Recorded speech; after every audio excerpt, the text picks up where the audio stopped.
I've got bruised souls, cause I'm way gone, trying to find my way back home. Count my bones as in desert crumbs flow. I'm gonna turn all of my stones. Rock bottom make a man and some pressure make a gemstone. Trying to put $1 to my name like Creflo. Not boy, late to the game, it's in the blood flow. And I'm from the south, it's thick skin and tough bone. Big attitude through big lips with gusto. Trust no kings, that's why they tried to crush souls. But it's IGBO, when the dust blow, this old head be standing there. No silver, just gold. Crack no books on the hustle, I was born to grind.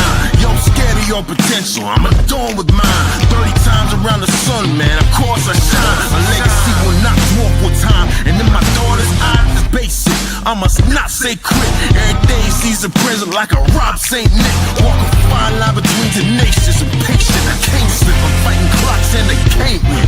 I've got bruised souls, cause I'm way gone, trying to find my way back home.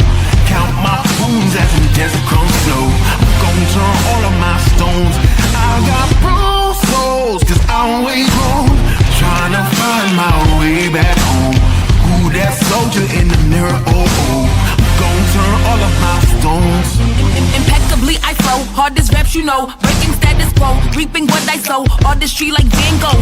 Get it from my mama, hip so thick that I need tenfold. Personality, spicy body banging like a bongo. Cause black women been it since Timbuktu, since Pharaoh. Sponge rollers and hot combs, lips, cheeks and brow bones. If you ain't for the culture, then please stay out of my zone. These little dummy rappers could never grace my headphones. See, I'm from a place in space where ain't no storytelling, you just had to have been there. If you want the battle, ain't no problem, say where. I got so much experience, I can't even play fair. But I'ma keep evolving and growing and hurting feelings and showing you need endurance to go in. I got mileage on this pen, I've been busy cause I've been out here schooling all these kids. Took 3 decades to have this glow up that I did. I've got bruised souls, cause I'm way gone, trying to find my way back home. Count my bones as in desert crumbs flow. I'm gonna turn all of my stones.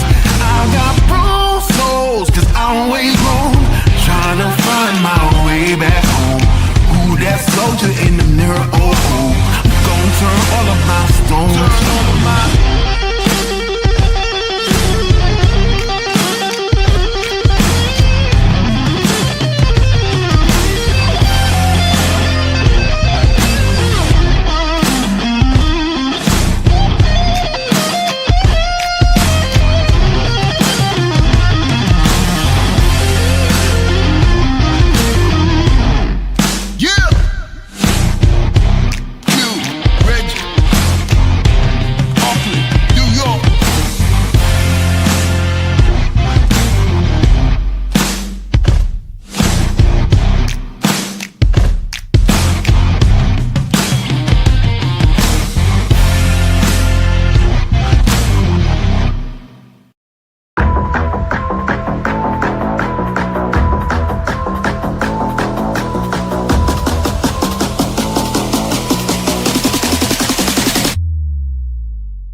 guys know, I know you guys were checking shoes last night to see if he was barefoot. Is that still the case? Is he barefoot? Because I know on Facebook somebody posted a picture of these could be his shoes, or is that so he is presumed to be barefoot at this point?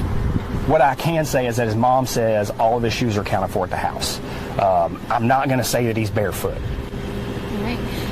Allegedly! Hello everyone and welcome back to my channel. This is Lady Freedom here coming at you with another raw narrative. Here's a brief disclaimer for tonight's show. Let's watch. That's ignorant!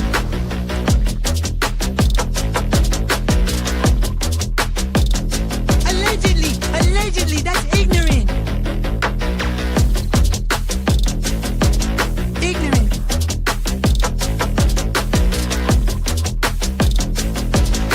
Judgment, Alfred. Oi, you read my thoughts. You've got the shinin. You mean shining? Shh, you wanna get sued? Judgment, Alfred. You just use that shin of yours to call me and I'll come a running. But don't be reading my mind between 4 and 5. That's Willie's time. Hey, yo, boss. I love it when he does that.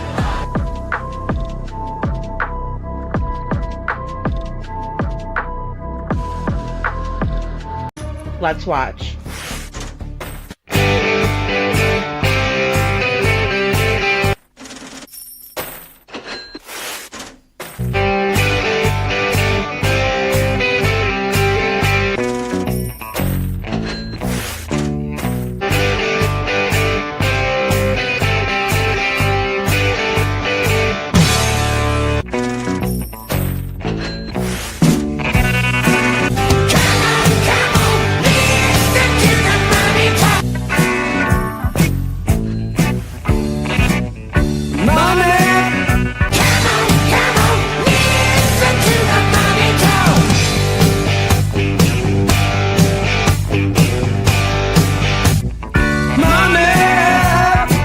Don't get me back to good bullshit.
Hello everyone, back to my channel. This is Lady Freedom here coming at you with another raw narrative. And it's so good to be here with you guys tonight. Thank you all so much for joining this live stream. I do want to start out with a disclaimer on this live stream. So I do have the information for anyone to reach out if they are feeling as if the world is a lot. You know, all of us feel that way at one point or another, but sometimes it can be even amplified by different circumstances and different things that we're dealing with or having to deal with. So if you're dealing with any type of emotional issues or anything and you just feel like you need to talk to someone, please reach out. And the number is here. It's just dialing 988, right? You can call or text it. You could also choose the chat function on the website. So the mods have put that in the chat. Thank you guys so much. Thank you, Chuchi and Witchy Mama, for putting that in there, because we'll have to do that throughout the show. YouTube likes to hassle people for talking about these behaviors of, self-harming them, right? It's not something that is welcome to be talked about openly on the platform. And I understand that. However, in this situation, I'm not talking about someone who did this to themselves. I think I've made it very clear, especially if y'all have looked at my video that I posted, and we'll go over it tonight, that there's absolutely no way that it's possible, that it would be possible for this young lady to have done this to herself.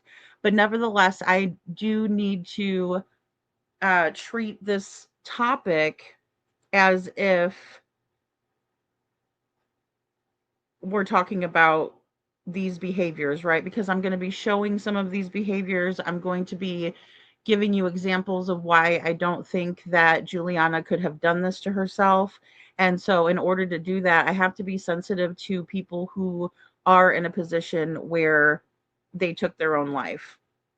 And to anyone who's ever felt that way or been in that dark space, it is absolutely not a fun place to be, right? And I will say that it appears that Juliana was experiencing bullying, and also mentioned in a lot of the research that we were doing was domestic violence as well, which is another topic that they don't want us to talk about. But if it's taking our children, or it's affecting many people on a grand scale, then I think it needs to be discussed, and I will forfeit whatever I have to forfeit in order to discuss this topic, because I also feel a very strong need to talk about the story of Juliana's, because I just simply don't think that the way that this was ruled is proper. And again, I'm not going to let her fall through the cracks on a situation like this, because if we read the public opinion, there's not a whole lot of people that think this was a self-harming situation. So with that being said, we're going to proceed and discuss some of these topics. I will again put the disclaimer in, and thank you for putting it in also, Chuchi, with the viewer discretion being advised, right? And then the trigger warning. We are going to be dealing with some very, very sensitive topics, and discussing topics that are, again, not topics that people like. It's not a topic an advertiser wants to put money on or anything like that. But these are the things that are silently taking over in society, and they must be discussed, and they must be dissected and examined in order for us to figure out what we can do, because it is a crisis. It's a crisis situation. But then I also want to show you why I don't think that Juliana is associated with any of these behaviors that we will be discussing tonight, because we have looked at a lot of research, and there were some pictures and video taken at the scene. But then when you look at who was at the scene and where this all occurred, it leaves you scratching your head even more, because it's a whole rabbit hole. And I probably won't be able to get through all of the topics tonight. Definitely not everything having to do with the church. She was found at a church. So, of course, let's keep that in mind. But there's a lot of churches that seem to have been connected to this situation somehow. So it's just a lot of information. But I did want to bring out just the basics with you guys and then talk more about it. I also want to shout out to Astrology for Mystics with Jen, because when I told Jen about this story and had her watch my video, she was appalled, right? We can't only talk about children that we think are adorable or cute, or oh my goodness, look at that little blonde-haired, blue-eyed kid, right? We need to talk about all kids. We need to talk about all of these issues, because some of them may directly affect us later, and even if they don't, we should still want justice in these situations, and we should still give everybody the floor, right? A platform to have their story told. And I can't think of anyone who's more deserving of Juliana Zeta, right? I looked up the pronunciation. The N kind of goes in with the Zeta part, right? Now, she is from a completely different country. And we're going to discuss that a little bit later on too, as the story unfolds. And we did speak about her a couple of days ago when I was looking up two little cutie pies, right? They were adorable. Their mother has taken them somewhere, I don't know where, but she has kidnapped her own kiddos and she has taken them. They're 4 and 6, adorable kids. I shared them on my posts, and then when someone sent me a little bit more information on them, I scrolled down after looking at the post, but then there was one underneath it and I just scrolled, and I never do that. I usually screenshot information and then I take it and put it into a video or discuss it on the show, because that's what I was doing, was preparing for the show. And a good friend of mine just likes to send me like a lot of this information, which is great because I can't keep up with all of it, right? And so, but I just so happen to scroll and I see Juliana's beautiful face and I think, oh my goodness. And it's, the caption reads that this little girl, Juliana, has been found at a church, hanging from a tree at the church grounds, on the property. And I think to myself, oh my Lord, right? I see it's in Charlotte, North Carolina. She's only 16 years old. And I checked to see when she went missing. And she went missing because I heard nothing about her until then. And of course, that's part of that larger issue we were talking about just now. But she was reported missing on January 28th, or excuse me, January. Whoa, no, scratch that. April 28th, right, 2026. And then she was found at the church on May 8th, 2026, right? So she was missing for about 9 or 10 days at that point, right? And this is a topic that many people are saying, hello, this does not match up. This is not adding up. But it's not just that, guys. It's a lot. It is a lot. And I do believe she needs justice, and if she was being bullied, why did no one stop it?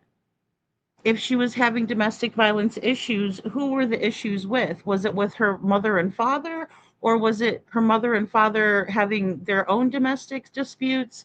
And then she was obviously feeling that as a result, because she's the child in the house.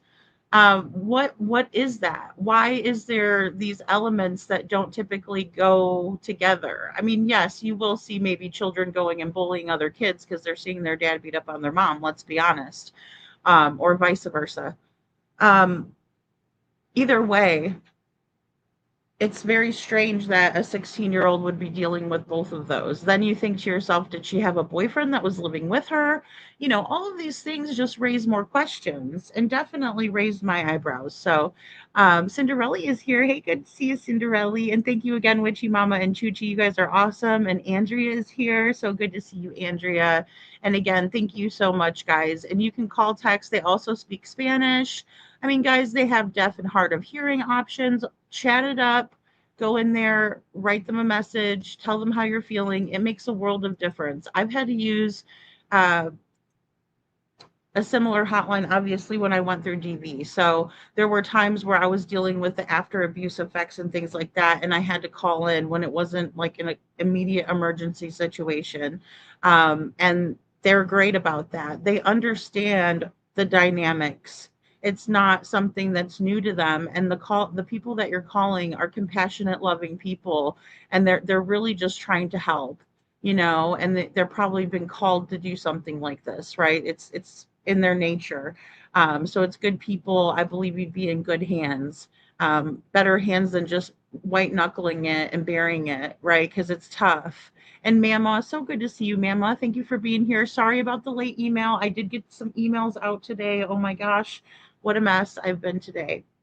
And but at least we're all here. We got it. And we're going to talk about um, Juliana, and also, I have a couple of things I want to talk about with Sebastian. So we'll do that. Valley Gal, so good to see you. Hey, Valley Gal. And Brad is here. Hey, Brad. And we got to demand that justice. We got to demand justice, right? That's the thing. This is not adding up at all. There's just so much wrong with it. And the minute that I saw the video and the pictures, I was like the still, I was like, oh, okay. And it became, a situation where I was like, all right, everything about this looks like this girl was posed in this position. It's so startling, guys. When we get into this story, there is a lot that is very interesting that, again, will just make you think and ask more questions and figure out what's going on. There's just so much to it. Hey, Rob Beanie. Good to see you, Rob Beanie.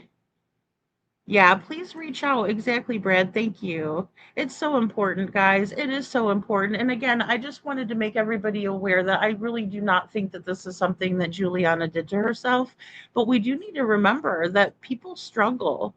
People are going through, and she was all obviously struggling. A lot of people talked about her being bullied. I will say that. But again, there was no follow-up, there was no follow-through on anything to help her, it doesn't seem like, and then here we are. Shadow, so good to see you. And sometimes when you feel like you have nowhere to turn and nowhere to go, you end up with someone who's not the best person for you, right? Or they don't have the best intentions for you. They want to take advantage of you in that moment where you need someone to be there for you, legitimately be there for you. So Chuchi, I agree.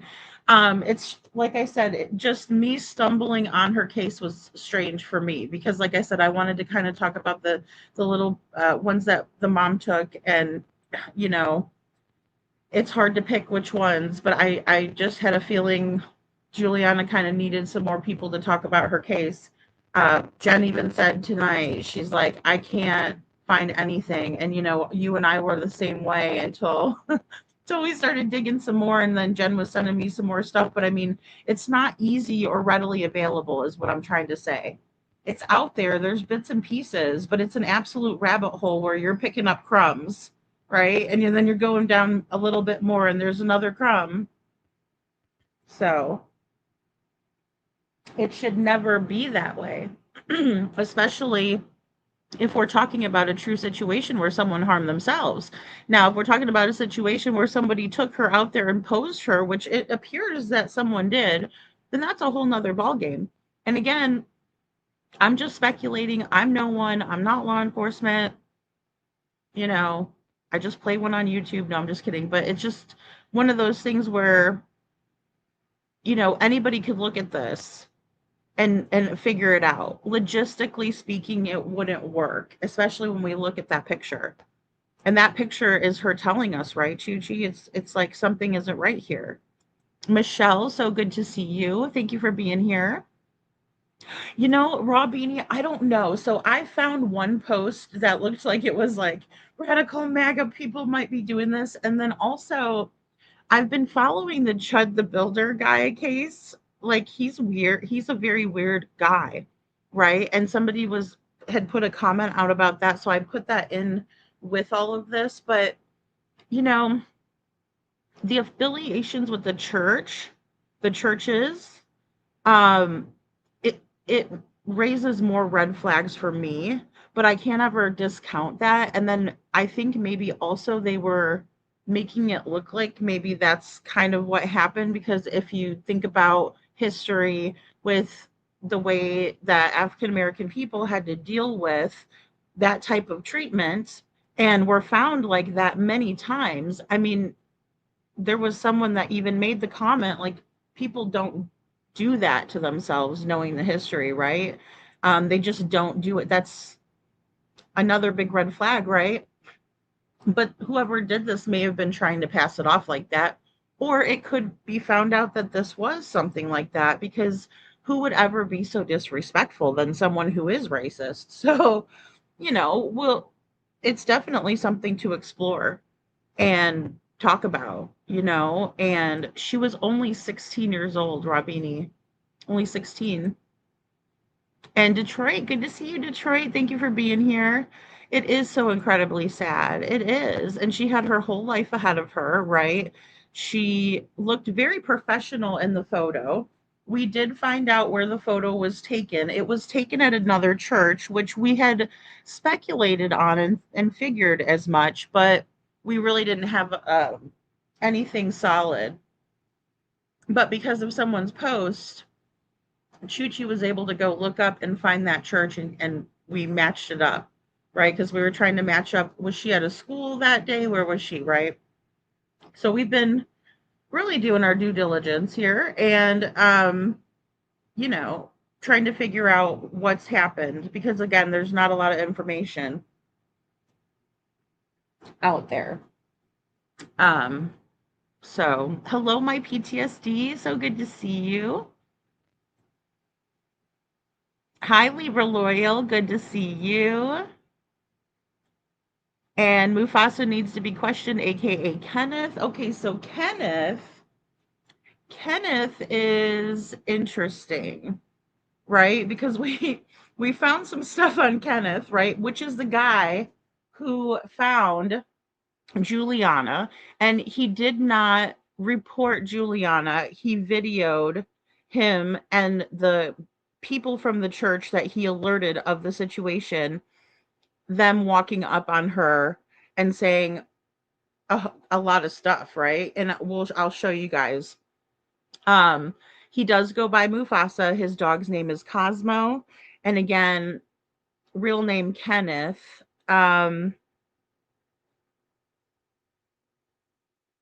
He was incredibly calm.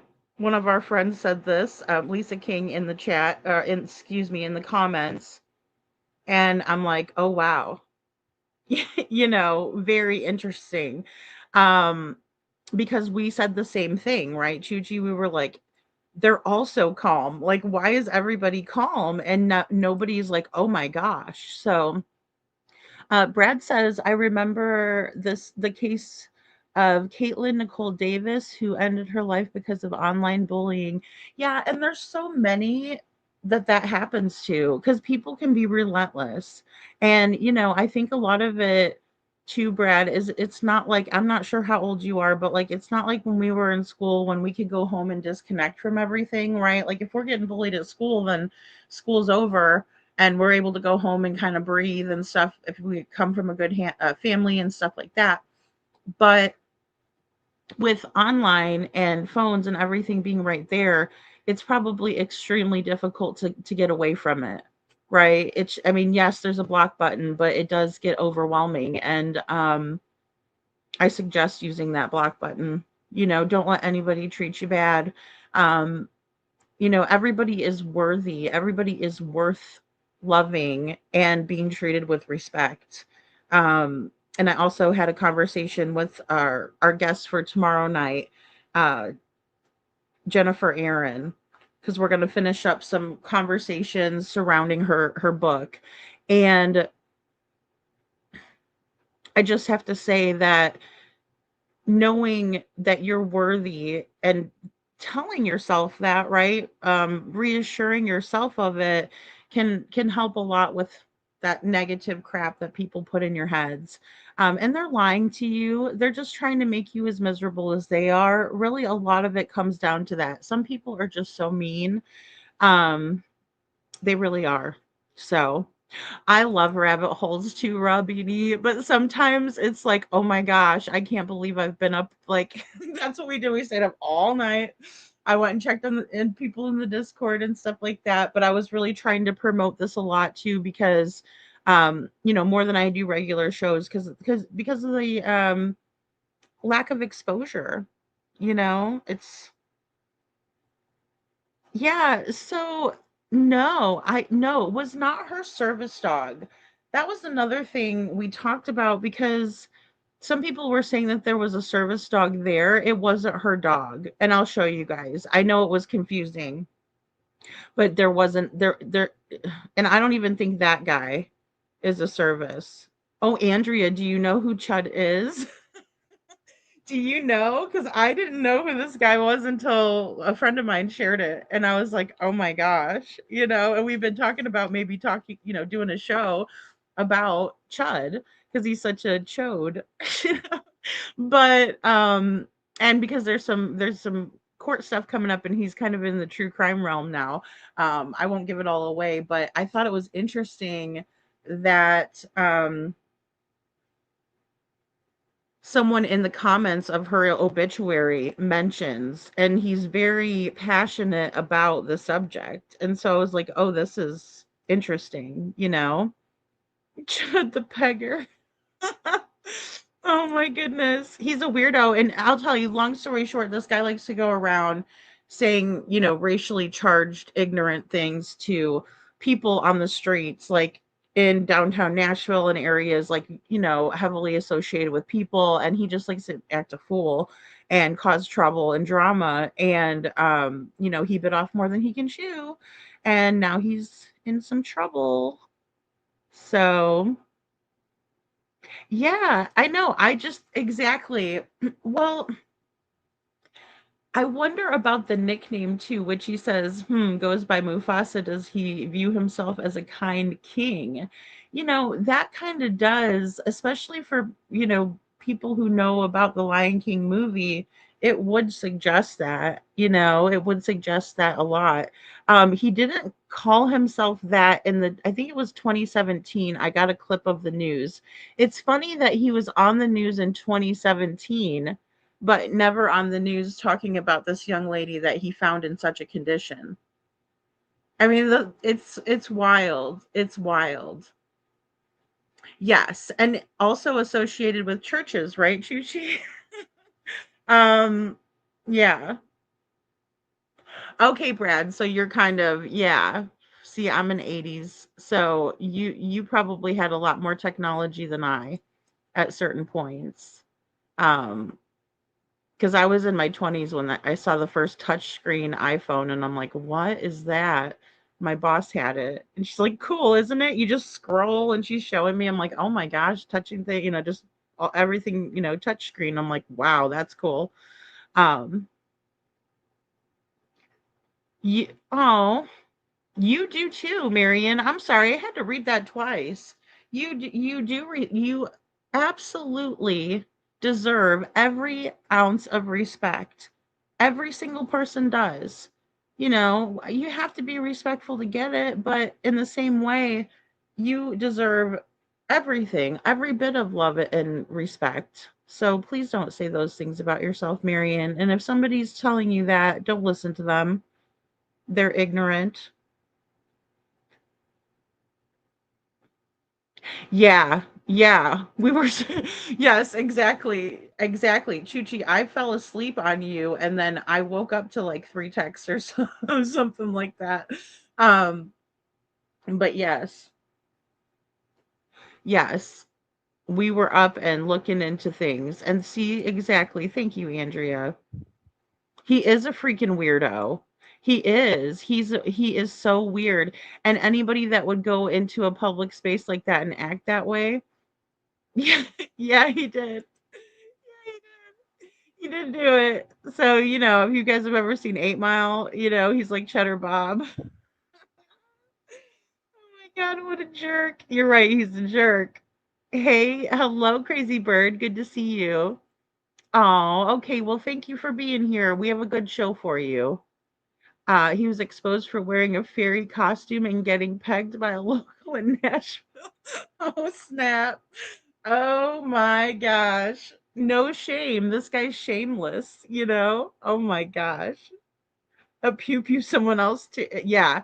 And he pew pewed someone else too. Yes, exactly. You guys know the story. See? Oh my goodness. Please, please use allegedly. Oh yes, thank you. Thank you for the reminder, Witchy. I'm over here. Chud's a jerk. No, just kidding. Um, I've never heard of Chud. You don't know about Chud. I didn't either, Detroit. I didn't either. He's real proud of himself. He is real proud of himself. Ew, Andrea confirms the fairy dress and wings. Gross. He's like, oh, that's disgusting. I just got a weird visual because I've only seen him a couple times. Um, yeah, he was in Clarksville, right? Libra Libra Loyal says Clarksville is not playing around with Chud the Builder, aka Dalton Earthly. Thank you. Yeah, see, you have more knowledge of it than I do. A lot more knowledge. Holly S, thank you. Oh, we got another 80s baby here. Oh, that's what I was thinking. Brilliant person to take a gun to the courthouse. Right? Oh yeah, exactly. Oh, he's just a genius, in his own mind. Um, no, don't listen to, in-laws can be tough. Marion, I'll tell you what, the in-laws can be tough sometimes, but I'll tell you, don't listen to them, and if they're acting like that to you, no amount of what you're ever gonna do is going to um have them approve of you, So just keep being yourself. We love you. You're part of the dragon tribe. Chud gives me the massive ick factor. Holly knows who Chud is. Oh my gosh. Okay, so a show would be good if we did that. I thought it was so strange how I stumbled upon that too, and it was in what Jen had sent me as well. Um, so I thought it was interesting. You never know. And that would go to what Rob Beanie was talking about because this guy is absolutely ick. And yeah, he's Chutter Bob shot himself with his own gun. Oh no. Oh my goodness. I don't know Chud either, but it was an old movie. Oh my goodness. Did she? Oh, I love Guilty of a Crime. I need to go over and check her out more because, well, when I have more time, I've just been so busy. Oh, he's so freaking gross. Holly says, oh my gosh. I believe it because I've seen a couple of his videos that were sent to me. No, it's a fact. That's a fact, Jack. He has like a 70s. Yeah, he does. Corn stash. He's got the corn stash going. Oh, I saw in one video. I know. And then he's wearing a fairy costume. That's the visual I got, my PTSD. That's the visual I got. Was him with the mustache, the handlebar mustache. Oh my gosh. It stood for cannibalistic humanoid underground dweller. Ooh. Okay. Yeah, that's true. Because she took their baby. Crazy bird, she nails it. Marion, don't listen to the in-laws. They're always jealous because you took their baby. Oh no, the dingo ate your baby, and you're not a dingo. I think he's, how do I say this, confused about his. I mean, it appears that way, Holly, and you know what's funny is that was my initial take on it too, or like it didn't take me long to conclude that. I'm like, there's something wrong with this guy. And I think he's a little confused. Detroit says, I remember that movie. He's from Tennessee. Oh, the lady says Chud is some kind of plant to start a race war. Not one in Nashville acts that way, or no one out in Nashville acts that way, like he came out of nowhere. Yeah, allegedly. Yeah, see, that's interesting. Well, he absolutely says the most horrific crap about people too. I mean, super racist. And like I was like appalled by it, and I mean I don't get offended easily. And I was like, wow, this guy is really asking for it, especially saying the stuff he was saying to people, just going out and saying it right to them. I'm like, I'm surprised he doesn't go out, with a shiner every day. Oh, she did do 2 shows, Shadow. Oh my gosh. Well, I'm gonna need to do that for sure. Aw. You have to have boundaries. You know, that's another thing we talked about today was boundaries. Boundaries are good, even though they're hard to enforce sometimes, even though we might let our, drop our guard a little bit, let our guard down on our boundaries, but they're so important to keep them, because it does set up reasonable expectations for the way that you're willing to be treated and that you're not going to put up with anything less than that, really important, Marion. And, I'll be praying for you, girl, because I know it's tough. It is tough. And I agree with Crazy Bird, though. That is a big factor many, many times. So only the tourists wear the cowboy hats in Nashville. I didn't see a whole lot of cowboy hats while I was there. Um, when Jen and I went to Nashville for the one night, because I've never been, on Broadway or anything like that. So, and it started raining, or otherwise we were going to get out and take some pictures, but it started raining. So I was like, oh, but yeah. Well, you don't need to deal with any of that attitude. Guilty of a Crime was live tonight about Chud. Oh, snap. Oh my gosh. She just texted me and told me that the last hour is really good. Oh, awesome. Thank you. Thanks, Holly. Yeah, definitely check out Guilty of a Crime, guys. She's one of our friends over here. Love her so much. She's amazing. Um, and I thought about her daughter when I was making my daughter the little flowers and stuff, because I know her daughter does the flowers. And I was like, oh my gosh, I saw like all these professional ones. I'm like, these are probably like what the other people's look like. And mine are just like, because I've never made them before, but that's so awesome. Power bottom chud. Oh my god, Holly. Power bottom. Hashtag power bottom chud. Oh my god. That's hilarious. Oh my gosh. He obviously doesn't understand the law. Oh, he obviously doesn't understand how to work his firearm. He shot himself like Cheddar Bob. Oh my gosh. Yeah. Well, that's good, Marion. And again, the counseling part, so that is really important, right? The counseling part of it is going to help you have the tools to stay calm and deal with what's going on. So I'm glad that you're doing that. So, okay guys, I want to go ahead and get into today's video. So again, this is going to be a big trigger warning. A lot of you guys have seen this movie. This is an old movie based on a Stephen King novel, book, whatever, called Shawshank Redemption, right? And there's a part in this where this little man, he becomes institutionalized because he's been in prison his whole life, right? And so he comes out and he doesn't know how to deal with the demands and the pressure of life, right? Like he went in when he was so young that like even technology is scary for him. And so he's going through so much and he decides that he's going to take his own life and sends his friends back in jail a letter to let them know that, right? And he was living in a halfway house at the time. So I do want to demonstrate this, right? And again, this is not the answer. This is not the way that you want to go out. This is not the way that anybody wants to live, right? Or not live. So there's help and there's resources out there. But I do want to demonstrate this because in my opinion, my humble opinion, Juliana did not do this to herself. So here's what I think. All right, I'm going to give you guys this screen to share. All right, just bear with me. Okay, so this is the old guy I'm telling you about, Brooks. He's having a really hard time and he decides, I'm done with this crap, right? But we should never do that. But that's where he's at here.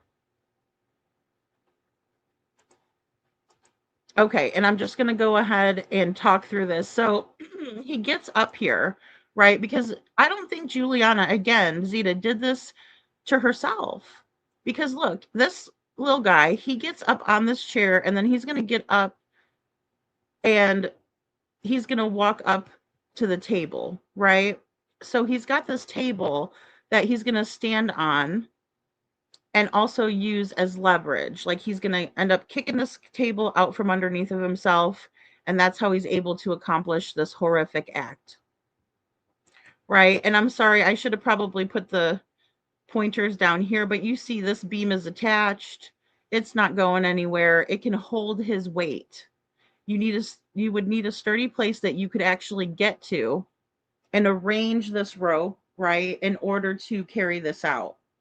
This is not what we're seeing with Juliana, okay? And that's why it's important for us, with this. But again, you have this little area where there's like spindles, but there's this beam underneath. And he's gonna do that, right? So this is where he obviously is going to use the rope that's tied into a noose, right? Placing it around his neck.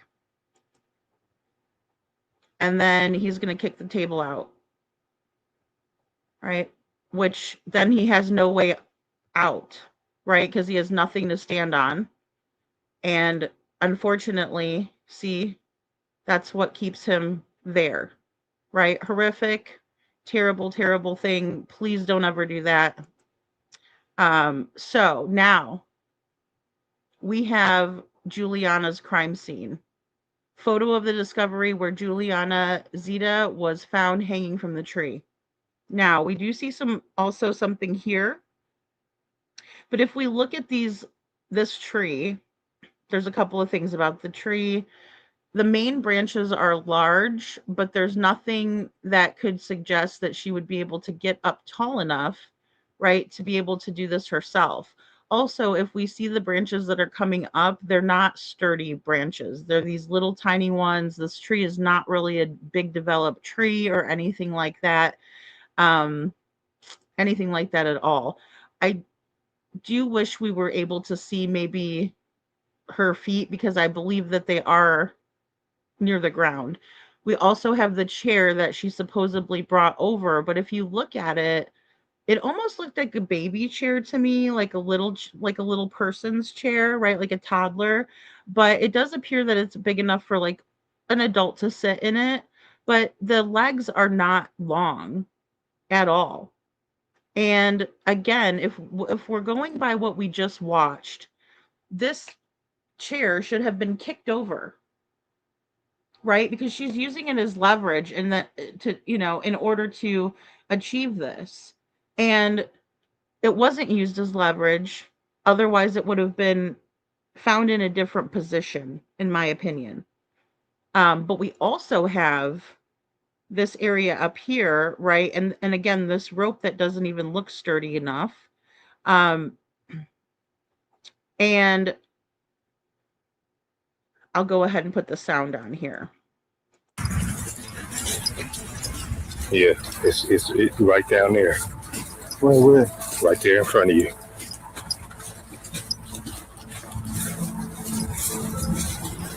So you see, as you're walking up, it looks like it's not even real.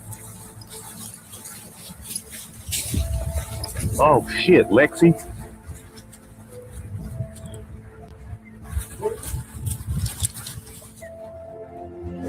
Just lay right there, girl. What is that?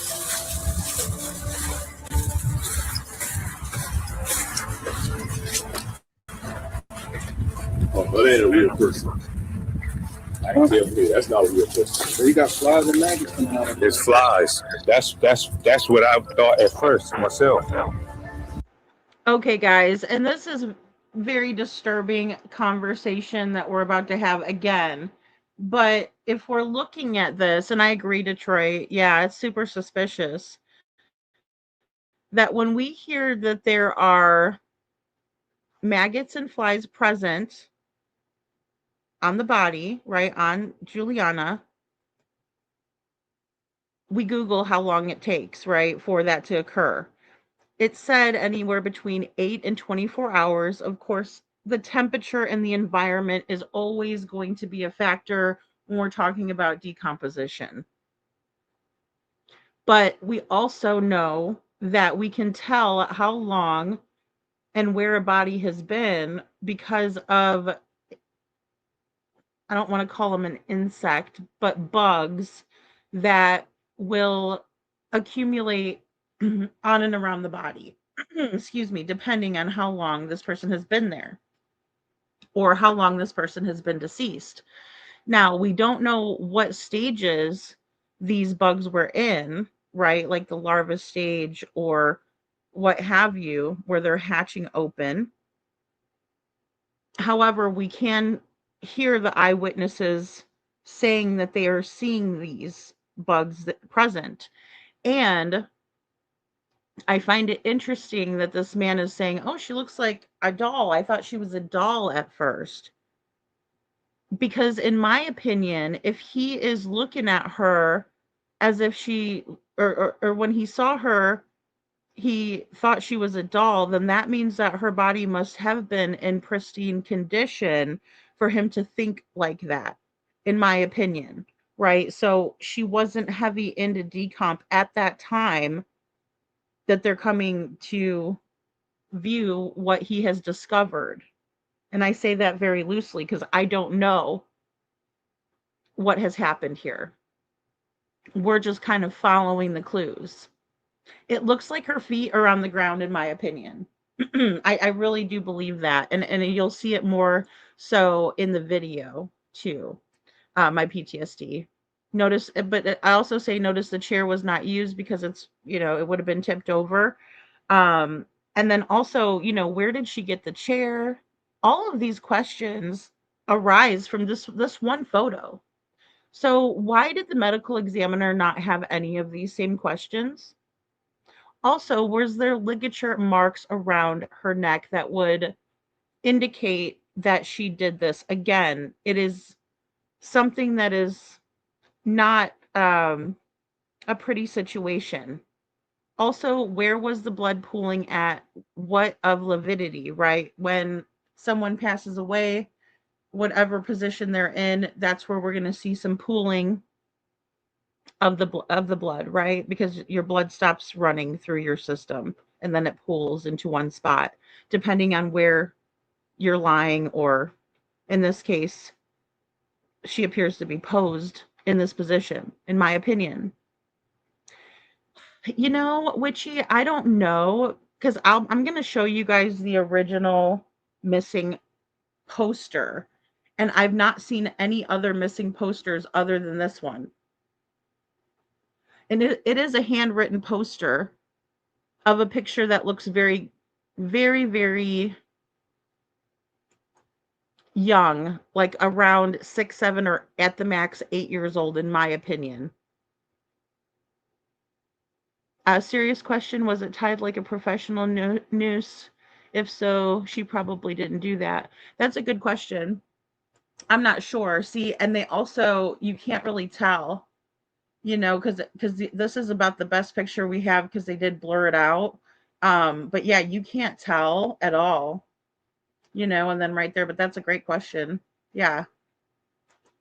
It doesn't look professional in my opinion, but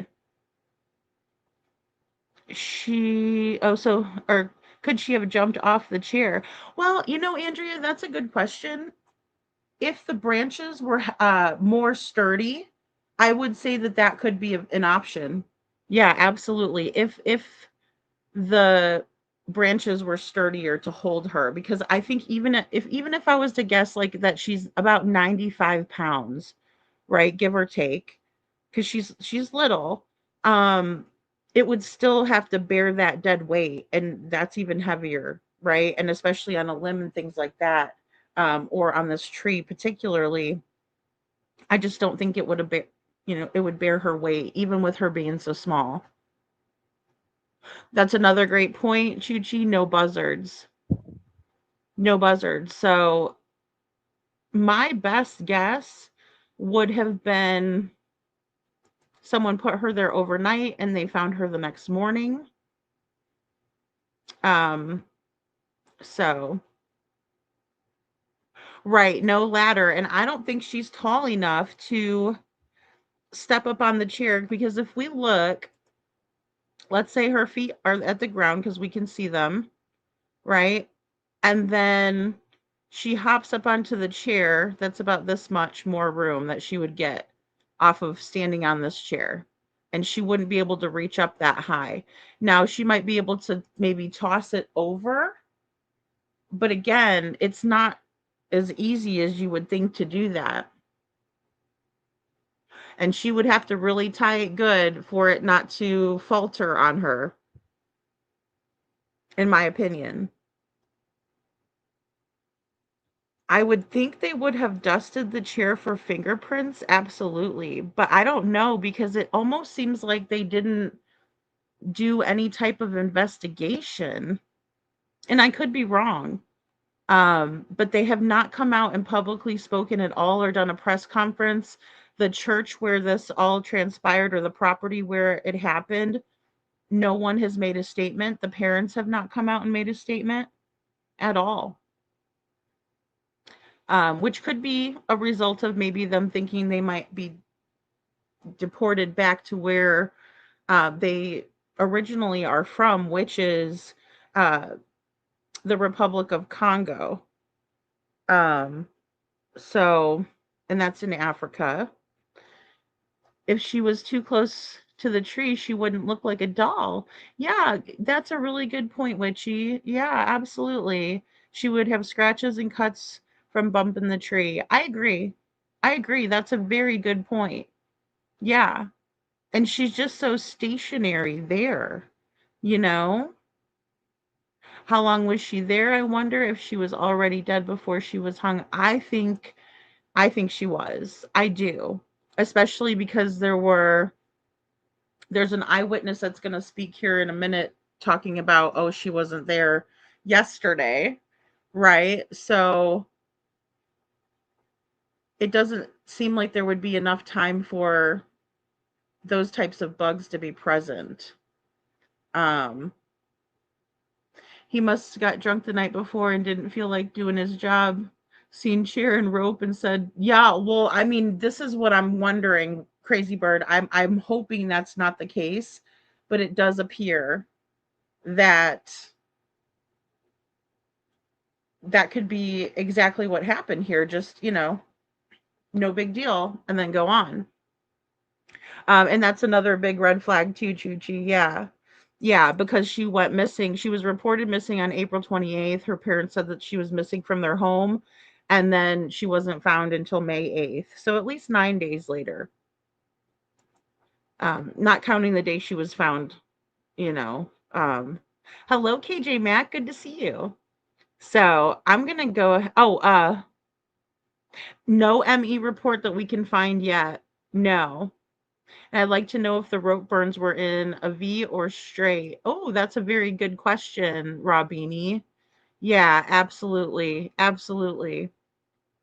Yeah, so like 10 days. Yeah, that's like, where was she for the 10 days or 9 days? Yeah, where was she?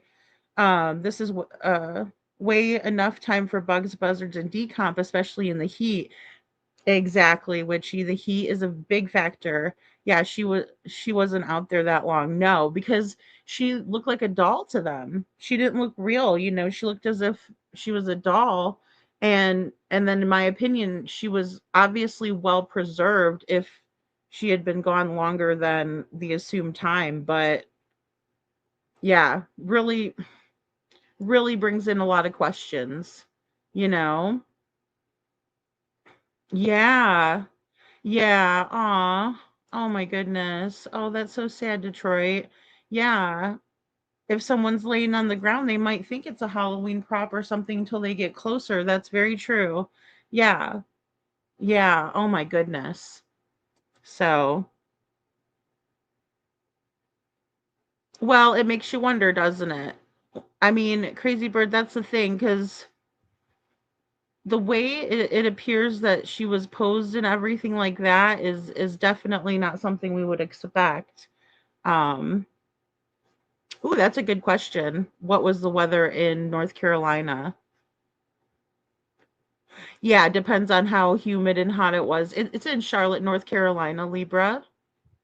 So it was my sister's neighbor, and she was washing her truck on a ladder and fell and hit a rock. Ooh, ow. The hose was still on. Oh, she had insects on her, and they said she was there less than 48 hours. Yeah, they said, like, for maggots to be present, it would be 8 to 24 hours. And we just know that she wasn't in that location for 24 hours because we're about to hear this guy say it. So really quick, I just also want to say the person who is filming this is going to be the guy that ultimately found her, which is Mr. Tolbert. Mr. Tolbert went and he got two people from the church, a lady and a man, and they're going to walk up on Juliana. Oh yeah, it is. And I was here yesterday and I didn't see it. We need to call out. That's what I'm sorry, guys. I wasn't anticipating stopping again. But look, right down here, you can see that there's grass around her feet.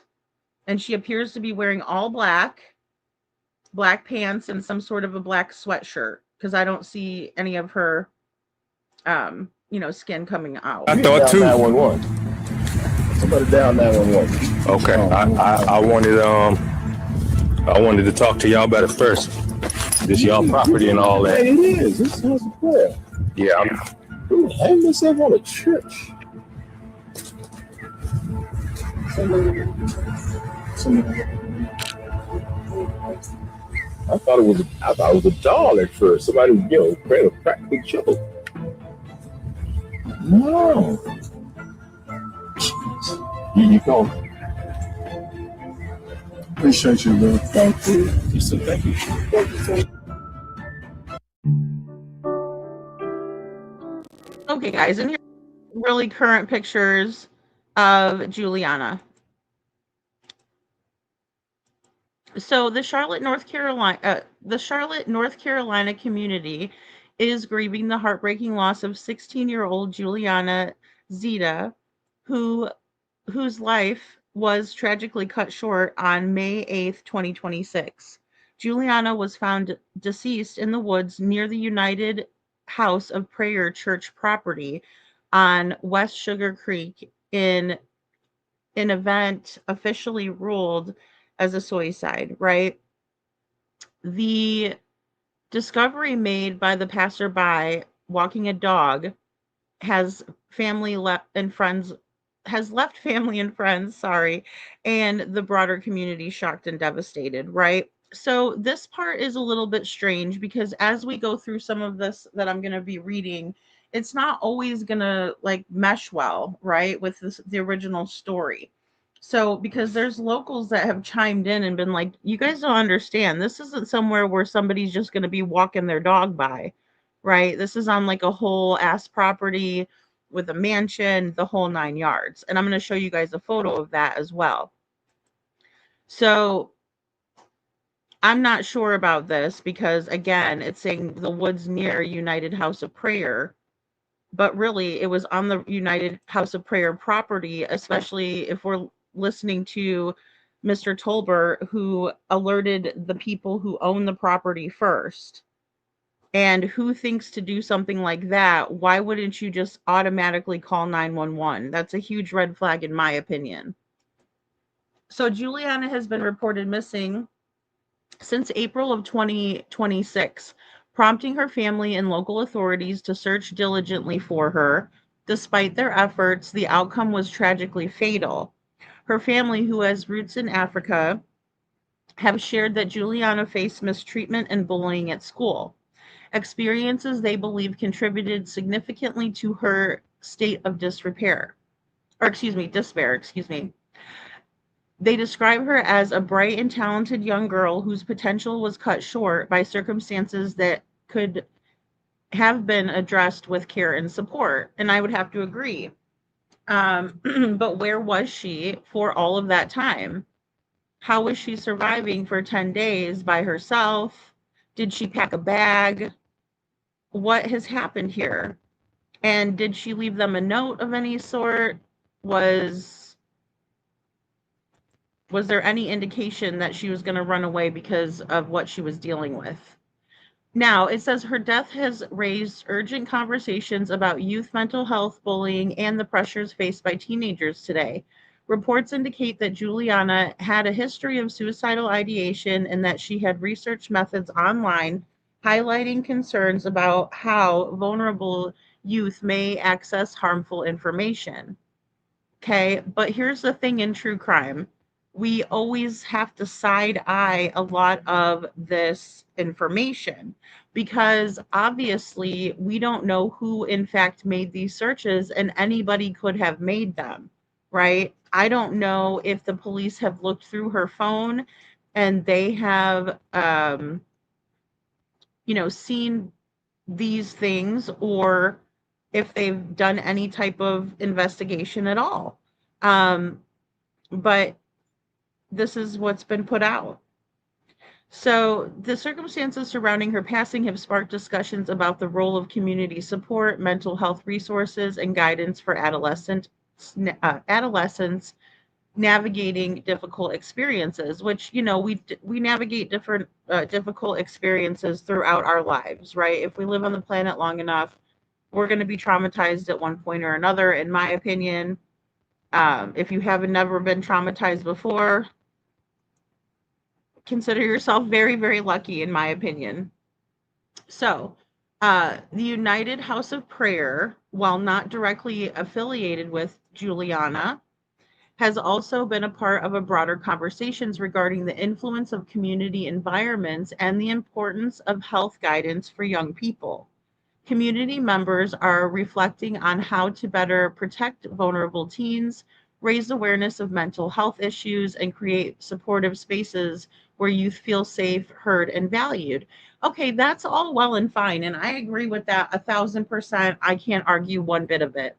However, when I'm looking at something like this, I'm thinking to myself, okay, but why would she go to that church if there was no affiliations at all with her? What would bring her to make that her final spot? I mean, let's put ourselves in a situation where we're going through such a terrible time and we don't see the light at the end of the tunnel. Some of us, it's very easy for us to put ourselves back in that situation, and then we can understand, like, we're not going to go someplace that's unfamiliar. We're going to go somewhere that we at least feel comfortable. And why would she choose this location if there was zero affiliation with it? So that is one thing that I'm wondering, so. Oh, thank you, Chuchi. You sent me a text. Thank you. Yeah. April 28th is when she was reported. Um, yeah, a big red flag, right? And if people knew that she was being bullied at school, how come they didn't help her then? How come she wasn't getting resources? Um, if the parents knew about all of this, right? If she was making these searches in her phone, did they find it or did the police find it after the fact? Absolutely. That is very horrible. Libra says horrible to have this happen at a place of worship. How sick, in my opinion. I don't think she did it, in my opinion. No, everything really points to that she really couldn't have. In my opinion, was she a member of the church? Not at all. No. And as a matter of fact, the last picture of her is taken at an Emmanuel. Let's see.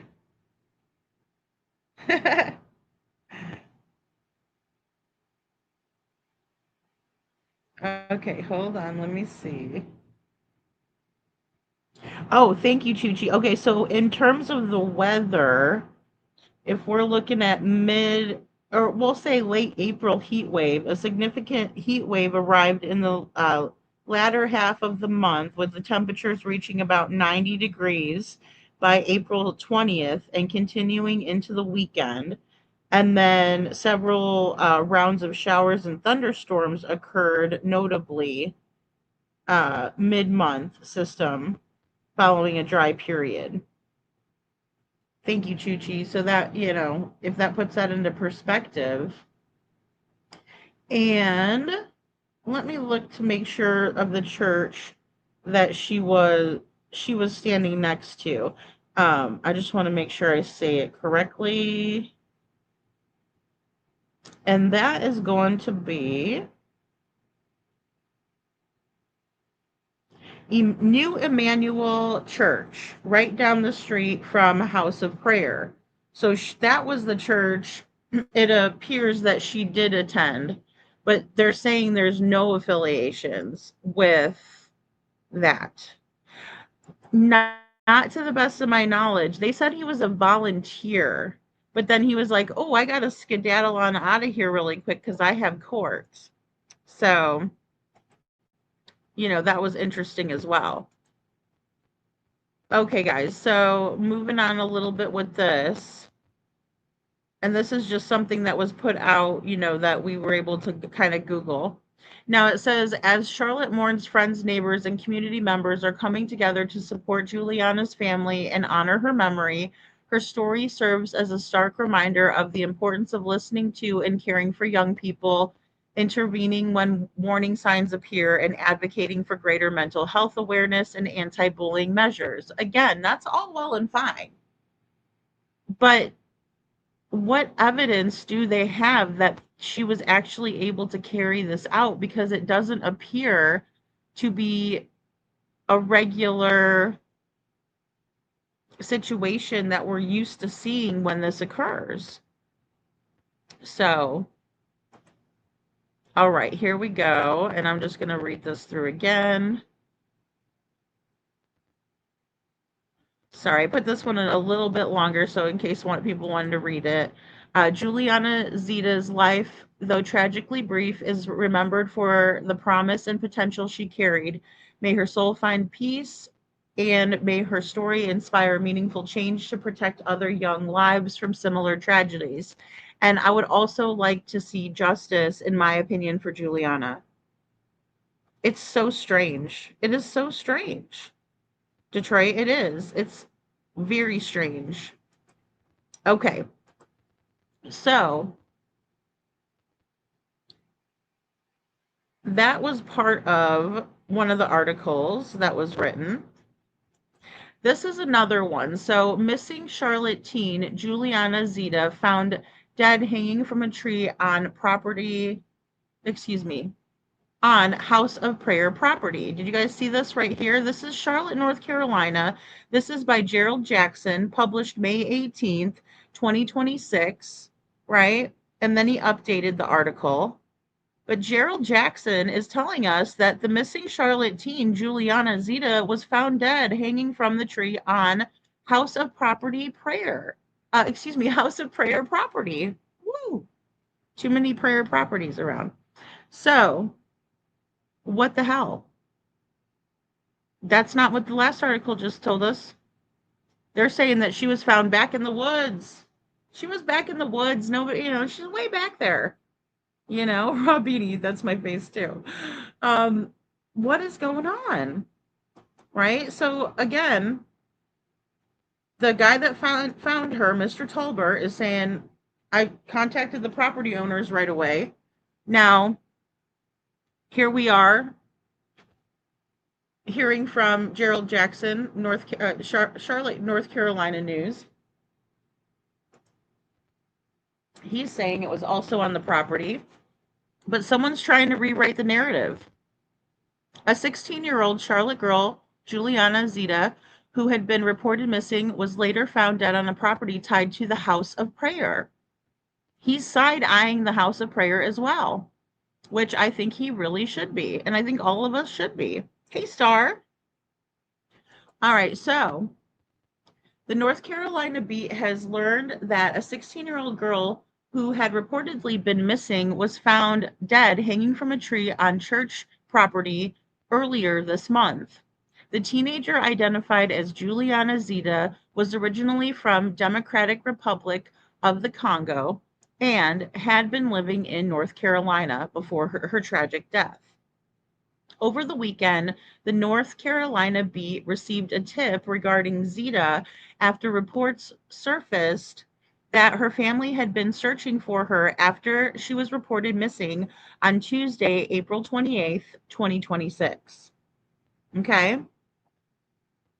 So, this is the story that, we were talking about the other day.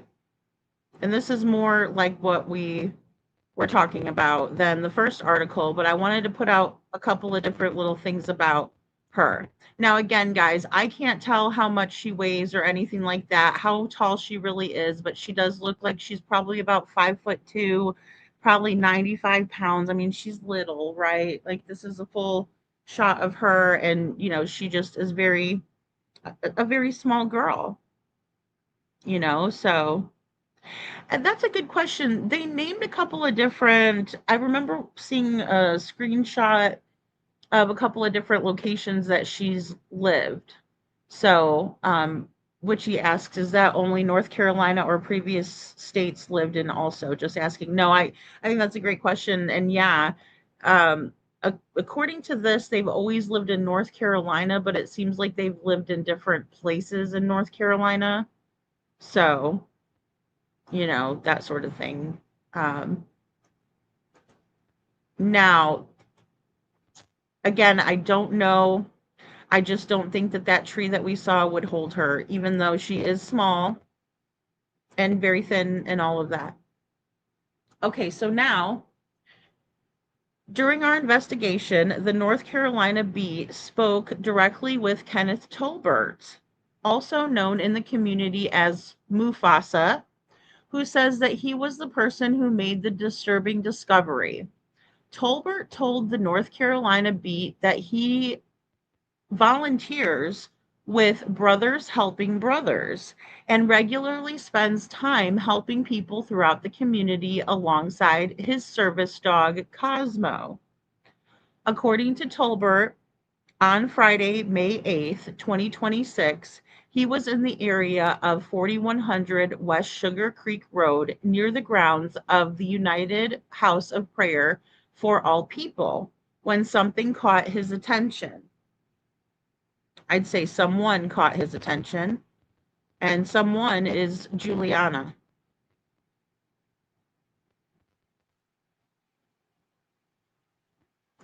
All right, now this is the mansion and this is the grounds here.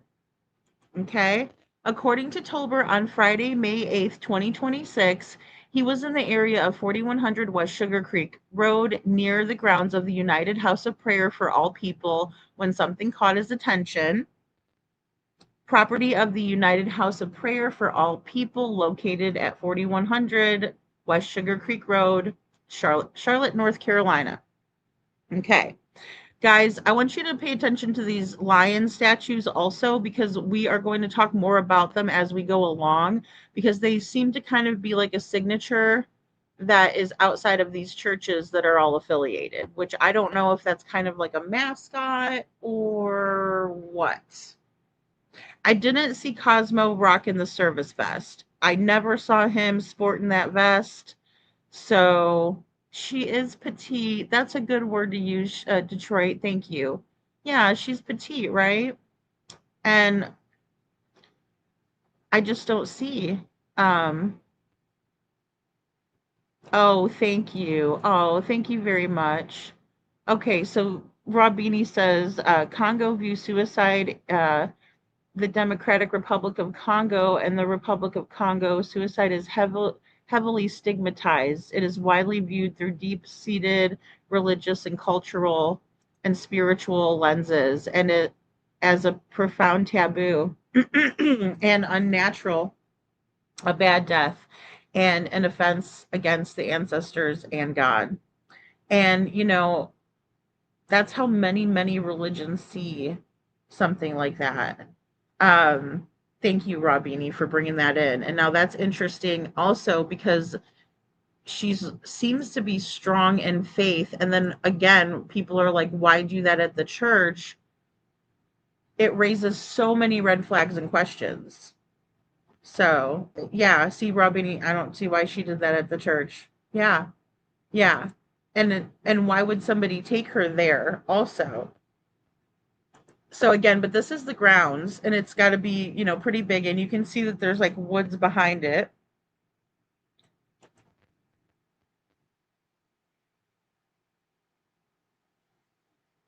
Okay, sorry guys, I left this go a little bit long just in case people want to read it. Tolbert said he discovered what appeared to be a body of a deceased teenage girl hanging from a tree on the property. Now, guys, when I look at that picture, I don't see someone hanging though. I see them standing. Quote, I alerted nearby church members first, then the police, and later continued on because I was on my way to the courthouse and under a filing deadline, end quote. That's Tolbert, and that's what he told the North Carolina Beat, because they're the ones that are doing an investigation. But where are the police? Where's the medical examiner? Where is their investigation? Where's the autopsy? Okay. The North Carolina Beat was also provided disturbing video footage that we just watched, guys, captured by Tolbert moments after he alerted members of the church about what he and his dog discovered. According to the video, one church member can reportedly be heard saying they had been in the same area the day before and, quote, didn't see anything. And we heard that with our own ears. We watched it with our own eyes. The footage also reportedly shows a small blue chair underneath the tree and a rope tied high above, while Nzita's feet appeared to be still touching the ground. That's what I saw. I mean, hey, you guys, you know, this is night court. This is the court of public opinion. I want to hear your thoughts. But we're all looking at this and we're all seeing it, you know? Yeah, that's what Catholics believe as well. You know, why the church members first is a good question. I think Christians in general too believe that, you know, Detroit. So that's what's interesting about that. And there's so much to these churches too that we kind of deep dived into and looked into and figured out kind of how they're connected. Now, this is, again, I wanted to show you guys, her feet are definitely flush with the ground, in my opinion, and the rope doesn't look strong enough to hold her, and neither do these branches, because I'm just assuming that when we're seeing even the big branch, because this one's smaller and yes, you know, sturdy of the bunch, but these other ones are just so little and flimsy, and then you have this big one. But how did she get up there to tie it? And how did she tie it good enough? Very cult-like. Very cult-like. Yeah, and they did see it unblurred, right, because I think they're the ones that blurred it. So, you know, not that I know of. About, did she used to worship at that mosque? There's like tons of these churches all around, like in the immediate area. And this area is also not like far from other things, right? Like there's a 7-Eleven right down the road and that sort of thing. But that's a good question. How would she get the rope that high up without a ladder or something? Right, Detroit. Yeah. Yeah, I agree. Marion says, I believe it depends on what the state of mind when one unalives themselves or if the last minute they repent, in my opinion.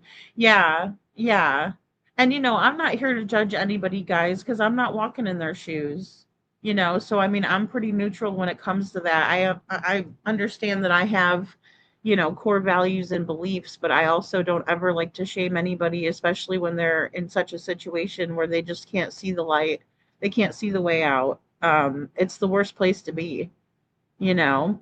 So Okay, guys, so I'm going to go ahead and play this through a little bit more because I think I have one more something or other to show you guys on here towards the end here. But again, yeah, that chair, it's just so small. It doesn't look like it's tall enough to reach.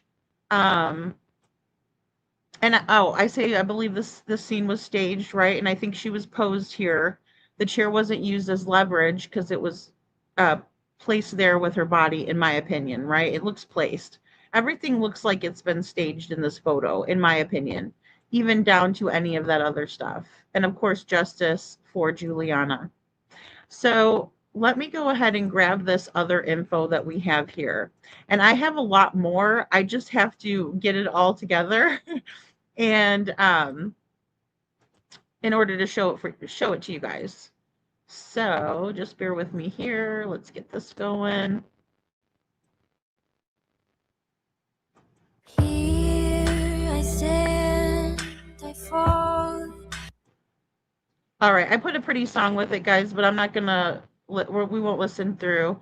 Okay, so now this was on X, right? This was on X, and I want to show you guys her missing flyer. We're gonna go over that after I read this little bit. So, United States Congolese teenager found dead after several days missing in Charlotte. Juliana Zeta, a 16-year-old teenager living in Charlotte, North Carolina in the United States, has been reported missing by her family at the end of April of 2026. Now, this was all written in French, and we had to translate it over, right? We had to hit the little button that says translate to English. Is how we got this portion in English. So this is what's being put out to anybody who speaks French, and that's what they speak in the Democratic Republic of Congo, which we found out last night, and we're like, oh my gosh, that's where it is, right? So a few days later, posts shared by family members and those close to her announced that she had been found lifeless, sparking strong emotions within the community. And I think it has a lot to do with where she was found as well and how she was found. I don't think it's just only that. In several testimonies posted on social media, loved ones also mention a past marked by school bullying and psychological suffering endured during her teenage years. Well, she was still a teenager. She's 16. You turn 13, you're a teen, right? So she's only been a teenager for 3 years. I don't know. A fundraiser has been launched to help the family recover funeral costs and various expenses related to the burial. At this stage, the exact circumstances of death have not yet been officially specified by local authorities. Okay? A thought for the family and loved ones of Juliana Zeta, right? And this part was interesting to me. I'm not sure when this was actually posted, but I would hope that this is still what they're thinking, you know? The tree does look hard to climb for someone her size. I agree, Libra. So, yeah, all that is unseen. Thank you for becoming a new member or renewing. Good to see you, all that is unseen. Okay, so here is the original missing flyer. Okay, and again, I think she looks like maybe 6, 7, 8 at the most here. Very cute, very confident, looks happy, right? And this is, someone wrote this. I don't know who, but it says, my daughter is missing. Please contact me at, and lists 3 different phone numbers. Juliana Zeta, 16 years old, and call 911 immediately. But why would you put a young picture of her out there? And where is the FBI flyer, the TBI, sorry, I guess it would be NCI flyer, right? The Department of Investigations for North Carolina. Why didn't the police put anything out about this young lady, and why weren't we all sharing it? Because we didn't know. And it seems like there was just these handwritten flyers that were printed out, and then they wrote messages on them. And don't contact these numbers, guys. Please. Be respectful. Okay, so this is the GoFundMe that they were talking about. And the only reason that I'm not sharing this out, but you can go find it. If you feel compelled to help, by all means, please do. However, there's something fishy about this, and I don't like it. So until I know more, I'm not going to share it. Donate in memory of Juliana Zeta, right? Well, let's do something to find out and make sure that this young girl absolutely did this to herself and not someone else did this to her. But what do I know? And they're only asking for $8,000, right? So again, I don't want to butcher anybody's names. But Buia is, I guess, what this guy's name is. I'll just call him Mr. Umba. Hi, my name is Mr. Umba, and I am fundraising for Juliana Zeta. It is with deep sorrow and heartbreak that we share the passing of Juliana Zeta of Charlotte, North Carolina, USA. Juliana was a young girl whose life was shaped by struggles no child should ever have to endure. Wait a minute, but I thought she was just bullied at school. And now you're saying that she had these struggles, like she was shaped by struggles? That's odd. And doesn't really fit. It's strange and it doesn't really fit. Oh, thank you all that is unseen. Thank you so much for gifting a Lady Freedom's Raw Narratives membership. And if you got a membership, please say thank you. And welcome to the Dragon Tribe. That's so cool. Thank you all that is unseen. Oh, and it looks like Robini. Okay, Robini got it. That's awesome, Robini. Cool. Well, welcome to the Dragon Tribe. Definitely go get the link for Discord and all that good jazz. Awesome, guys. Thank you. Okay, so that's strange, right? And then around the age of 12, so this all occurred before the age of 12. This is what's being alleged. Around the age of 12, Juliana, sorry guys, I don't know if you can see that, but it just popped something weird up. All right, so around the age of 12, Juliana experienced severe bullying at school, an experience that left lasting emotional wounds and deeply affected her throughout her life. Okay, so she went through some really bad bullying, and that stuff does stick with you. Hey, Sandwich, good to see ya. Sounds like absentee parents been listening. I don't like this. I know, it's awful, isn't it?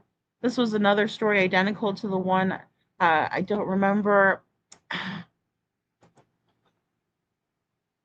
It really reminds me of, I know, and it's his name is right on the tip of my tongue, and Chuchi and I were talking about him last night, and I said, boy, this reminds me of his case, and then there was another case, too, of the kid that was found in the mats at school, like those big mats that they roll up.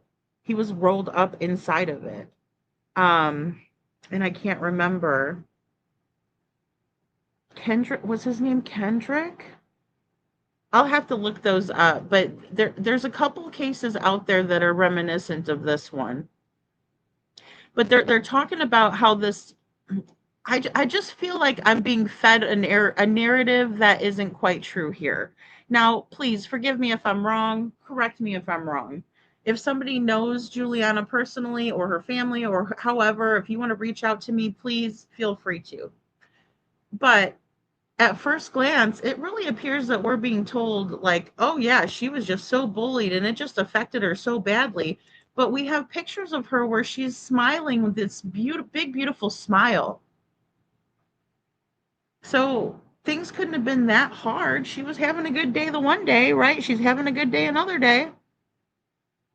What happened to her? She's doing the kissy face, fish face, whatever you guys want to call it, right? At the camera that the young girls do. Kissing towards the camera. That doesn't sound like someone who doesn't have a zest for life anymore. Just not adding up. Juliana was reported missing on Tuesday, April 28th, 2026, and after days of worry, prayers, and searching, our worst fears became reality when she was found deceased on Friday, May 1st, 2026. Now, I know, I'm not trying to be nitpicky, but if you're fundraising for the family, why are you telling everybody that she was found on May 1st when she was found on May 8th? Oh, the young boy. Yes. Oh my gosh, that's another one, Sam. Yes, I shared that out and I do remember that. I feel like deja vu with a young girl too. This is like less than a month ago. But I'm locked in now. Thanks for being here, Sam. Olivia covered the story of the young man found in a tree. And again, his mom and dad were like, no. Oh, yes, I followed that story with Olivia. You're right. Yes. I forgot all about that. It is May 8th. It is May 8th, Rabini, and I'm going, so this is why I was like, ooh, I don't want to share this because I don't like the way this is going. It seems like they're rewriting and building their own narrative. And I double checked this before I put this out because I thought, well, maybe they have a typo and they needed to fix it, but I double checked it before I put this out. This is still how the GoFundMe looks. Our family and loved ones are devastated by this unimaginable loss. I don't argue that. I can't imagine what a great loss it was for anybody who knew Juliana. We are asking for support to help give Juliana the dignified and peaceful farewell she deserves. The fundraiser is deeply personal to me because Juliana's story is not just about loss. It is about the silent pain so many people carry after bullying, trauma, and emotional suffering. No one should feel alone, forgotten, or overwhelmed by their struggles. Juliana mattered and her life mattered. I agree. The funds raised will help cover the funeral and memorial service expenses, transportation and burial costs, support for family members during this difficult time, and then any remaining expenses related to honoring Juliana's memory respectfully and properly. So they are looking at trying to get her funeral services paid for and all that. Any contribution, no matter the amount, will mean so much to our family. If you are unable to donate, please consider sharing this fundraiser and keeping Juliana's loved ones in your prayers. And they are in my prayers. Everyone involved in this is in my prayers, but I have to focus on the victim. And in my opinion, Juliana matters the most. And so I am going to, put my thinking cap on, get the magnifying glass out for Juliana. And it's no hard feelings or anything towards anyone. It's just me trying to figure out what happened here because it's just the math ain't mathin' for me. And in the court of public opinion, it's not either.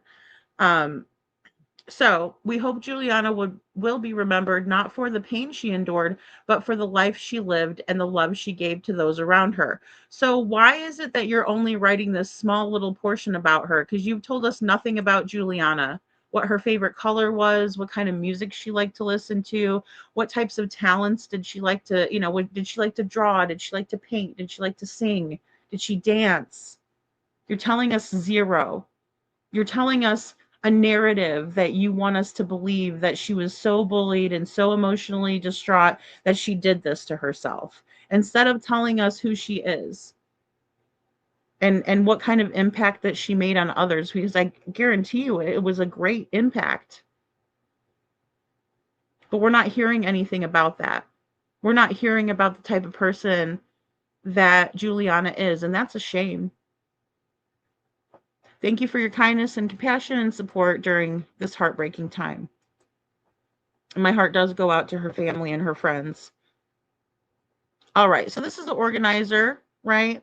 And the beneficiary is also someone who I don't want to botch their name, but you see it here, right? Now, these are not her parents. This is just an organizer and a beneficiary, as far as I can tell. Nobody says anything about a boyfriend. Detroit, I wonder the same thing, and that's a good question. So yeah, there's nothing, we're not hearing anything about who she was as a person. We're not hearing that she loved to, her favorite flower was the rose or anything like that. I mean, just any kind of personal feedback. I don't know, Robini. I'm not sure. They seem to only be affiliated with churches. And again, it keeps coming back to these multiple churches. So, okay, so then I also wanted to show you guys this. And now this was added 7 days after the GoFundMe was put out. With heartfelt gratitude with heartfelt gratitude, our family would like to sincerely thank everyone who donated, supported, prayed, and stood with us in loving memory of Juliana Zeta. During this deeply painful time, your generosity, kindness, and messages of comfort have brought strength and light to our family. The love shown in Juliana's memory reminds us that her life touched many hearts and that she will never be forgotten. Okay. And then I believe he wrote a little bit more as well on this.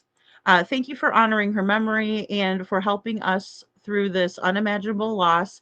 Your support means more than words can express. May Juliana's memory continue to inspire love, kindness, and the courage to stand against bullying. Okay, guys, keeps driving that home. Where's the proof? With love and gratitude. Okay, so again, nothing about Juliana, just about the fact that she was bullied. That doesn't define you. That doesn't define a person. You don't walk up to somebody and be like, hey, my name is bullied, right? No, you say, hi, my name is Juliana, right? So again, it's just odd. Now, this is her obituary. Mrs. Juliana Zeta, age 16, of Charlotte, North Carolina, Democratic Republic of Congo, passed away on May 8th, 2026. Passed away on May 8th, 2026. And don't forget, guys, she was pronounced there at the scene, as far as I know. Okay, so homegoing service will be held 10 a.m. to 1 p.m. Saturday, June 27th, 2026. And then the family visitation would be the day before. But this is another thing that Chuchi and I kind of looked at and we thought, well, why are they waiting so long to do the services? Is it because they don't have the money to? Is it because they might have family coming in to join them? Are they going to be taking her back to where she came from, which would be the Democratic Republic of Congo in Africa? What is the delay? I find that to be odd too, right, Mabini? Yeah. So, and I haven't seen anything from the kids at school. Nothing yet about the kids at school, or anybody coming forward. It just only seems like, like family. And again, you would think she would have a whole congregation of people if she attended the church New Emmanuel over there. So, very strange. Professional services have been entrusted to the House of Rosedale Home of Funerals and Cremations. And it just lists the place where they're going to have the service.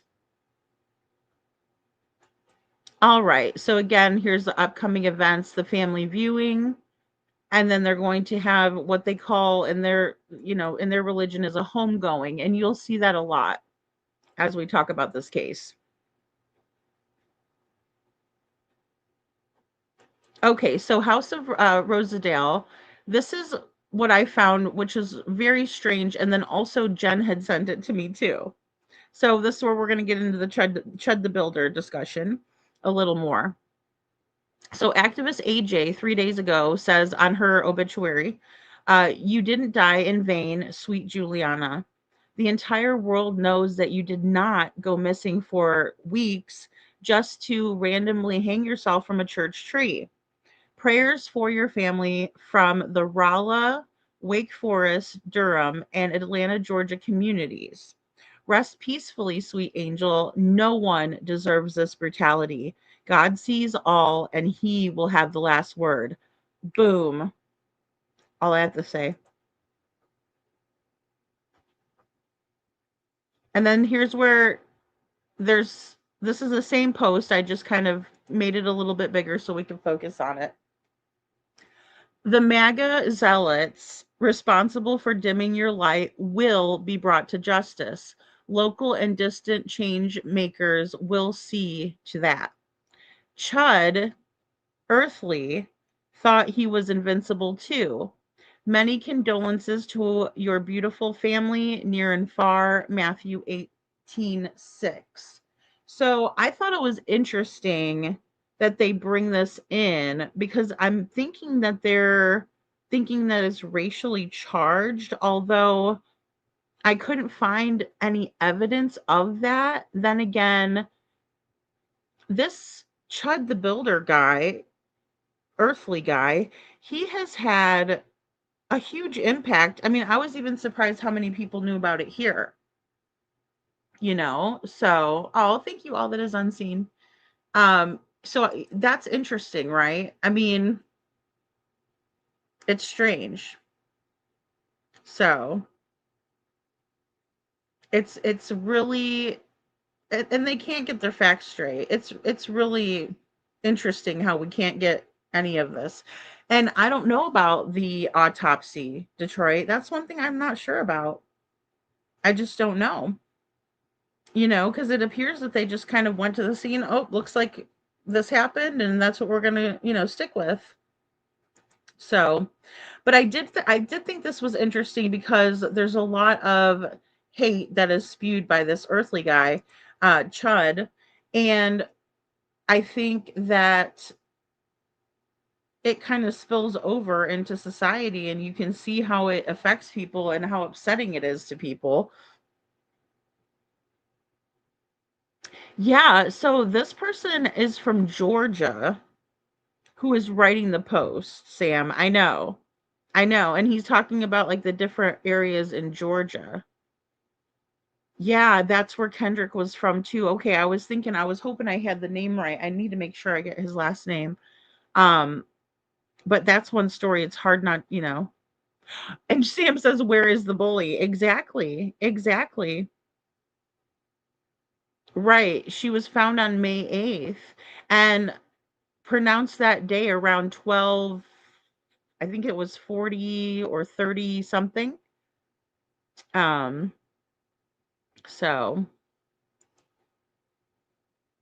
we're all aboard the sus bus. Come on, y'all. Sam, that's hilarious. Exactly right. It's just all strange, isn't it? It's just all strange. And then you wonder, okay, is this something that they're making it look like it, someone who would be like a crazy person, extremist views would do? But this area is very well known, right? And so now I wanted to show you guys this video again.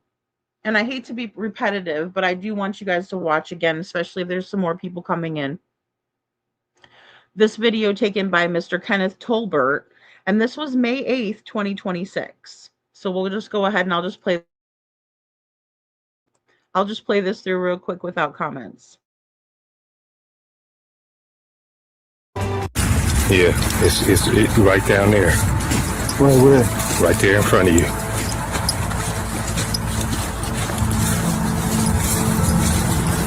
So you see, as you're walking up, it looks like it's not even real. Oh shit, Lexi.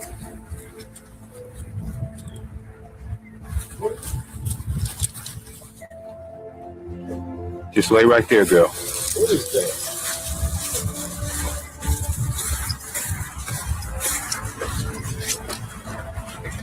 Oh, that ain't a real person. I can tell you, that's not a real person. So you got flies and maggots coming out of it? There's flies. That's what I thought at first myself. Oh yeah, it is. And I was here yesterday and I didn't see it.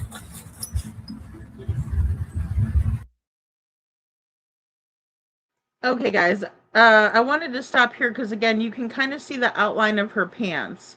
You know, it's pixelated because they did blur it out, but you can kind of see how this is, you know, the green and everything and the browns, but then you see the black pants. See the black pants, and then you see what appears to be, you know, a dark colored hoodie or sweatshirt. Yeah, it appears, again, that her feet are planted on the ground, and that is not what we would typically see. I mean, it's called someone hanging there for a reason, right? Like, they're hanging, they're not grounded. So it's so strange that they would accept this BS, in my opinion. We need to call that's what I thought too. 911. Somebody down 911. Okay, I wanted to talk to y'all about it first. This y'all property and all that. It is. This sounds well. Yeah, I'm hanging myself on a church.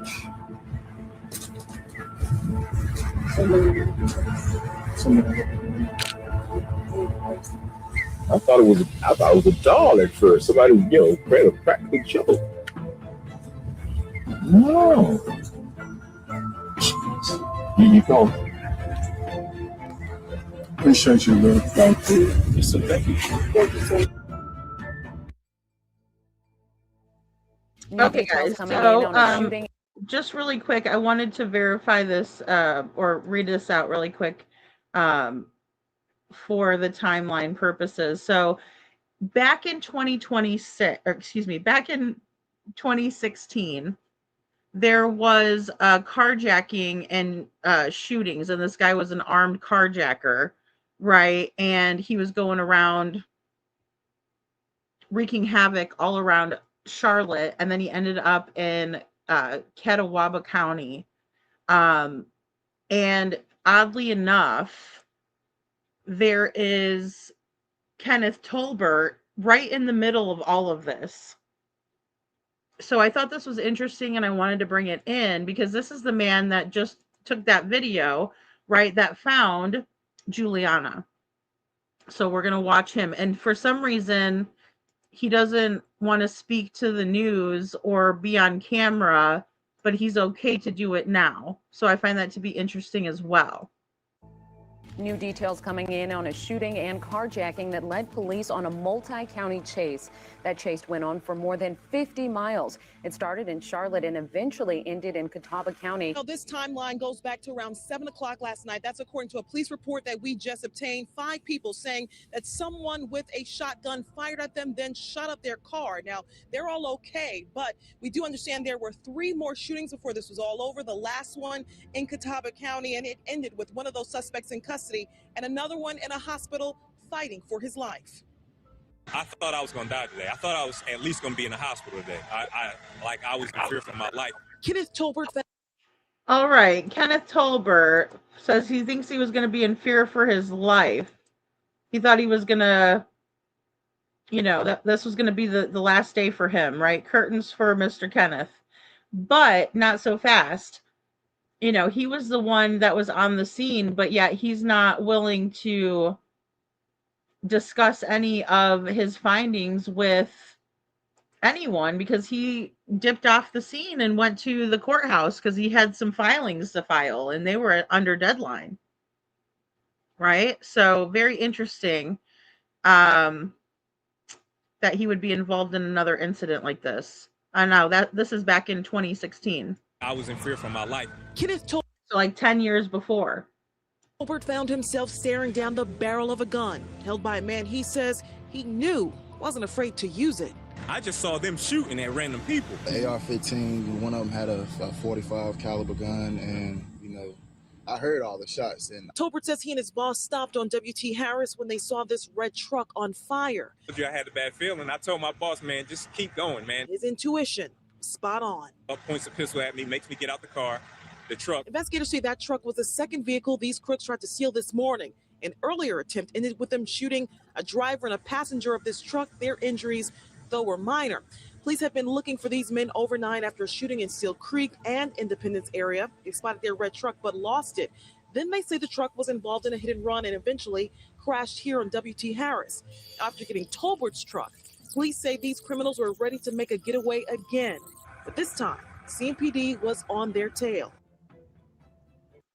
All right, guys, and I just wanted to give you guys a still shot of Mr. Tolbert and how we kind of matched him up as we were going along.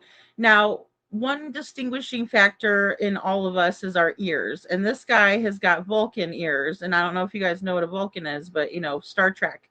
Any of our Trekkies out there, which I'm not a Trekkie, but I also know what a Vulcan is and what kind of ears they have, and he's definitely got the Vulcan ears going, in my opinion, right? So we're looking, right?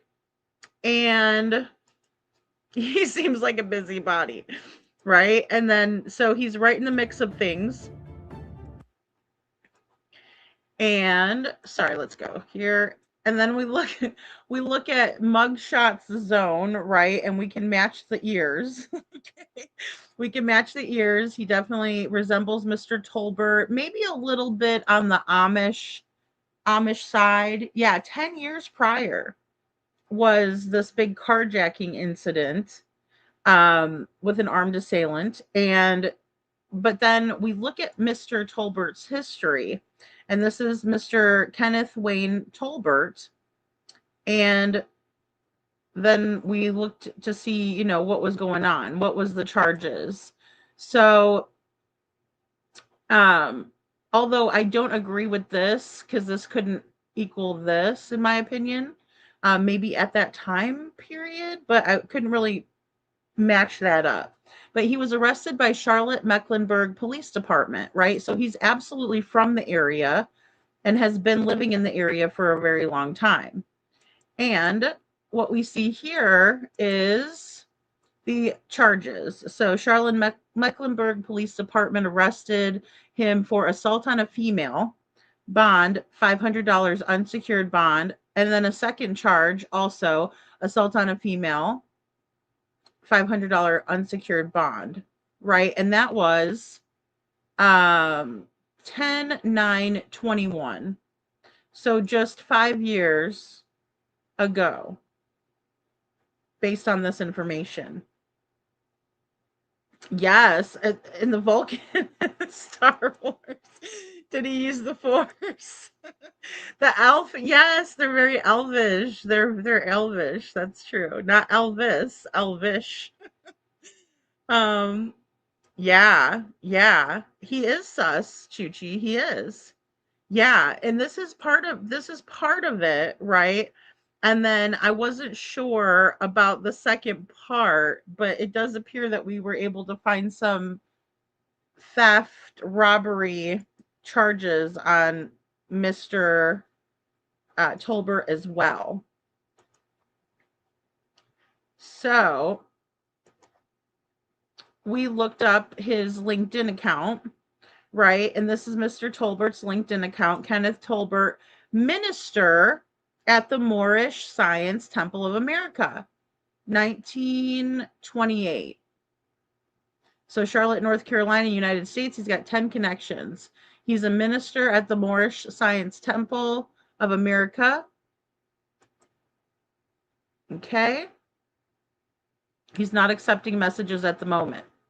The Moorish Science Temple of America branch, Temple number 5, operates at 4330 Old Interstate Road, Charlotte, North Carolina.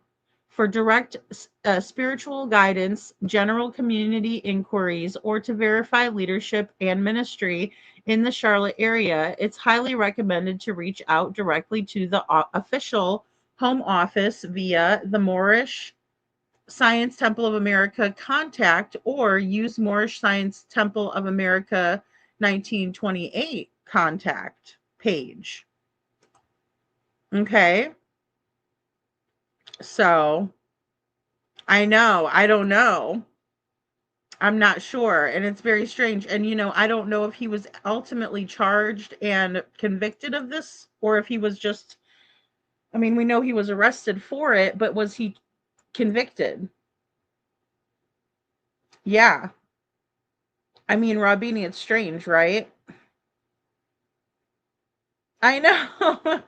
Non-white Amish, but look at his beard. He's got no mustache and just a beard. Google says there are a couple, though, but mostly due to adoption. Okay. Yeah, and he never had that kind of beard before. Well, in the past that I saw. So that's interesting. So local leadership can vary across the different recognized national supreme councils and branches. Historical coverage indicates that Christopher Benet Bey previously served as a prominent local leader, Grand Sheik for the Charlotte Temple. To safely verify local ministry locations, meeting schedules, and official standing with Charlotte community, you can utilize the official national membership registry provided by the organization, right? So they try to list their members and all of that. Okay. So again, just kind of deep diving into his affiliations. The Moorish Science Temple of America is an American religious and national organization founded by Noble Drew Ali in the early 20th century. It blends traditional Islamic principles with historical, and civic teachings to promote racial pride, personal transformation, and to uplift African Americans. Okay. So that's what the Moorish Temple is portraying itself to be. Now, this is something that I found to be very interesting as well. Attached to another article. A woman was found hanging from a tree in Peanut Field. Juliana's death was ruled a suicide. Many members of United House of Prayer churches across America call the pastor, quote, daddy, for some odd reason. More hanging deaths can be found here. This has to be one of the biggest red flags that we found early on, right? Because, again, we're seeing that the United House of Prayer churches across America call the pastor of the church daddy for some odd reason. And that there's been more hanging deaths associated and found at these locations or churches. So that was huge for me, way stood out. And I wanted to share that with you guys because it just adds to the strangeness of these circumstances. Worship and practices. The denomination is famous for its vibrant, highly energetic worship services, which feature mass choirs, brass bands, and parades. Church leadership operates under a unique structure where the bishop serves as the CEO and sole trustee, and congregants often present love offerings directly to the bishop during his official visitations. Okay, and they held this huge parade for him, call him Sweet Daddy, all of this very strange, cultish, in my opinion, behavior.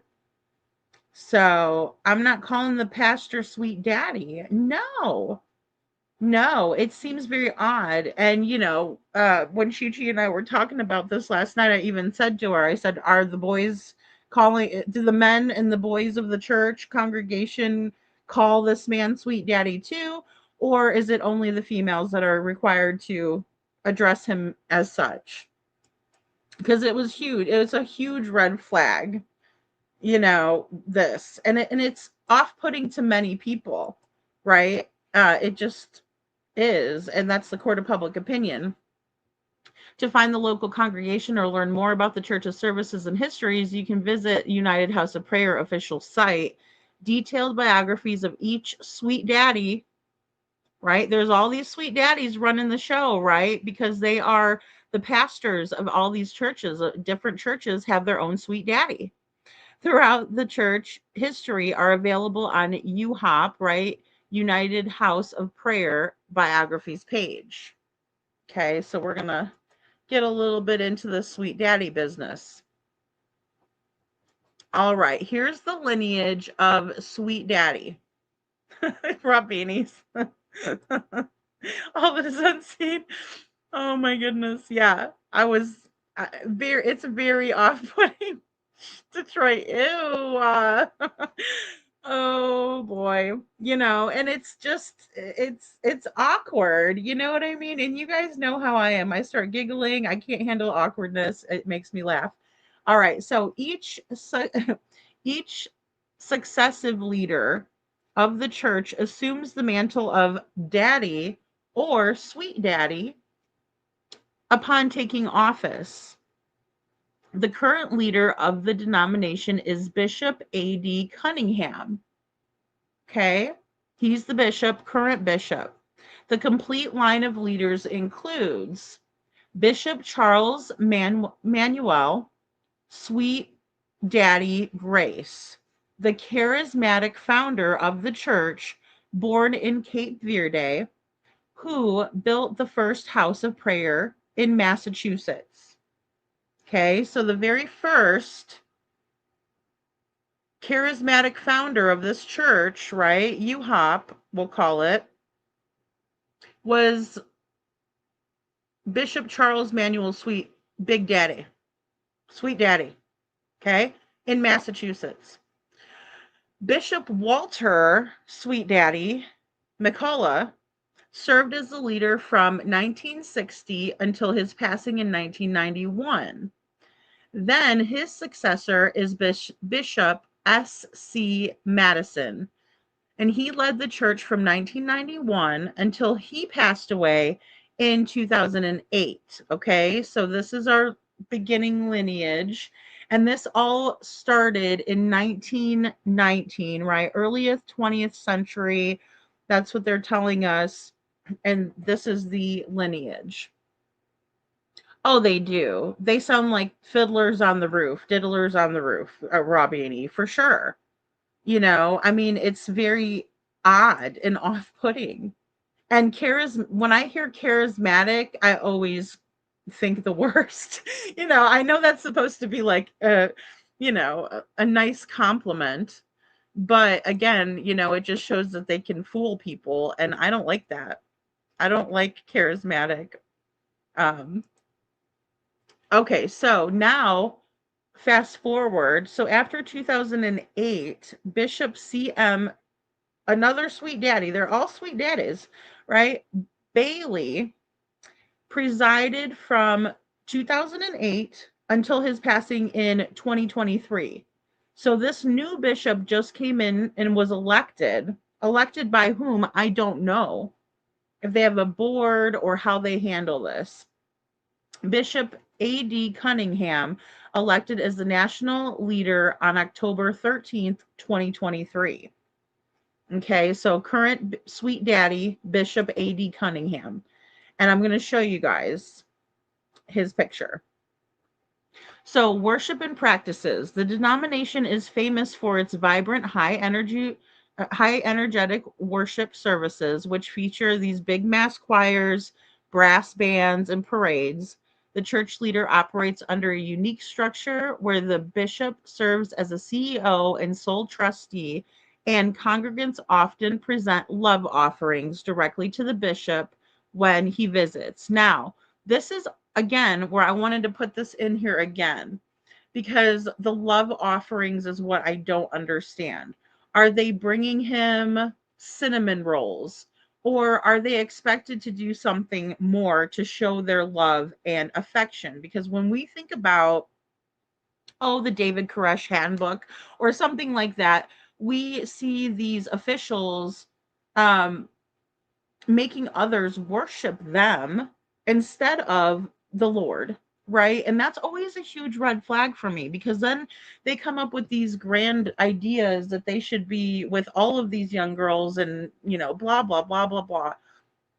It never ends well, and it causes tons and tons of trauma. And why would she choose this place to meet her demise? I don't think Juliana did that. Now, again, guys, the Sweet Daddy title is a revered honorific given to the national leader and bishop of the United House of Prayer for All People. Founded in 1919, this prominent African American Pentecostal denomination operates over 100 congregations across the United States, right? So it's not localized to North Carolina, but there is a heavy influence in the area. And very concerning. It is disgusting. It's submissive. It's gross. It's off-putting. We don't have any sweet mamas out there that anybody's talking to like that or worshiping. So very strange. Hide your kids and your wife. Raw beanie. Mm-hmm. Yes, all that is unseen. Sweet Daddy, high-paying members club. How fake, women run, children follow the women. Well, exactly. And that's what's so scary, because a lot of these times in these cult situations, we even see husbands like allowing for their wives to just be with the leader, and it's like an honor. And because they're just so they're so willing to please this person, because they literally worship this person, and it's so dangerous. It's so dangerous. So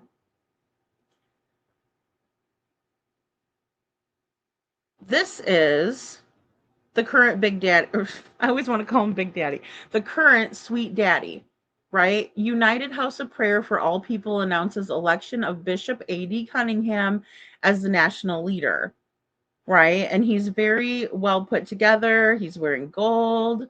He's got the crown like he is royalty. And it just really makes you wonder. Exactly. I think of the same thing, Witchy. When I hear love offerings and connection to cults, I think of the essay. Yeah, absolutely. And women being made to serve this sweet daddy and call him that, or just daddy, either one. Very sexual connotation, in my opinion. Okay, so this is that gentleman. And this is part of the public opinion that I thought was very important for us to look over. So Ronnie McQuarrie Jr. Is off the street, but there is a mansion for the bishop right beside it on the same land, but divided by a privacy fence. The property has a private driveway, excuse me, and I think is gated all the way around. Also, a really big monk temple on the other side of it. Those would be the only places that would have a ring camera if they had one. The church is relatively small, but is surrounded by trees. This is sad, and I live close by and had not heard anything about this. All right, so a lot to unpack here. So this woman is saying that there's this big mansion, and I showed you guys the picture of it, right? You can see the grounds, but she's saying that there is fencing around it. So again, how did this girl carrying rope, a length of rope, in a chair, a bright blue chair at that, like a bright blue baby blue chair, and she's just carrying it around the grounds, right? She's just carrying it all around the grounds, and no one sees her. But this person is saying that if they had a ring camera, or if they had any cameras, that it would be somewhere over by this monk temple. She also talks about it having a private driveway, and it does appear that there is a private driveway.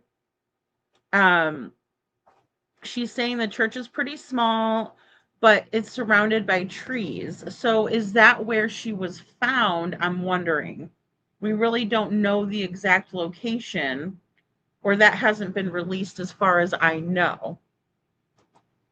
And then she talks about not hearing anything about this. And again, I didn't hear anything about it. I didn't see anybody sharing her flyers. We don't even know if there was an official flyer or if it was just her mom putting her young picture up and then saying, you know, we need to find my daughter, or please help me find her. Here's my phone numbers. Okay. So there's another person that comes out and says, let's just get this clear. If people know anything about the house of prayer, where they found her, it sits way off the road, and people don't just walk around out there. And for that man to say he was just out walking his dog, he's telling a lie. I would have to agree. Excuse me. I would have to agree. He knew her body was back there and someone told him. Okay.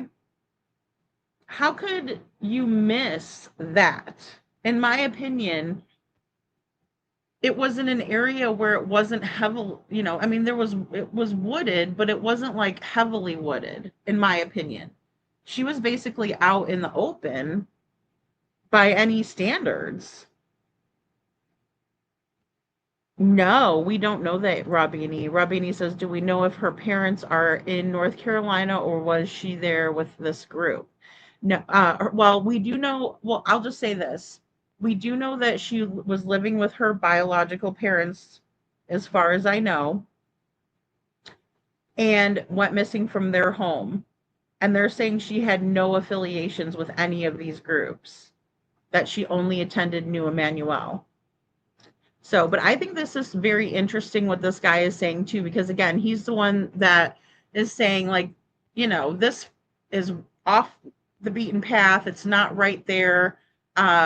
You don't just walk around out there. What was he doing out there? And of course, he says that he was a volunteer, and that's what he told the news outlet when he was interviewed. But he didn't do an on-camera interview that I know of. He did, however, film the scene of this horrific scene that he walked up on. Now, a couple of comments here also. Prayers to the family. In this pic, she is standing in front of New Emmanuel Church right down the street from House of Prayer. So she allegedly, according to this person, attended the church or was pictured in front of the church that is right down the street from House of Prayer, and that is called New Emmanuel Church.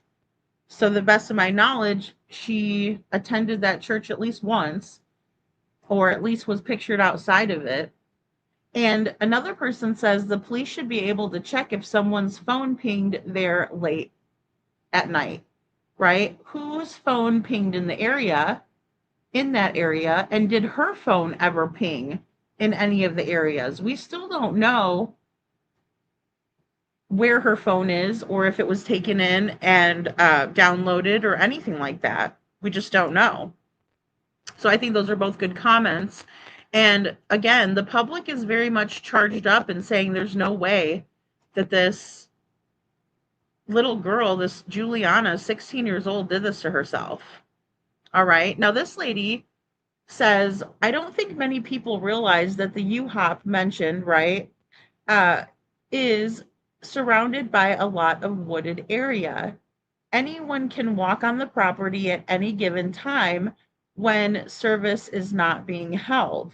It's not very well lit at night, and the church is located beside the patronage home, which is fenced, right? So this is another lady that is corroborating a story of another person who mentioned something here, saying that there's an area that is fenced off. And she's saying that the church is located beside the patronage home, which is fenced. So please stop trying to associate the UHOP with the circumstances of what happened to this young lady. It was and is definitely a tragedy, but surely the affiliation with her and the church are are not one in the same. Prayers to her family. So this woman saying, to the contrary of what some other people are saying, in the same way she's corroborating some of it too, though. And she's saying, please don't look badly upon this church or think poorly of them or think that there's some sort of an association, connection, or affiliation, which I would have to respectfully disagree on. But I can see where there has been a lot of tension with the subject, right? Because people are wondering what the heck is going on here. And that's a good question, Detroit. I'm not sure. They haven't told us anything about her, and you would think that would be something that they would talk about. Or even say, Juliana just got her driver's license because she just turned 16. But it appears she turned 16 in October because her birthday's in October. So again, they don't tell us anything about Juliana or what kind of person she was or what kind of life she lived. They're just telling us that she was bullied over and over. It's like we're getting beaten over the head with that narrative. And I never like that because it always seems like they're trying to push us towards that instead of us concluding it on our own. And what we've seen with and heard with our own eyes and ears, it just paints a totally different picture in my mind's eye. Okay, and again, this is the child that we're meant to think that she was just so distraught that she would go and do this on an unknown property to her that she had no affiliations with, that she had no reason to be there for, or any of it, right? But yet we see her smiling. We see her kissing the camera, making a kissy face at the camera. And she doesn't appear to be going through a whole heck of a lot. Now, that doesn't mean anything, and we always hide and mask those things very well when we're going through it. But again, it's just something where you will end up seeing an outward projection of those inside feelings, and I'm not seeing that. I'm not seeing evidence of what they're alleging, which puts up a big red flag to me. Okay, and then again, we read some of this through, guys. I think I put something at the end here. I just want to make sure that we got all of it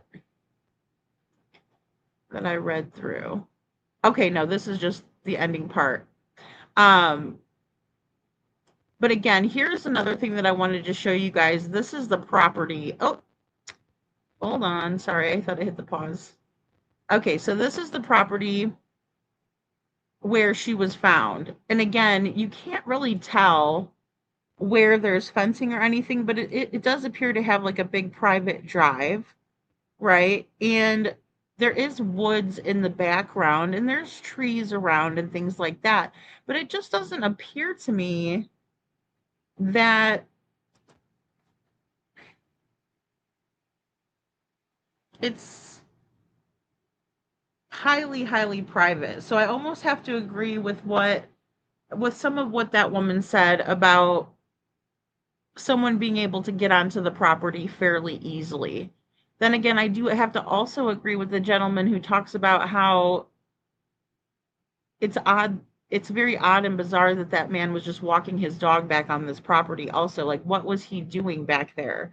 And again, Kenneth Tolbert is the one who reported all of this.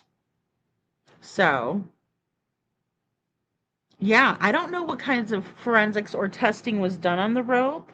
But I think that would be like a first start, right? To see if there's any fingerprints, to see if there's, any kind of specialized knots, like our friend Libra was saying earlier, because a lot of times, and even I've watched a couple of different crime shows where that's how they were caught, because there was a specific knot that only the Navy used. And so they deducted that someone that was in the Navy had to have learned that special knot. There's things that are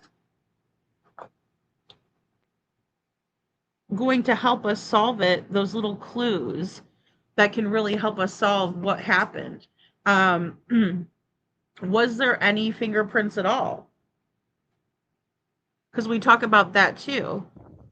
Did someone use gloves? Did they avoid putting any fingerprints on there? Because there should be fingerprints that match if she did this to herself.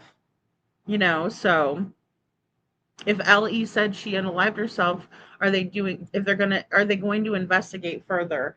And Robini, that's what worries me the most, because even when we think about our friend Crystal McCrory Jones, and the way that they ruled her death a suicide right off the bat and did nothing else to investigate it, right? We heard the 9-minute interview with Tony the Hussy, right? But other than that, nothing. And then the police kept the case open, and so that's why we couldn't FOIA any information on that, but was this done properly? Was the medical examiner up to par? Have they ever been in trouble for ethics or any type of violations that would indicate that they didn't do a proper investigation here? Because I think that they should have definitely double checked everything.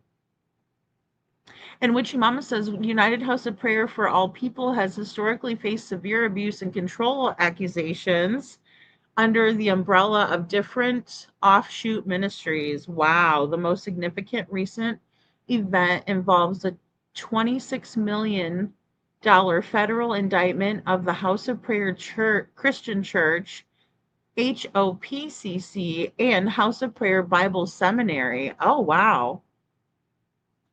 Including Child SA and 26-count federal indictment. Wow, Witchy. Oh, my gosh. Woo! Wow. Yeah, and there should be some rope burns or some indications, right? Because it's not going to be something that's, clean or anything like that. I mean, obviously there's not going to be blood or anything if that was the cause of death, right? Asphyxiation, excuse me. Right. So, but there's actually going to be a lot of evidence of that happening to her, right? And it would be in forms of rope burns or some sort of ligature marks that would indicate what has happened. Thank you, Witchy. Yeah, I mean, it seems like there's a lot of shady dealings with these people, and a lot of people that are, calling it out for what it is. So yeah, we need to have that DNA.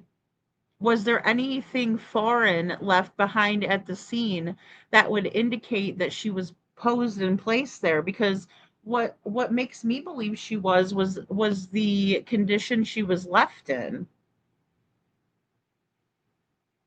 You can't really say someone's hanging from a tree when their feet are on the floor. It just doesn't add up. Witchy, that's a really good question. Was she pregnant or threatening to tell? That's a good question. I'm not sure. It just seems like it's so hush hush, right? It's like, oh, nothing to see here. Let's just sweep it under the rug. And she was bullied bad, but bad. But when they're talking about when she's being bullied was years and years before this, guys. They're saying that it hurt her so badly that she decided to do this. Drag marks, yes, that's true. Even from the chair, absolutely. Yeah, like how heavy was the chair? It looks like a little plastic chair, in my opinion. It does. It looks like just a little plastic chair. Yeah, here we go.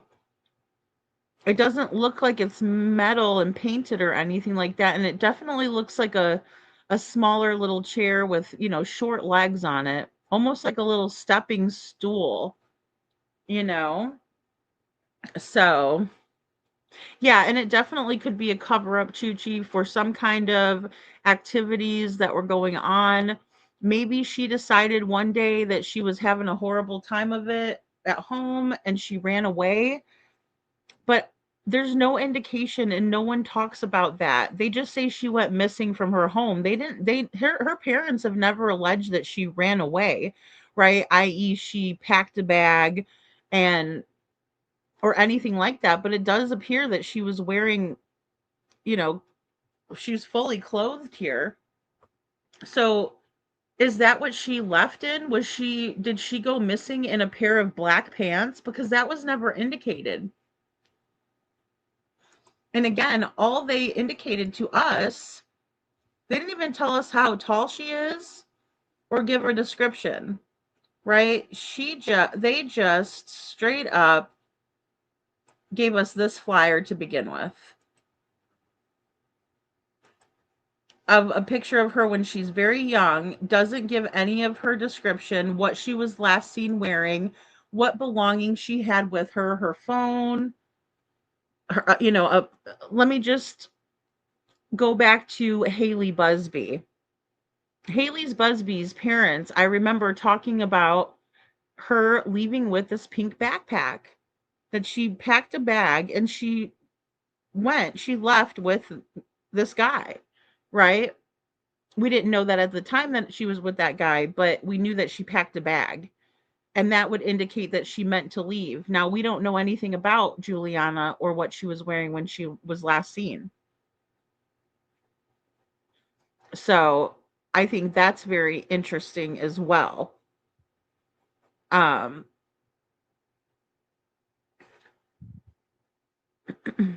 Oh, yeah, it does. It does, Robini. It looks like there's loose leaves on the ground. Yeah. Yeah, it definitely looks like there was let's see. Oh, there we go. I was like, it's someplace closer here. Yeah, it does. There's some loose leaves and stuff like that. And again, look how wide open this area is, guys. This is not in a bunch of trees in a thick forested area. So we have to look at this as, a key indication of the area. And that it's not like there was a bunch of trees hiding her from anybody's view. She's quite literally out in the open with a bright blue chair next to her. And then you can also see a light colored pink. I'm not sure what this is exactly, but it's up there. And it's also brightly colored and in the view of somebody that could see it from a far off distance.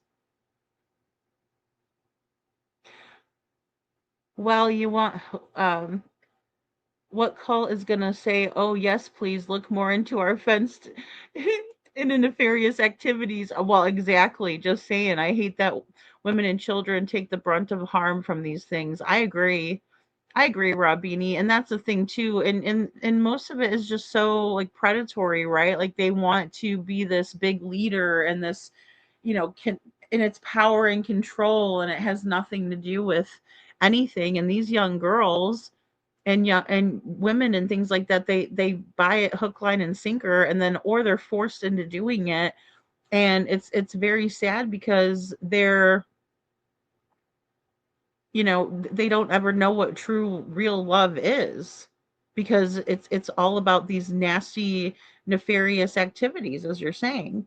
I mean, Robin, I thought about that too, and I thought about maybe like her parents might be afraid to come forward because maybe they're not legal or something to that effect, or they've just been here so long and that sort of thing. But I'm not sure a whole lot on that history either, unfortunately. So, and Chuchi, I can't tell if it's long sleeves, but I can tell you it definitely looks like pants, and I can't see any of her let me show you, because there was like a closer up. Is this okay? I could just kind of play this. Actually, I might have to back it up. Okay. So there's a certain point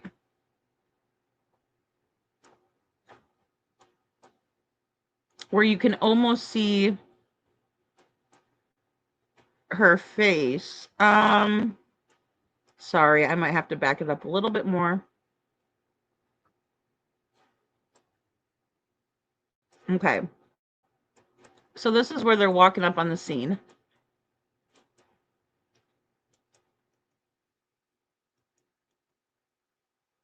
Sorry, I want to get it in the right spot.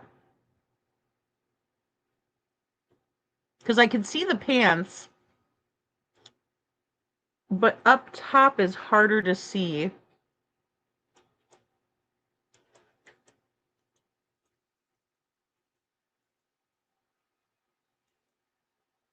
But yeah, you can almost see right here where her face is, where you can see like the brown, and then you have the black, and I just can't see like even her hands or anything, her fingers or anything like that.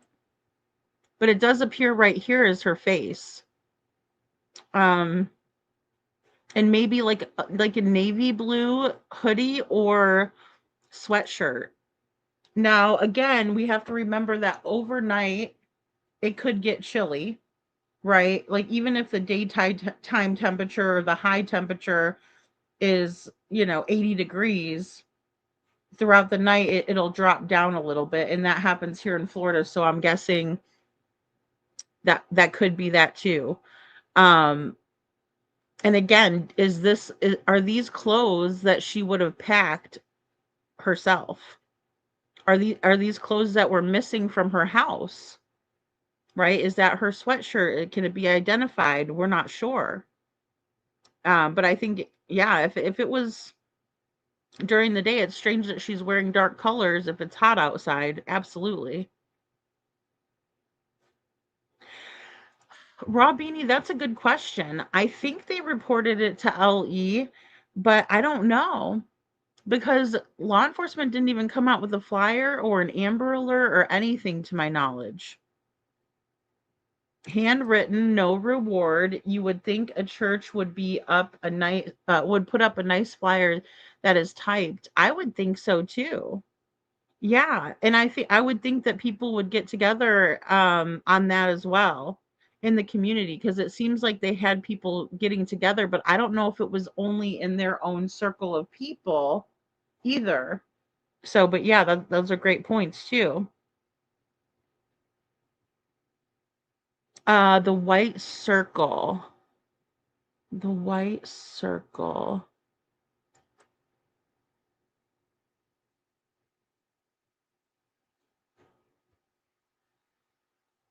Um,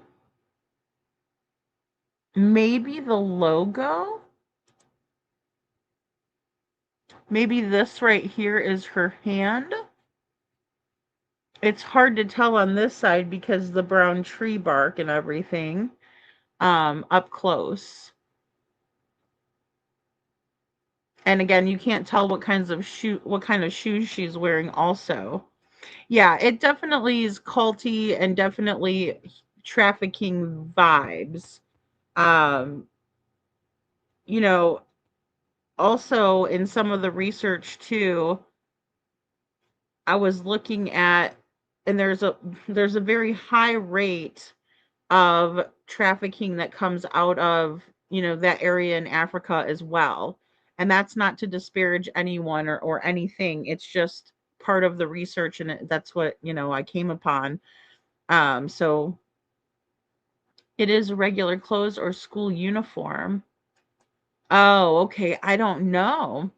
I don't know because black pants, I mean, are a lot, used a lot in different kind of uniforms, even like if you work at a restaurant or something like that, black pants are pretty standard. So yeah, I could see her hand on the one side, Chuchi, like if it would be her left hand.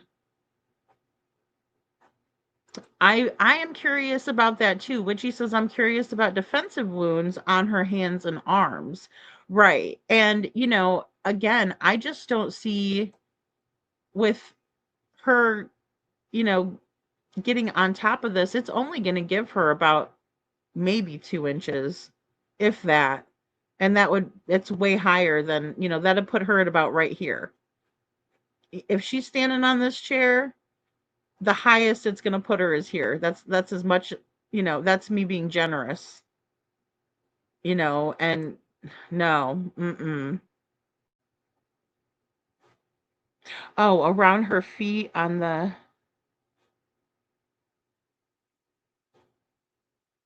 Oh, okay. I see what you're saying.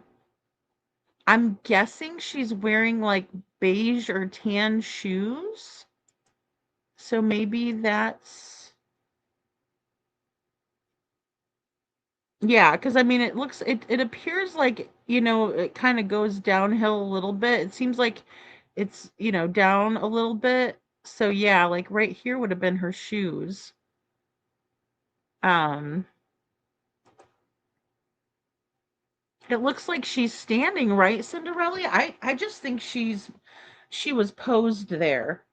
I mean, it definitely looks staged posed, like herself there, the chair sitting there, somebody put it there randomly, looks like, or to make it appear that she did this to herself. Oh, when we were looking at the leaves. Oh, let's take a look back here. Oh, that was a good... Hold on. Let me just...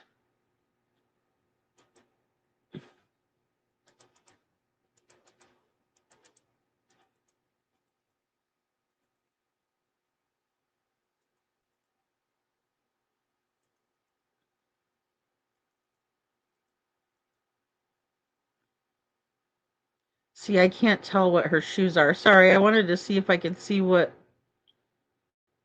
shoes she's wearing. Okay, so I think it was after this part, because I think he does film again coming up here. And it appears they brought another dog out as well, not just the one he had. Okay, was it somewhere around here?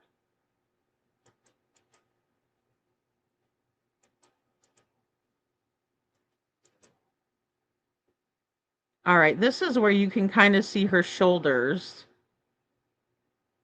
here. I think maybe it might be the light, the way the light is catching. But then again, I do see this here. Oh, maybe sandals. Yeah, maybe sandals. Oh, Detroit says David Taylor, Kingdom of God Global Church, was living in North Carolina. I wonder if the churches were affiliated with each other. The story is pretty messed up. Another rabbit hole, huh? Okay, I don't remember if we found any info on that or not. I don't... Maybe Chuchi will remember. David Taylor sounds a little familiar, though. It looks like her feet are on the ground, in my opinion. Yeah, Detroit, mine too. Oh, it wasn't pixelate. Okay, it wasn't pixeled. See, and some of this you can kind of make it out, but it's hard to tell because the North Carolina beat is also put their watermark on it, so it's so hard to tell.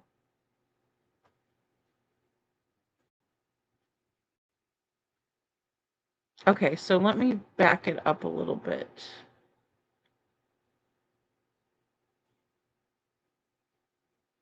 And, I also wanted to point out that when they're walking up, when they're walking up, again, you can see it's an open area. I mean, there are trees, but it's the one that's like right in the middle of everything that she chose, or that they chose to put her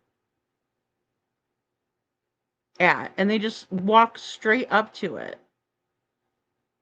And they're not overly excited or anything like that. I think it's very strange how calm everybody is. I will say that as well. And of course, I'm sure this guy prepared them before taking them here. But look, there it is, right there. The scene, that is.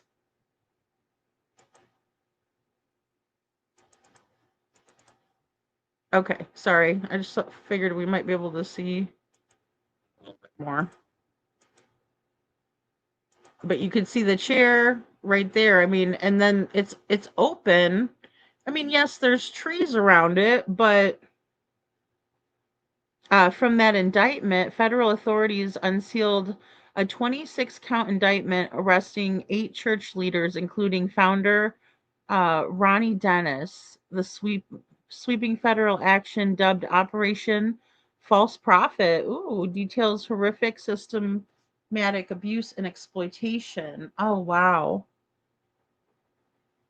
Well, I mean, they didn't hide her. Like, that's what I'm saying. A lot of people are saying that, oh, it's a wooded area. Well, it is wooded, but where she was found is open. I mean, they were able to just walk right on up. I mean, this is them coming from far away, and this is all open field, in my opinion, from what we can see, of course, on this camera. And there's trees around it, but I mean, it's an open area where she was located.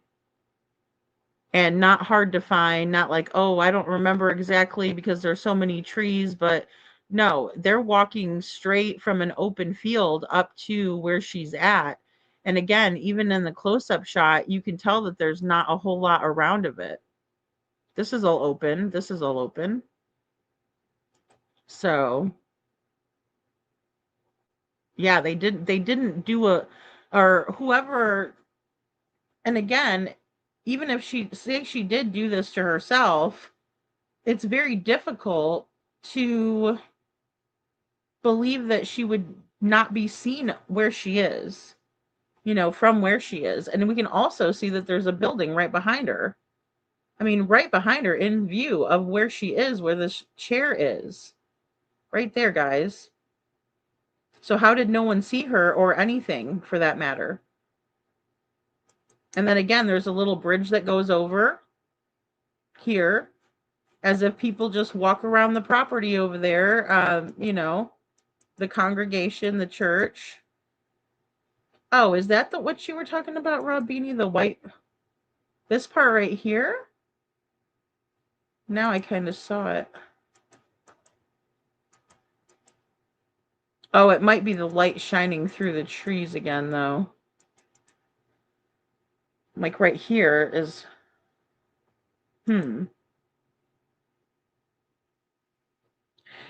he's the one from Detroit that is in jail for many charges, trafficking, etc.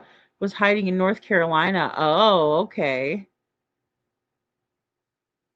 Right when he walks up.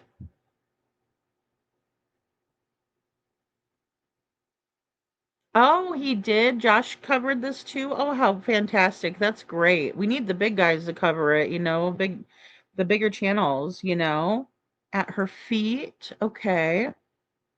I might need to back up then a little bit. Oh, right here? There it is again.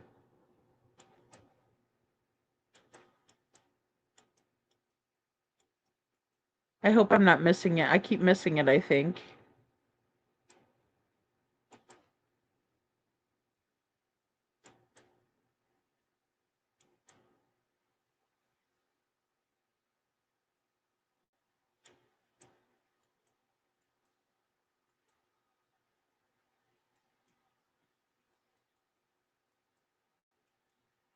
And then where was any of her belongings too? That's another thing that's kind of curious to me, is that it appears that this is all she has with her. I mean, was her phone in her pocket? Were they able to ping her locations in order to see where she was heading to, where she had been? What time she made it over here to do this even?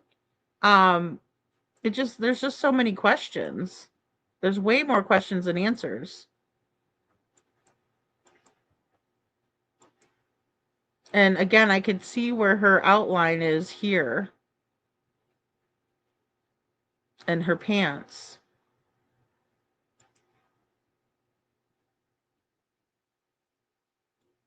And it's just weird that they allowed this guy to,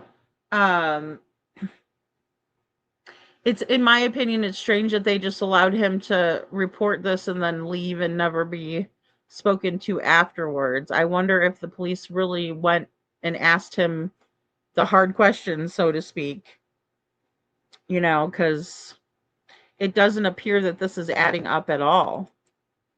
Just, for a regular person, like any of us, if we're looking at it like this, wouldn't law enforcement, wouldn't the medical examiner, is it something where it's, they just don't care, or what's the deal? And again, this doesn't look like anything that would hold her or that would be able to facilitate this act. Detroit says, how many times a week does the church meet? Do they have Bible study or other activities during the week? I'm not sure. It does seem like they have a lot of different programs and things that they do. I would have to look and see exactly, what all is, what all goes on there, because this was supposedly a Friday that they found her. So, yeah, I mean, Thursday night, did they have anything Thursday night, I guess would be the time in question. Oh, David Taylor case. I'm sorry, I read that wrong, Detroit. If you are due in court and find a body, wouldn't the police want you to stay there and notify the court about it? I would think so, Witchy. Yeah, I would think they would be giving you a doctor's note or something. Doctor's note, but I mean, yeah, that's strange. In my opinion, that's very strange. That, let me see if I can't look up. Let me see.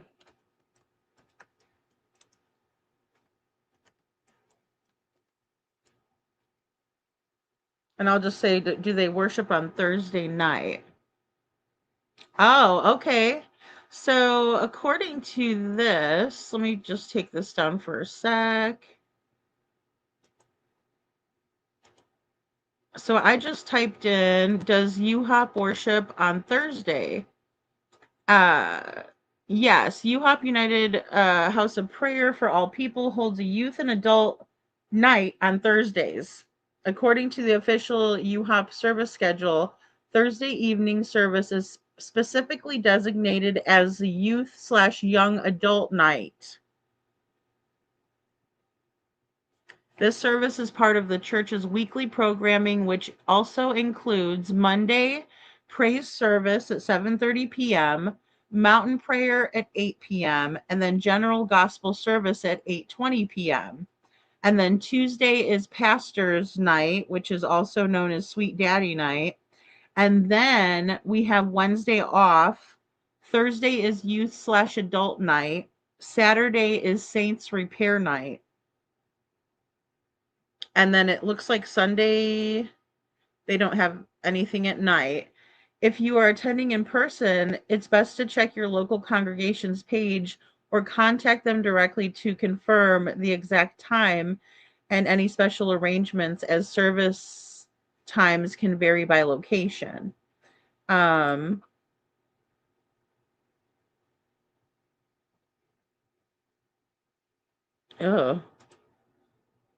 Okay, hold on one second.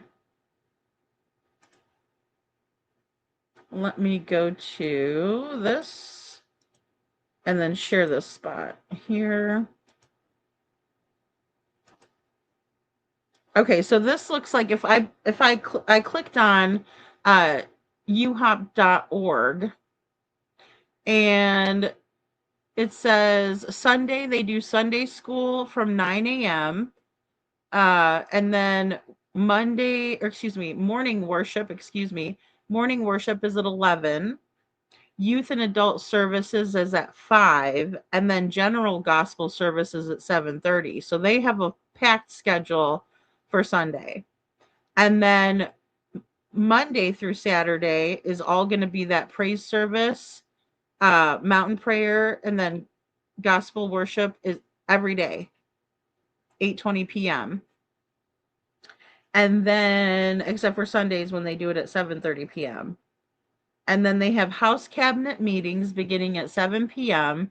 The President of Presidents meeting begins at 8:20 p.m. So they do that during service? That's weird. Tuesday's pastor night again. Thursday is that youth and young adult night. So that's interesting. And then they have this where it says Love Corners Interior. It looks like a big snake down the aisle. Strange.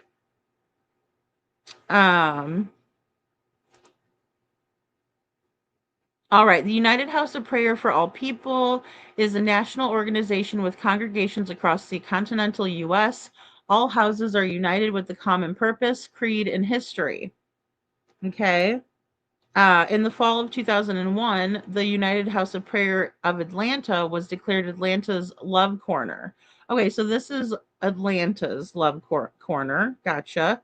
But again, guys, notice they all have the lions. The lions are like a big mascot that they keep outside.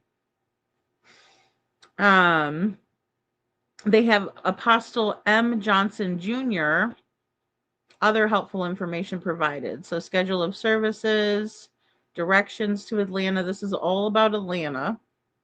I wonder if they have one specifically for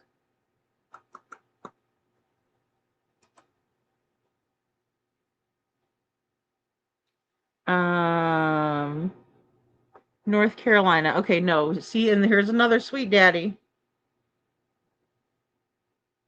More sweet daddies, more sweet daddies. Strange.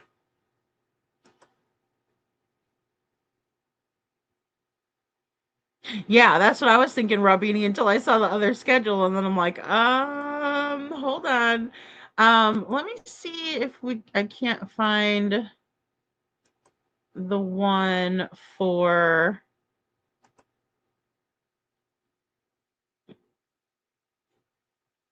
North Carolina. Charlotte.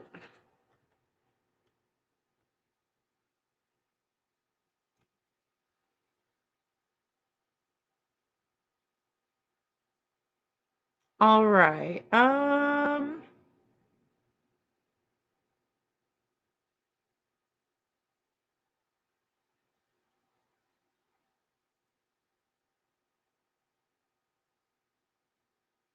Oh, we're not looking for that one. Okay, sorry. I need to find the right one because there's several of them.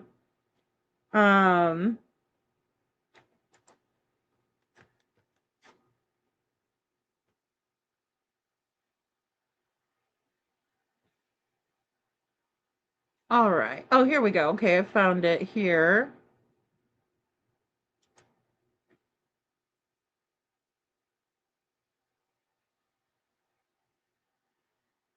All right.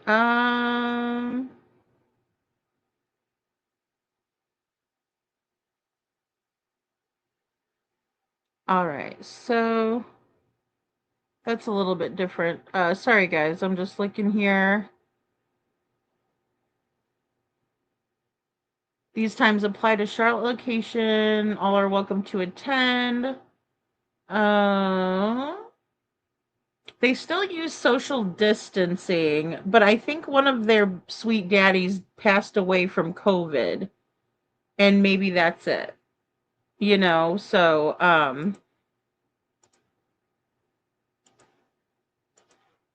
let me go ahead and show you guys this. Is this the right one? Okay. Yeah, so it does appear that they have those scheduled times as well. But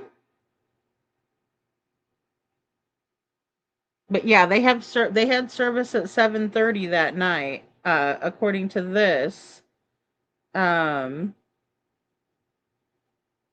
And then here's another web page also.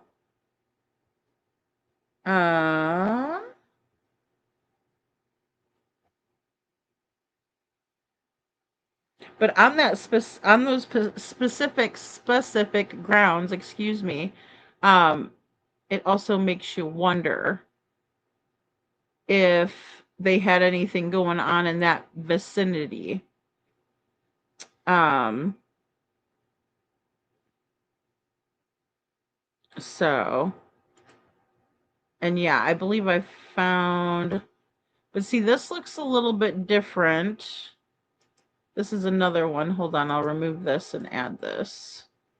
This is a whole nother one that doesn't appear to be the same one. And it definitely resembles like a mosque or like an Orthodox church, in my opinion.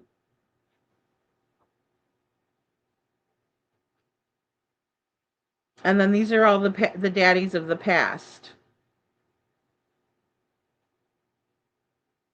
And let's see. Yeah, it appears they follow that same scheduling too. So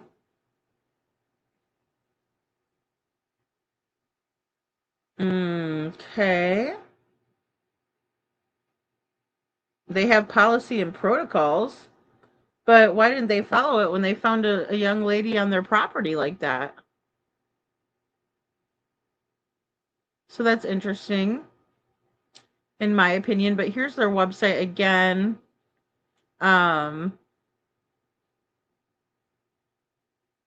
Showing, what times they have worship and different things like that. But it doesn't show that actual location where she was found. This is a different one. So I wonder what was going on that night, Hey Faye, good to see you. So, someone could have known nobody would be on the church on Friday. That's very true. Yeah, that is true. Yeah, so it's very interesting. It's a big rabbit hole, and like I said, I want to go through some of the connections with the churches with you guys tomorrow, on live, and just kind of get to know a little bit more about all of these strange church goings on, right?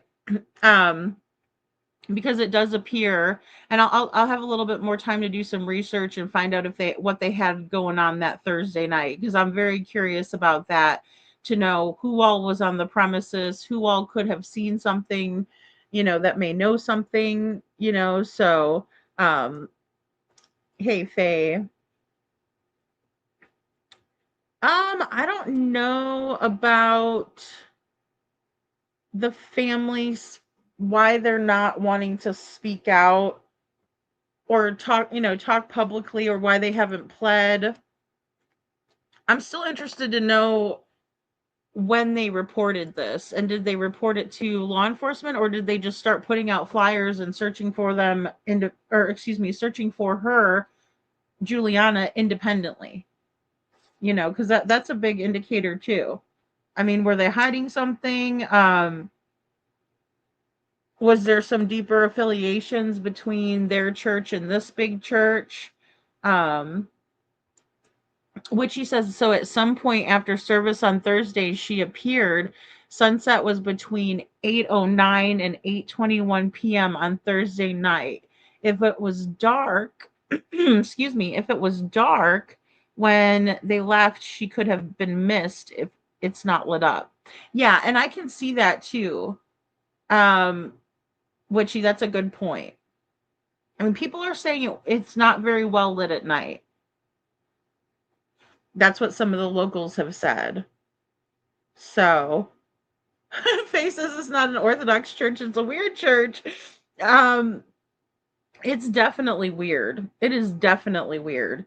And just the fact that, again, they're making their parishioners or their congregation worship a head man is very cult-like, in my opinion, instead of, giving the glory to God and that sort of thing, that we're used to seeing, and we're, kind of taught in different ways. But But yeah, I'm curious to know what all was going on or who would have been around that area.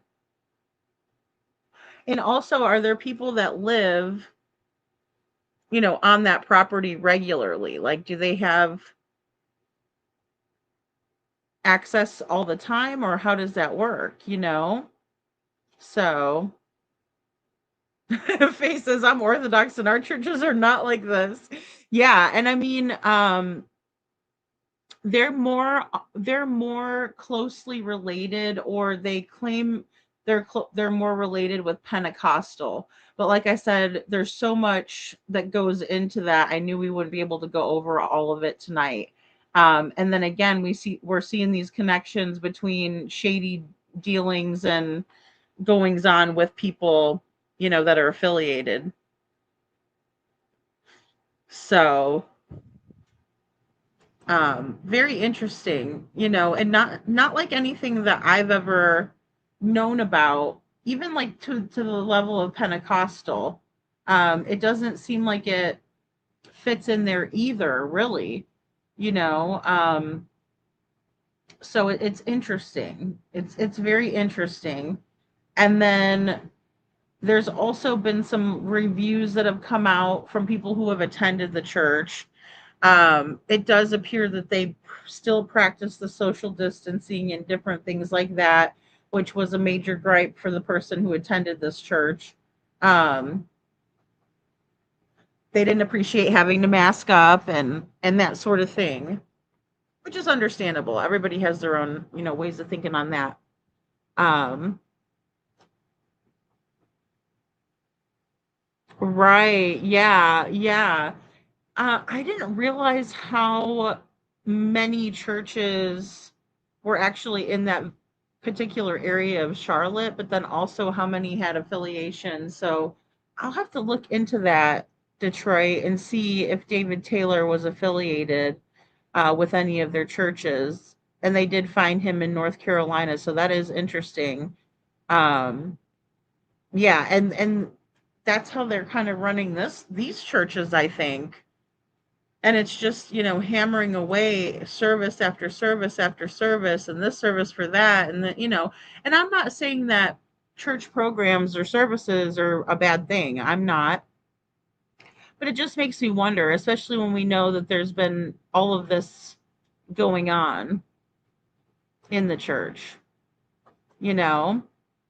Yeah, I found that to be odd too with the blue and red stairs. What's the symbolism behind that? What kind of symbolism does that hold? And then also, do all of the sweet daddies wear that crown or what? Detroit says unorthodox. Yeah, they are unorthodox for sure. For sure. Um, so yeah, I mean, there's a lot to dive into with that. I do want to get up also my Pascal interviews with Seth. I wish that I had more storage, which is the main problem with that.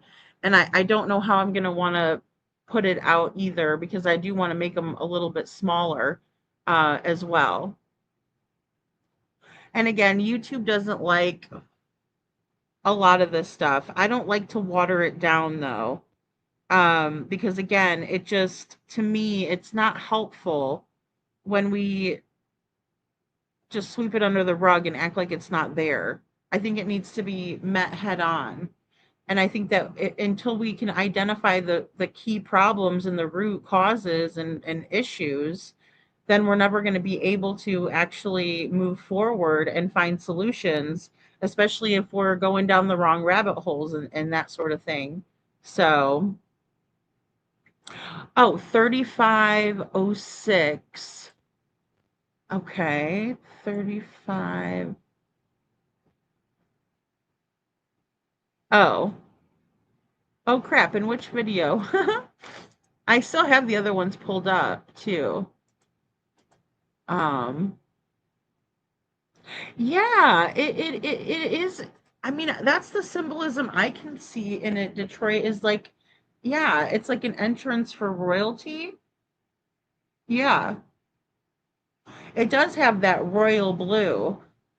And is everybody else supposed to go through the red door, or how does that work? You know? Faye says, yeah, Detroit, it seems like it. 3506. Okay, so I'm gonna have to go back and look in this live probably, huh, Robini? Yeah, I was just blown away when I saw the pictures. I was just completely blown away by that. I'm like, I cannot believe that they're saying that she did this, and how did she carry this out, you know? Okay, great, Robbie. Now I was looking at the other one and I was like, oh wait, that one's not 35 minutes. Usually my videos are longer. Um, but yeah, I would like to deep dive a little bit more into and see if there's any connections, and I'll look into also uh David Taylor, you know, because and again, there's a lot of religious affiliations that are coming straight from where they um originally came from, um, you know, in the Congo area in Africa. So that's another thing that is just going to take a long time to present and discuss. And I do want to kind of look into all of it and deep dive in. So, oh, okay. Oh, okay. It looks like a circle around her body at her feet. Almost looks like salt or something. Okay, I see. Like she, like it was like a circle around, just like lined out. I see what you're saying. Okay, I'll have to go back and look. Yeah, that's really interesting. That is really interesting. Um, that would kind of maybe suggest, I mean, that would obviously, she didn't do that herself. That would also suggest, if that's the case, that would also suggest she didn't do that to herself. Is the United House of Prayer for all people connected to the Kingdom of God Global Church, formerly Joshua Media Ministries International? AI says no. Okay. Oh, okay. Thank you. Hmm. There's so many of these organizations. So many of these organizations, too, that are just like beaming, and they've been for a very long time. So it's interesting looking into that as well. I mean, I would think that would be real ritualistic at the very least. Chuchi says a sacrifice, salt at the feet. I don't know. I don't know.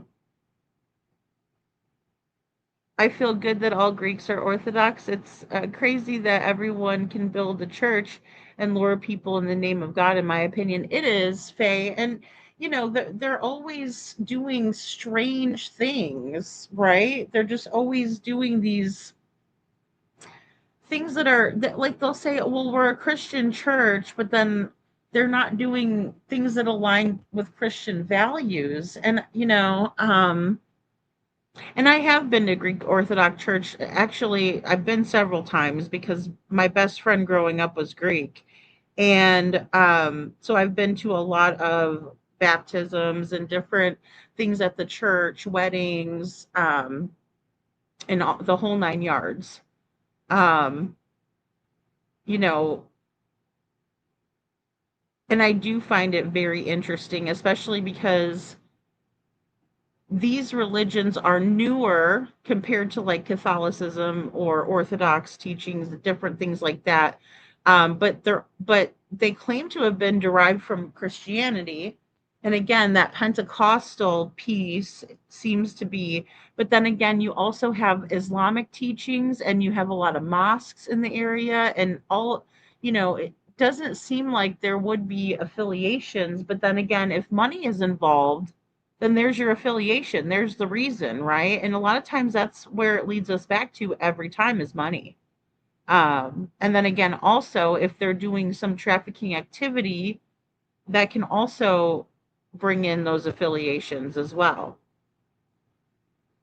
Okay, so no, thank you, Witchy. Okay, so is the United House of Prayer for all people connected to David Taylor? AI says no. Thank you. Just found this on AI Google, Robini. Okay, oh cool. Thank you, Robini. I sent you an email. Third person charged in a multi-state forced lab conspiracy involved Kingdom of God Global Church. Oh, okay. Thank you, Detroit. Congo put salt around bodies in the Democratic Republic of Congo.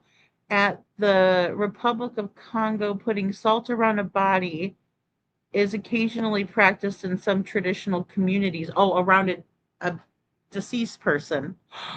Oh, okay. Hmm. So that would be something that would be tied directly back to where they're from. Uh, did the police look into these parents? Is what I'm asking myself right now. You know, it is always about the money, Faye. It is. It is. That's those affiliations, that are just like, okay, if they're not aligned in any type of other way, money talks, right? And that's scary. Yeah, that is crazy, right, Detroit? That is about the profit test and forced labor, right? Hmm. I don't know. That is a good question. Hmm. I've never heard of doing that with salt. Like I've heard of that, like putting salt by the door or whatever, like some superstitious kind of connections there or however we want to put it. But oh, Rabini says, but it's not a widespread uniform custom across all regions or ethnic groups. Facebook, Jerwanda Jaluth, Mamba, Mambo Bad. Sorry, I hope I said that okay. Uh, where it does occur, placing salt on, around, or inside the burial site. Oh, okay. Salt is used to vanish spirits and cleanse an area or define an area for a circle of protection. Okay, thank you, Witchy Mama. All right. So if they circled her like that, would it be a ritual for protection? Hmm. And if they're doing that in tradition of, you know, bodies or something like that, that have, you know, and burial sites, hmm. Yeah, that raises more questions. And I don't know how Americanized her family is either, because like I said, it did cross my mind that maybe that's why they're being so quiet, because they're afraid that they might be, deported or something like that, or they might have knowledge and they're scared to say what they know, especially in a trafficking situation. Um, okay, so for witchcraft and voodoo type stuff, okay. Yeah, and I mean, they seem to be practicing again like a Christian form of Christianity. Um, so okay, so when it okay, so I'm gonna go back to Rabini says, where it does occur, placing salt on and around inside the burial site, it serves both practical and symbolic purposes, excuse me, purification and protection. Oh, there we go with the protection again. Salt is highly regarded as a spiritual purifier. In various African traditional beliefs, it is used to cleanse the body and purify the sites. Ooh, okay. No, that's great. I'm glad, guys, because there's a lot of things that I'm not aware of. I mean, and I have been to, like I said, there's not a church that I've gone to with a friend or something that I wasn't like, oh, interested in going and supporting. But again, a lot of the religions are so closely, related to my own. So, um, That's interesting that they would do that, Robini. Now I'm really wanting to see that spot. You know? Chi says, yeah, the sacrifice of voodoo. Wow. So, okay, so I'm going to have to do, okay, 3506. I just want to remember that as well, just so I don't forget to check that spot.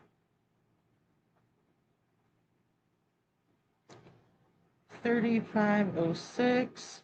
I'm just writing it in my notes because I know I'll get off the live and be like, which one was it? All right, so yeah, I will check that and screenshot it and see what we can look at for tomorrow. Yeah, it's just interesting. Oh no, oh no, that's too funny. Um, so yeah, guys, again, I want to work on a little bit more on Sebastian's case, especially going back to the beginning and, just putting together these events that happened, but then also going back over Seth's interviews and things like that, I think are really important, because we've never done it before. Because she didn't commit her unaliving. If she did, she would go to heaven allegedly. Yeah, and that's what makes me wonder. But who would have put any purifying, near her? That's what's so strange. I mean, I could see why after the fact, but it's definitely interesting that it was there just right after this all happened, when she's first found. Hello, Jilly. Good to see you. We are discussing, or we're just kind of wrapping up a little bit, discussing Juliana Zeta, or excuse me, Juliana Zeta's case, and she is a 16-year-old from Charlotte, North Carolina, that was recently found. They're saying that she took her own life, but I just don't believe it. I just don't think that anything really points to that besides some bullying that happened in the past, which I don't see why that would be affecting her so much now. I mean, why didn't she attempt or take her life when it was all happening? That just doesn't add up for me, at all. So, but I've made a couple of videos too, Jilly, so you'll have to check out, why I think that, also because there's a lot of supporting evidence as to why. There's a couple of things that, could go either way for me also, but most of it seems to, you know, check out that way. Thank you, Witchy. And I'll tell you, Jen is also going to do a live stream too. Um, as well, because she was like, this just doesn't make any sense. So yeah, that would be so great, Witchy. Thank you so much. Try to figure out what the heck's going on, you know. Detroit. I'm about to take a blanket and sleep outside in the yard for real, she says. Oh my goodness. Hello, IML. Good to see you. She says, baby curl. Just just watch that short. Thanks guys. I love that so much. Yeah. Oh, I'm glad you're feeling better, Julie. Yeah. It's that time of year too, and I know a lot of people are kind of under the weather.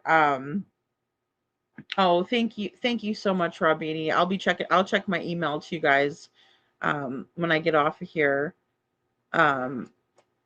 But yeah, there's just so much going on. And then of course I did review Sebastian's Law again. When Seth had sent it to me, I reviewed it once, and then I reviewed it again today.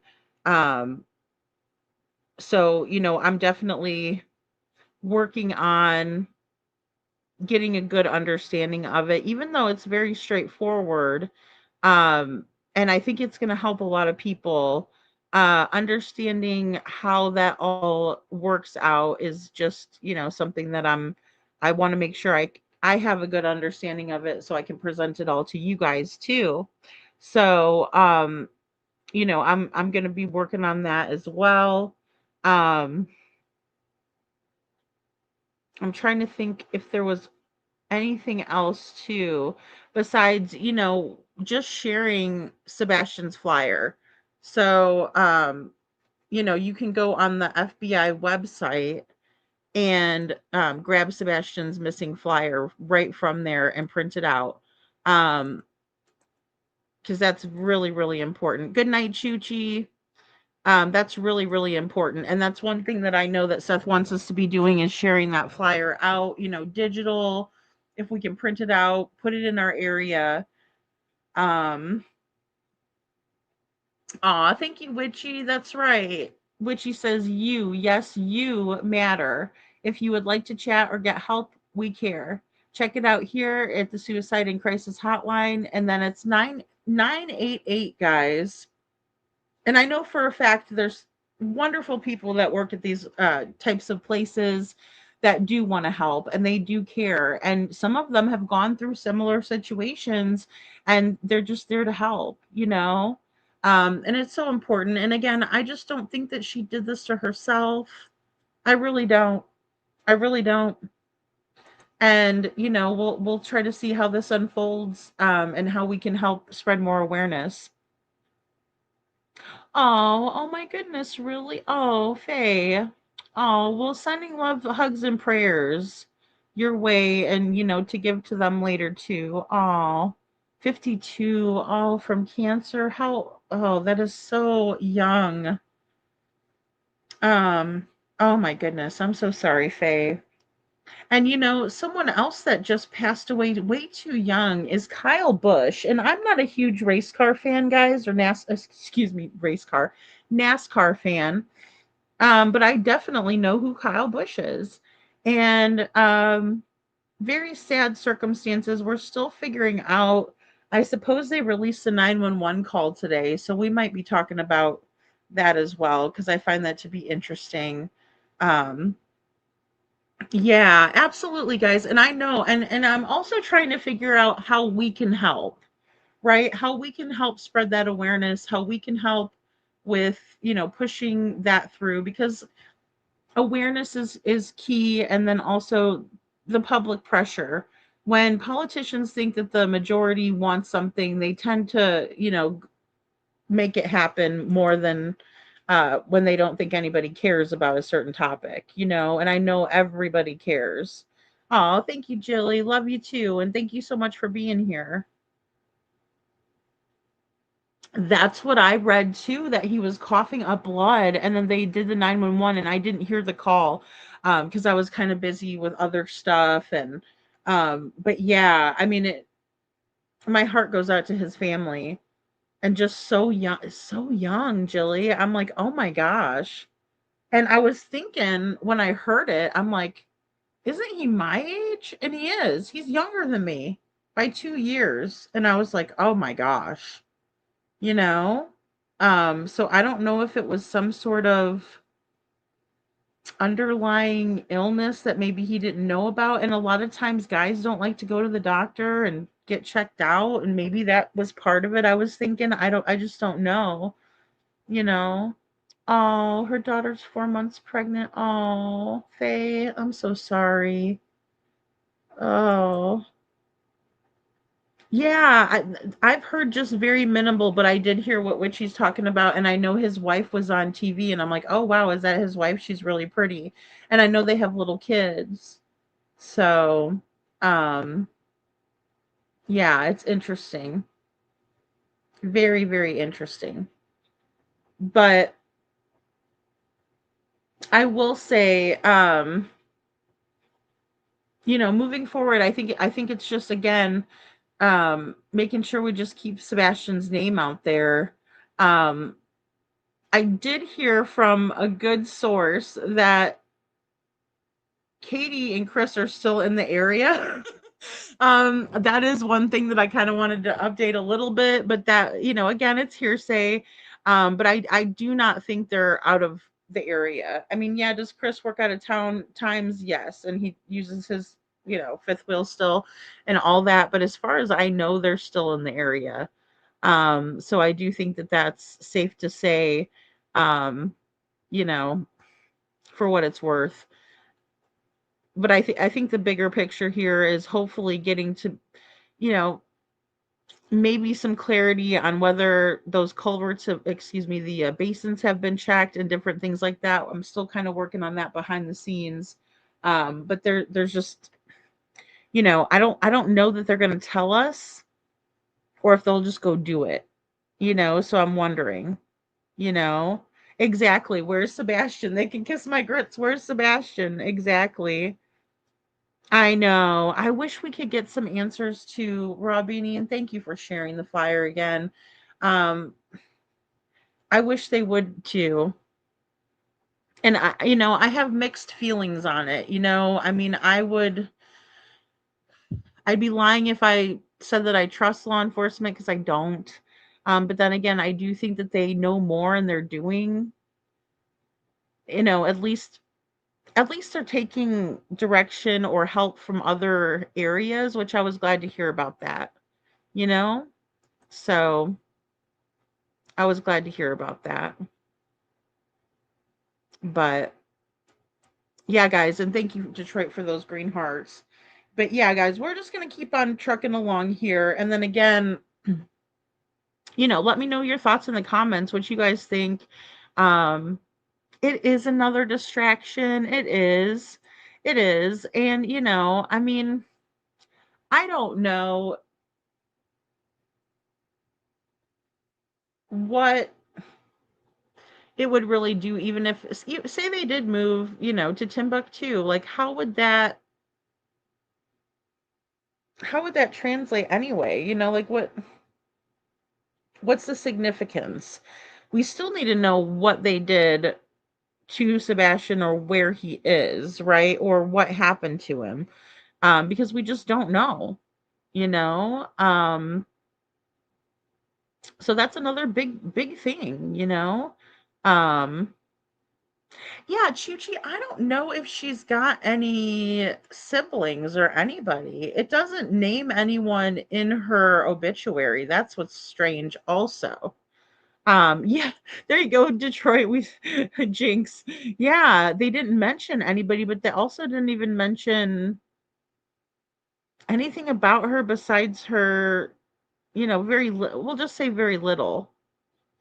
And then, focused in around bullying. And I also want to know more about the domestic violence accusations or information that's out there. Because I have a couple of screenshots to show you guys about that as well. But I had so much information, I was like, oh, I better keep it, to at least so we can do another show on it. Yeah, her best friends, cousins. That's right. Who knows her secrets, or does she have a boyfriend? Because a pretty girl like her, I would think would have a boyfriend, you know? So I heard there was a lot going on. I still haven't checked out everything that was going on over there with Josh and Chris McDonough. Oh my goodness. I'm just hoping that Chris McDonough will take Sebastian's case on and help us out. We really need to we need that, and time is of the essence. And I think that would be wonderful if we could get that done. They didn't. We can't find out. We couldn't find the names. Chuchi and I were looking to see if we could find the parents' names even, and they weren't. They weren't listed anywhere. So I'm like, wait, what is, what's up with that? I mean, and again, I wonder about if they're scared for, that they might be deported or something. That's a real fear. If they're not completely citizens or something to that effect, that could be even if it's not something that's, going to be on the table, say law enforcement isn't going to mess with them or something like that, but they might be afraid. It doesn't have to be a real fear, it can just be a fear. So we were talking about that as well, Hey Seth, good to see ya. Good to see you, bud. Um, I'll go into the beginning. I will watch it till I fall asleep. Aw, thank you, Jilly. Thank you so much. I appreciate you doing that. Um, yeah, there's some good information, and again, a lot of questions, guys. I mean, more questions and answers really that I can give out. Is that I'm just curious about a lot of this stuff. And again, who is Juliana? I mean, she's not just a victim. That doesn't define us. The things that happen to us in our lifetime doesn't define who we are as a person. It might make us stronger. So, but it definitely doesn't, tell a story about who we are on the inside. Bullying tells more of a story about who someone else is on the inside, in my opinion. Oh, Seth says all fear is real fear, just one that you might not ever have. Yeah, well, that is true. That is true. Well, and we just don't know a whole lot about the situation, which again, I don't remember seeing anything at all about, in terms of law enforcement putting out a flyer or anything like that. I know, Seth. I'm sorry you're not feeling the best. Yeah. Yeah. I agree with she says, wow, Seth, that's a really deep thought. Yeah. Well, and it's another thing too. You try not to let fear define you, but it does drive a lot. Fear does drive a lot of emotions and reactions and the way people handle things, and so that I have to think about that as well. But I will say that the parents are acting strange.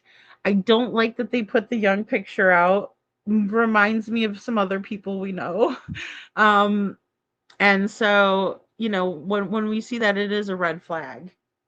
It's a total red flag. And it makes me think, okay, what are we missing here? What's going on? Why didn't they put the picture of her, older, a more recent picture? And maybe that's something that we need to spread more awareness on too. When your loved one or someone goes missing, a recent picture is so important, so very important. Always keep that recent picture on hand just in case. um and it's easy for us nowadays too because we have all of that right on our phones. So thank you, Witchy. So it's just so important.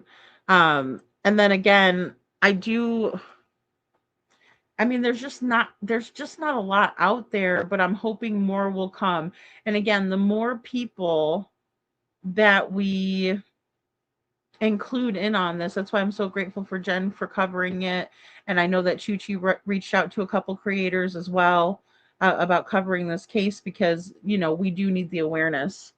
We really do. So I'm hoping we can get some awareness. You know, yeah, yeah. It is a motivator, Seth. You're right.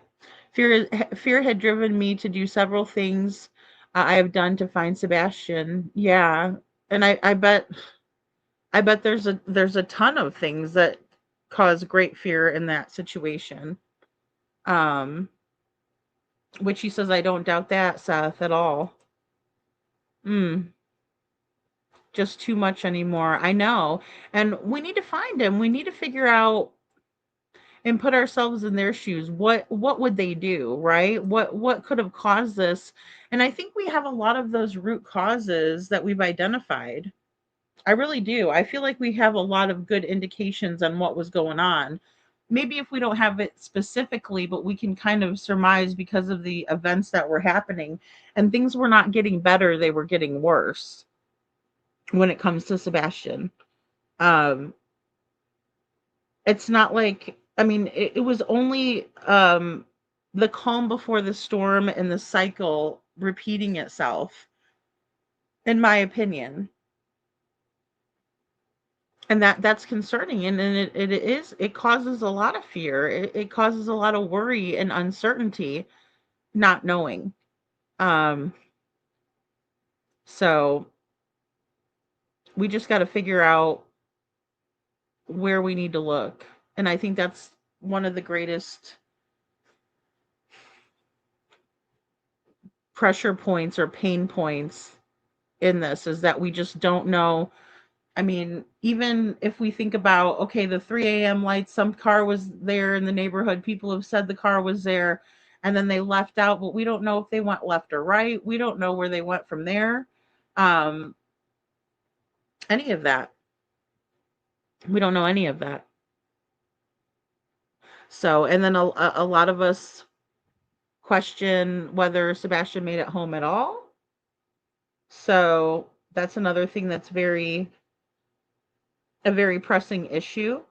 And then again, I have to say as well, when we see the footage from the Texas Roadhouse, it's not even, the unedited version. It's the version that was put out to us that, in my opinion, everybody else, you can see their face perfectly. You can see Katie's face, Sebastian's face, the patrons that were coming in and out of the restaurant. But for whatever reason, we can't see Green Hoodie's face or make out any facial features. And in my opinion, it's because her face or his face, whoever, the shim, their face was blurred out. Purposefully blurred out. Because that's the only person's face that we can't make out their full facial expressions or their facial features, in my opinion. And that would, through the process of deduction, tell me that someone blurred the Green Hoodie's face out. Because to this day, none of us know who the Green Hoodie is. None of us. Law enforcement has sheltered their identity, along with a great many things. And that makes it very difficult for any of us to understand fully what has happened. We know that Sebastian got in the vehicle with Katie and left, but that's all we really know. There's no other evidence that supports that he made it home or didn't, unless we're relying on him taking the trash out, but anybody could have taken that trash out. The not knowing is a great fear. It is. It's the biggest fear of all, says Detroit. I agree. Yeah, I agree with that, Detroit. And it's frustrating to think about it, It really is. Because in my opinion, again, even with seeing just Katie's profile, we can tell that she is telling something to Sebastian and she's being very stern and direct with him about it. And he is reacting accordingly. And that really causes great concern to me as well, and fear. What was he being told, and why was he reacting in such a way that showed fear on his face, that showed in his body language that he was uncomfortable? Robini, that to me is gold. And like I said, I can't complain. I'm grateful to have it. But also, I feel like there's something really weird about the fact that we can't make out any of that Green Hoodie's facial features at all. She did upset him. She did. And he also seemed, what is the word I'm looking for? He seemed, it wouldn't even be nervous, although nervous is a decent word, because at certain times he's showing that in his body language. But it was also like he was like deflated or maybe discouraged by whatever Katie was saying to him. Disturbed would be a good word, Witchy. Yeah. And I feel like it was disturbing just watching the interaction, you know, because it seemed like he was being scolded, but also being told something that he didn't have any control over. Bewildered was the word I was looking for. He looked bewildered and overwhelmed by the situation, deflated. Yeah, especially when he's leaning into the booth at that certain point, you know? Robini, she says, get out of my brain. Yeah, I mean, it's just interesting, you know, when we see his body language, when we witness Katie's body language, and how they both come into play, even though we can't hear what they're saying, and I wish we could. Something was definitely going on. That's the key to everything, in my opinion. I feel like something went awry also. I feel like something was supposed to happen, but it didn't. Um, like Green Hoodie wasn't supposed to be at her car, right? And then also, it's always been weird to me that Katie doesn't let her move through. She like advances on her first, and then there's some sort of an interaction, a commotion that everybody sees. I mean, that always just sticks with me. Yeah, it does look like she was telling Sebastian that you're gonna go somewhere. Yeah, you're going somewhere. And it's kind of like, you know, whether you like it or not, type of a thing. Yeah, Sebastian looked very uncomfortable. That's a good depiction also. Very uncomfortable. And again, we don't like to see him that way, especially because the picture that was painted for us by Katie and Chris, in my opinion, was that Sebastian was laughing, he was joking, he was bragging to family because they made this great breakfast. It was so much fun. It was a fun breakfast, right? And then he went and hung out with his cousins and the aunts, and they all went shopping, and he got to do something that he really loves to do, which is taste all kinds of different foods that they have out as samples, right? But then we realized that that's not really what all transpired that day. And they weren't laughing or joking or even having any type of camaraderie at the table that you would expect, especially based on Katie's recollection of events and what she's trying to tell us happened. When we watched the Texas Roadhouse video, we saw the complete opposite, and all of us were like, what? Oh, and not to mention, it was a completely different picture than we had in our head that was, you know, given to us by the TBI themselves. So it's very difficult to come back from all of the sleight of hand and all of the illusions, or maybe it's delusions, that they tried to pass off as truth in the beginning. That's extremely hard for me to come back from. You know, it's like you could do 10 good things, but you do that one thing that's real rotten and underhanded and stinky. That's the thing we're going to remember. And that's going to be what's hard to come back from. All that good stuff that you're doing, okay, you're working with the otter, or you know, you're working with the otter's handler. Okay. Well, that's good, and I'll give you credit for where credit's due, but I'm still very uncomfortable. We'll just use that word. Doesn't sit well with me, doesn't fit well with me, that you all tried to pass off all these crazy stories like the trash truck and this and that. And if it's Sebastian, show us he's taking out the trash. That'll alleviate a lot of the BS. That'll help us get back on the right track. Yeah, I know, Detroit. A lot of people feel like that, and it is a gut feeling, and it's, you know, based on what we're seeing with our own two eyes. Yes, the Texas Roadhouse, the plan was interrupted. I agree. Green Hoodie wasn't there. She was wasn't where, excuse me, she was supposed to be. Yeah, but it looks like she kind of homeless or on something. Yeah, in my opinion, I wonder about that too.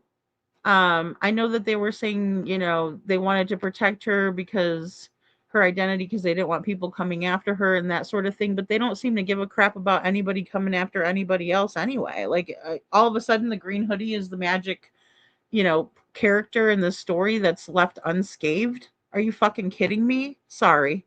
I was so good this episode. I barely swore at all. But, you know, it does. It really gets my goat when I think about Sebastian being out there and we don't know where he is. Over 2 years, well over 2 years.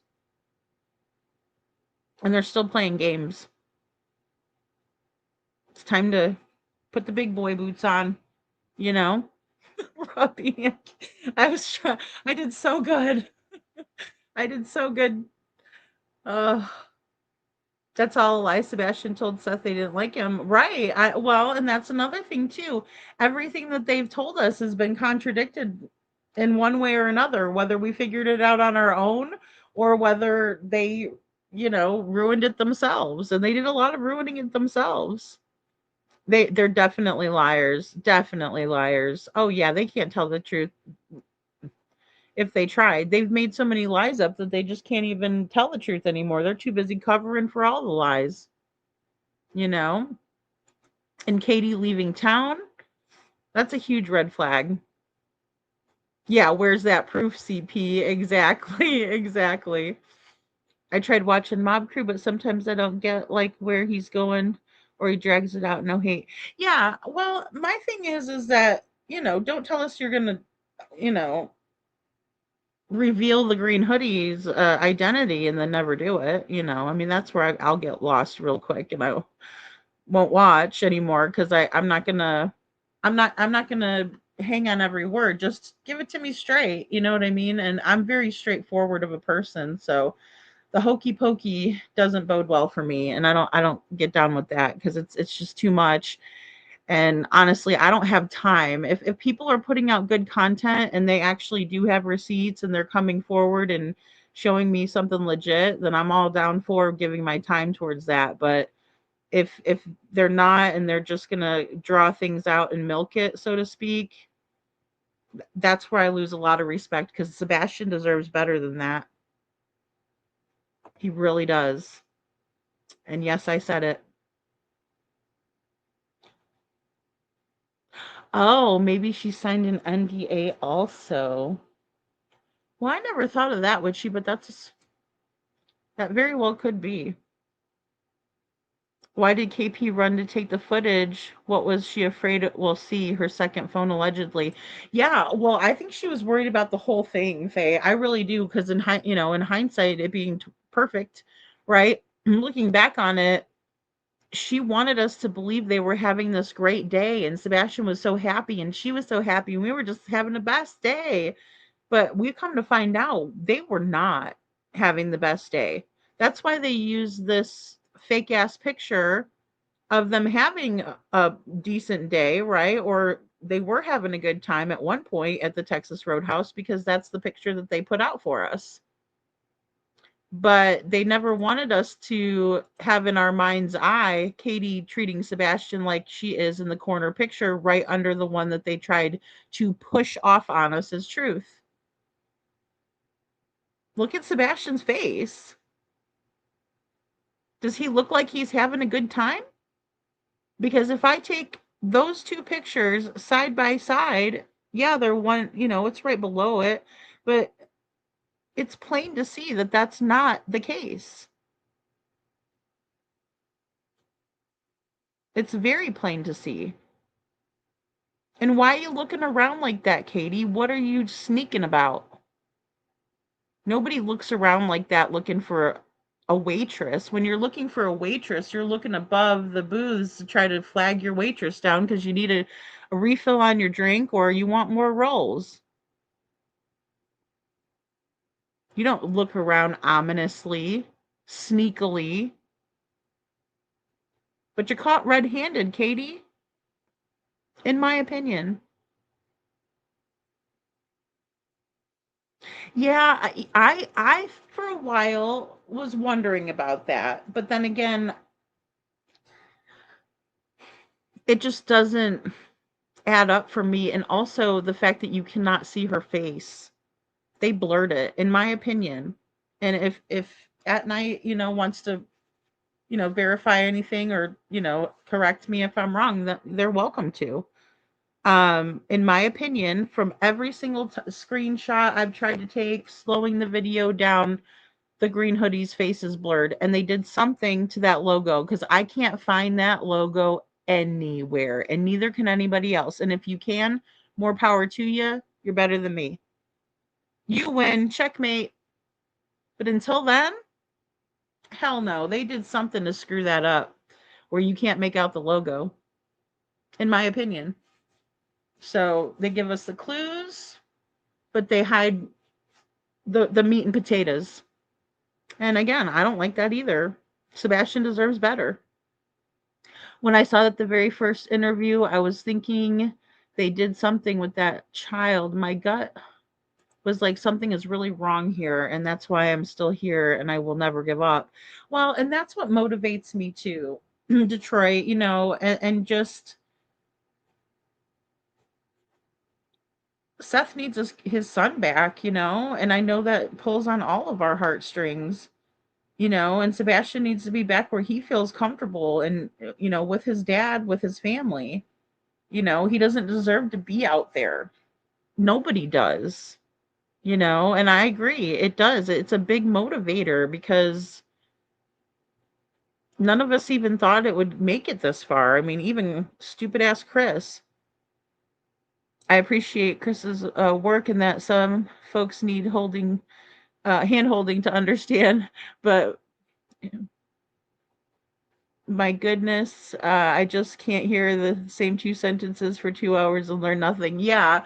Well, and why sit there and say, I promise, I promise, I promise, I promise, I promise, and then it's never delivered? I mean, that'll lose me really quick because I'm very straightforward, and that's no shade to anybody. That's just the way, I'm not going to hold someone else to a higher standard than somebody else. That's not fair.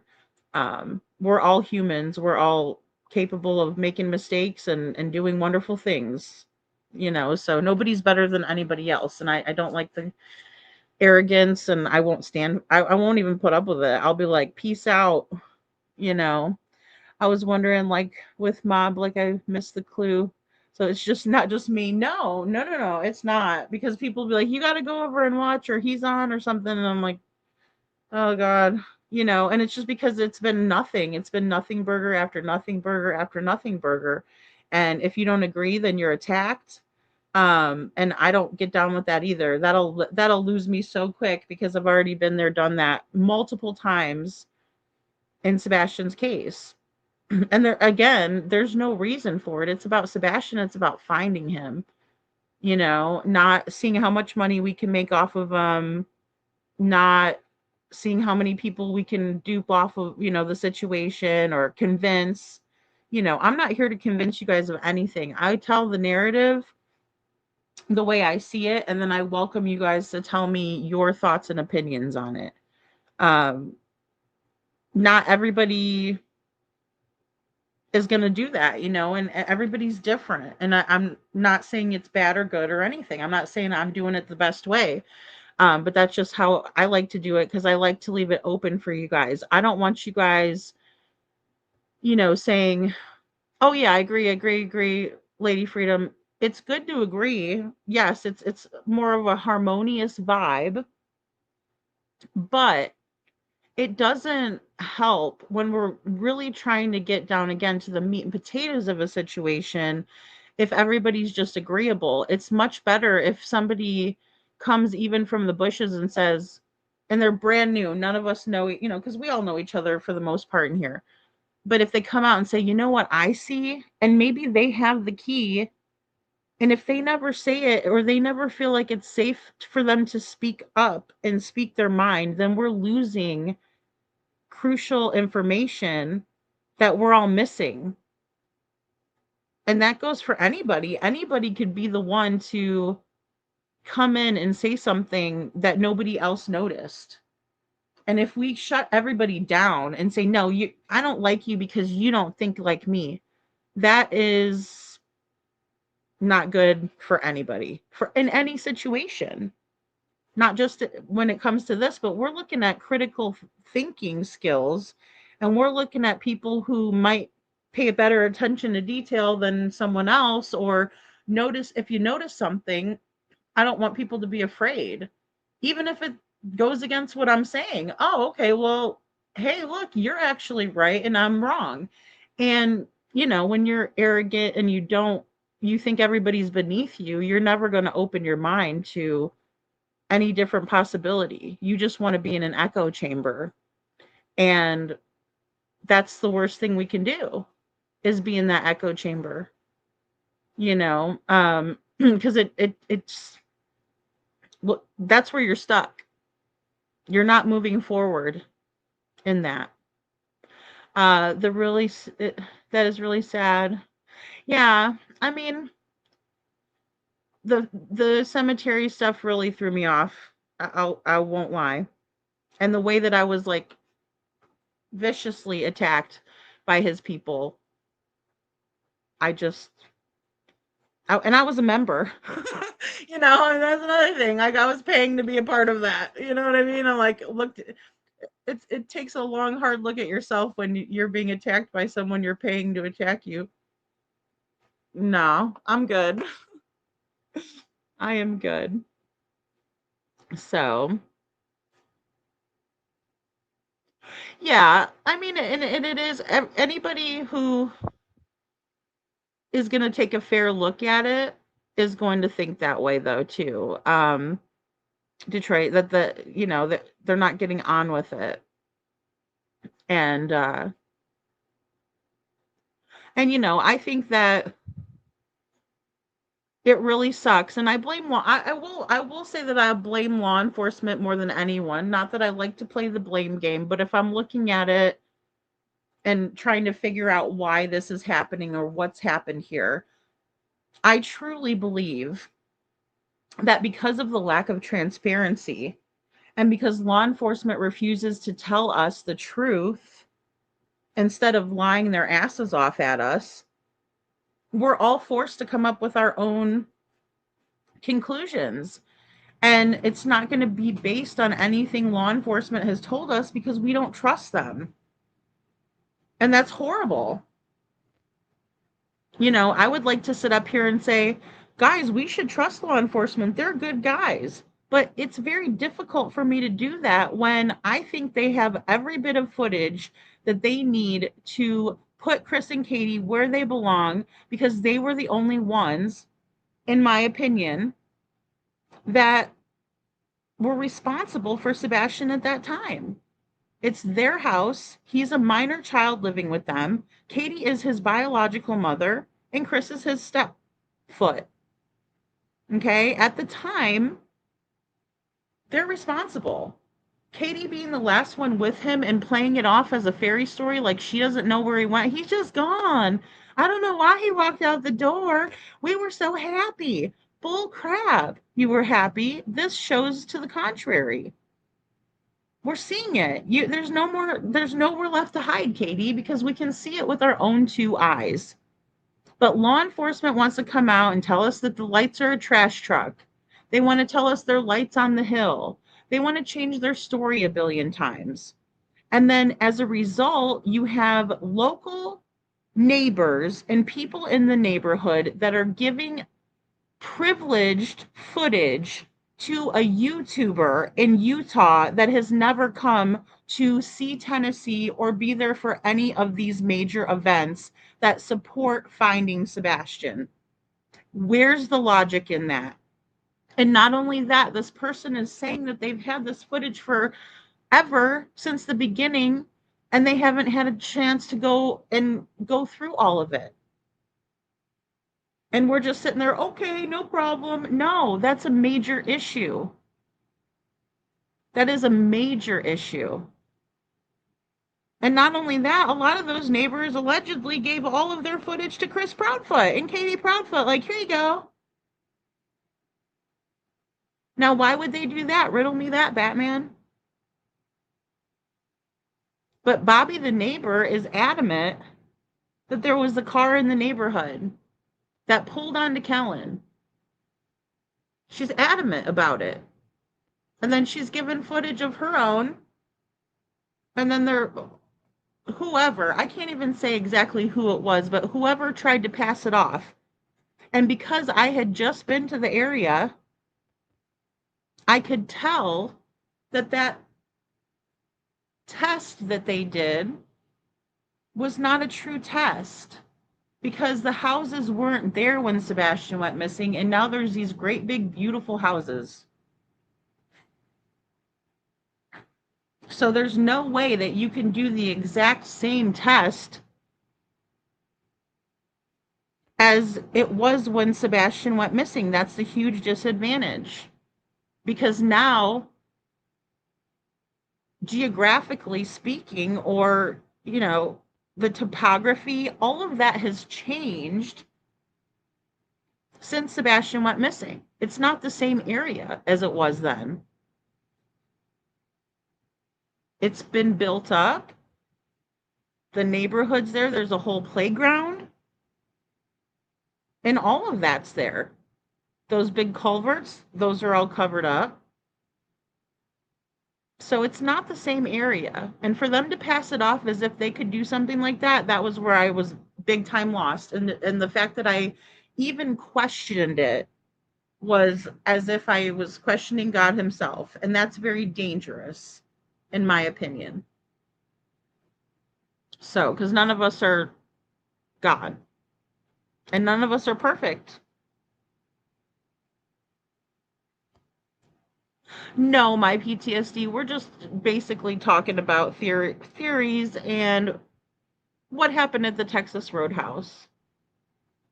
And again, you know, we're all welcome to have our own opinions about stuff like it, and I understand that we're not always going to align. And it's nothing personal. It really isn't. It's just don't gaslight me, because it's not going to work. It might work on some people, but it's not going to work on me. And if you're spreading misinformation as I see it, or if I feel like that, or I see it, or I can identify it, I'm going to say it. Especially in Sebastian's case. I've been working this case as long as anybody else has. So, I mean, don't tell me the sky is green when it's blue, because I'll sit there on my soapbox myself and say, nope, it's blue. Sorry, don't know what sky you're looking at. And I'm not afraid to do it. I'm not scared of anybody, especially not people that are gonna talk shit behind, their avatar. Just not gonna do it. Yeah, well, I mean, and the thing is I'll tell you, we're all gonna have times in Sebastian's case where we didn't get something right, because the information is so convoluted, and even going back to the very beginning is difficult. It's very difficult because there was so much going on. Seth was doing panels, Chris and Katie were doing panels. Then we have coverage from, big national media, right? Like Core TV and Nancy Grace, and all of these different outlets were weighing in. I mean, I even found an interview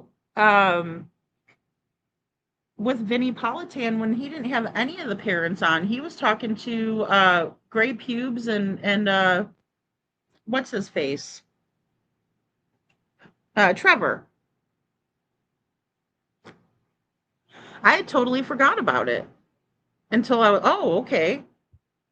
Oh yeah, okay, now I remember this. I completely forgot about it up until now. So it's an information overload. But I would rather us take a look at the information that we have, that's actually plausible, that we have receipts for, and work off of that, than to just cram shit down your guys' throat. And if you don't agree with me, I'm going to attack you. That's never going to happen here. I really want it to be an open environment where we can discuss these things like adults. Come to the conference table, not the kiddie table. Christy Pubes, Christy Pubs. Seth, I think Oh my gosh. That guy really got my goat in the beginning. Oh boy, if I would have been going live with that guy in the beginning. Oh boy. He's like, I got beaten with a wooden spoon. I'm like, do you want a medal or a cookie? Or what can we do for you, Puby? Um Thank goodness for that. I don't get paid enough to be called a god or a goddess. that's that's way above my pay grade. Mine too. Yeah, and please don't take everything I say for gospel, guys. If I say something wrong, please correct me. I'm not that person that's like, oh, how dare you, like the pompous, asses of the world. I'm not like that at all. I mean, again, I would much rather say, Lady Freedom, I disagree with you because instead of somebody coming in here, oh, you're wrong, laughing face emoji. Okay, well, what is that? That shuts down the conversation. It just shuts it right down. We want to open the conversation because if we're just the best people and the most pompous, arrogant assholes we can be, nobody's going to want to say anything. They're going to think that they're less than what we are, and that's not true. Or they'll be afraid to say something because they'll be afraid of retaliation. There's no room for that. We've had enough of that already. When my dad said it wasn't Italian, but you know what I mean? Right? Exactly. Yes, Detroit. That's so funny. I'm sure it sounded beautiful in Italian rather than it always does better than English somehow. I don't know why, but I just think other languages are beautiful. Okay, in my opinion, KP told Sebastian that they were picking up CP or that he was coming home that night. That make a that make my face and blood or that make my face and mood look like Sebastian in the video. I've I've played it out both ways, my PTSD, because I know what you're saying. It's one of those things where I can't put my finger on it. Was Chris home or wasn't he? Because again, he's not transparent. He has not produced any type of an alibi. And as a matter of fact, he's like almost put out an anti-alibi. Like he has not one. And then also some of the statements that he's made suggest that he very well could have been in the area. And I mean, again, it's scary to think about it, but if he was in the area and he did take Sebastian with him somehow, that opens up a whole nother can of worms. But I can't discount that he wasn't or was because we don't have any proof otherwise or to support it. So that's what's very concerning to me. Because if it was me, and I'll just put myself in Chris's situation, even though I'm a female, but say I was Sebastian's step parent, I would absolutely do everything I could to make it clear that I did nothing to hurt my stepson. Chris does everything opposite of that, in my opinion. He's vague, he leaves it open, he acts like a butt.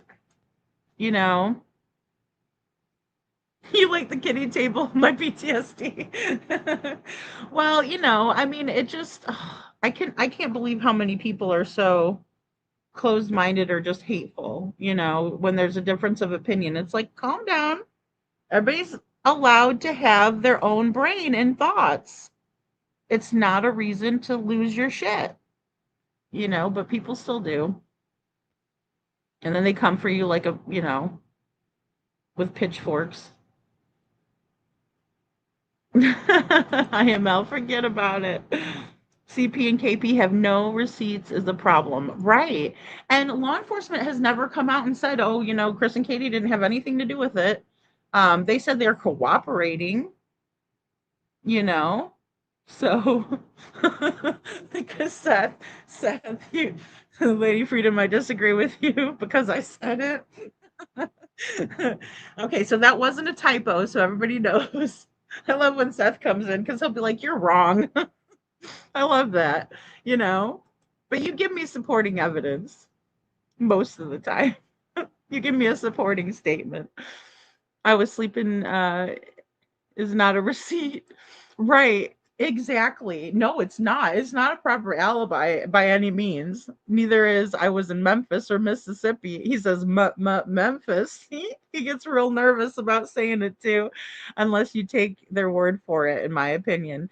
Well, and that's another thing. A lot of people, double checked and fact checked a lot of what was said on that whole Memphis witch campground, all of that, you know. And he was not happy with the ones that did that. Why would he care? Especially if it just proves your alibi, but if it disproves it, well, then that shows why he's upset. But he definitely was upset at, well, who was it? Betty and Silvers were two that I know for a fact. And also Terry Lynn. She also was telling everybody, I drove that and it doesn't take that long. You can go the back ways and all that, you know? So,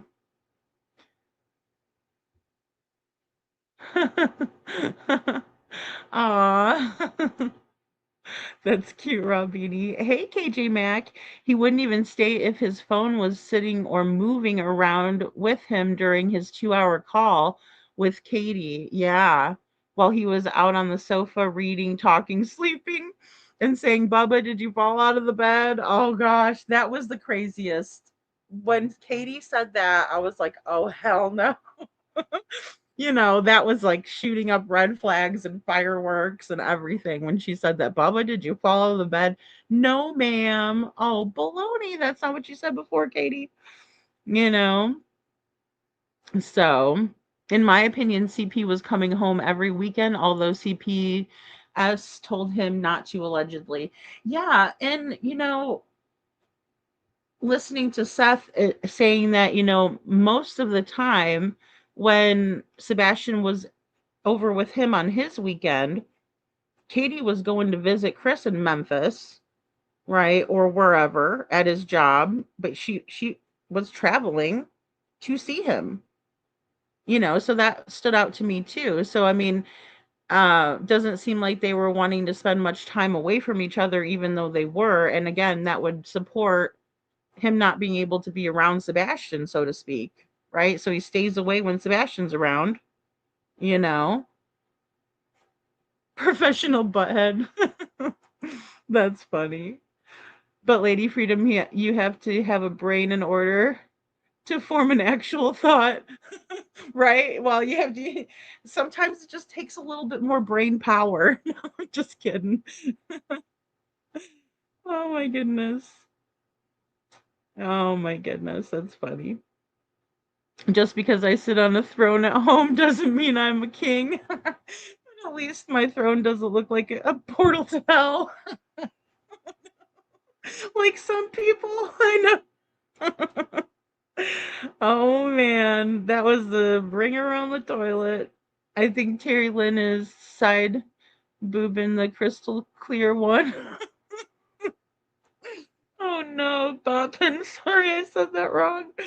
Oh my goodness. Well, look, their whole little fiasco did raise a lot of eyebrows. It really did.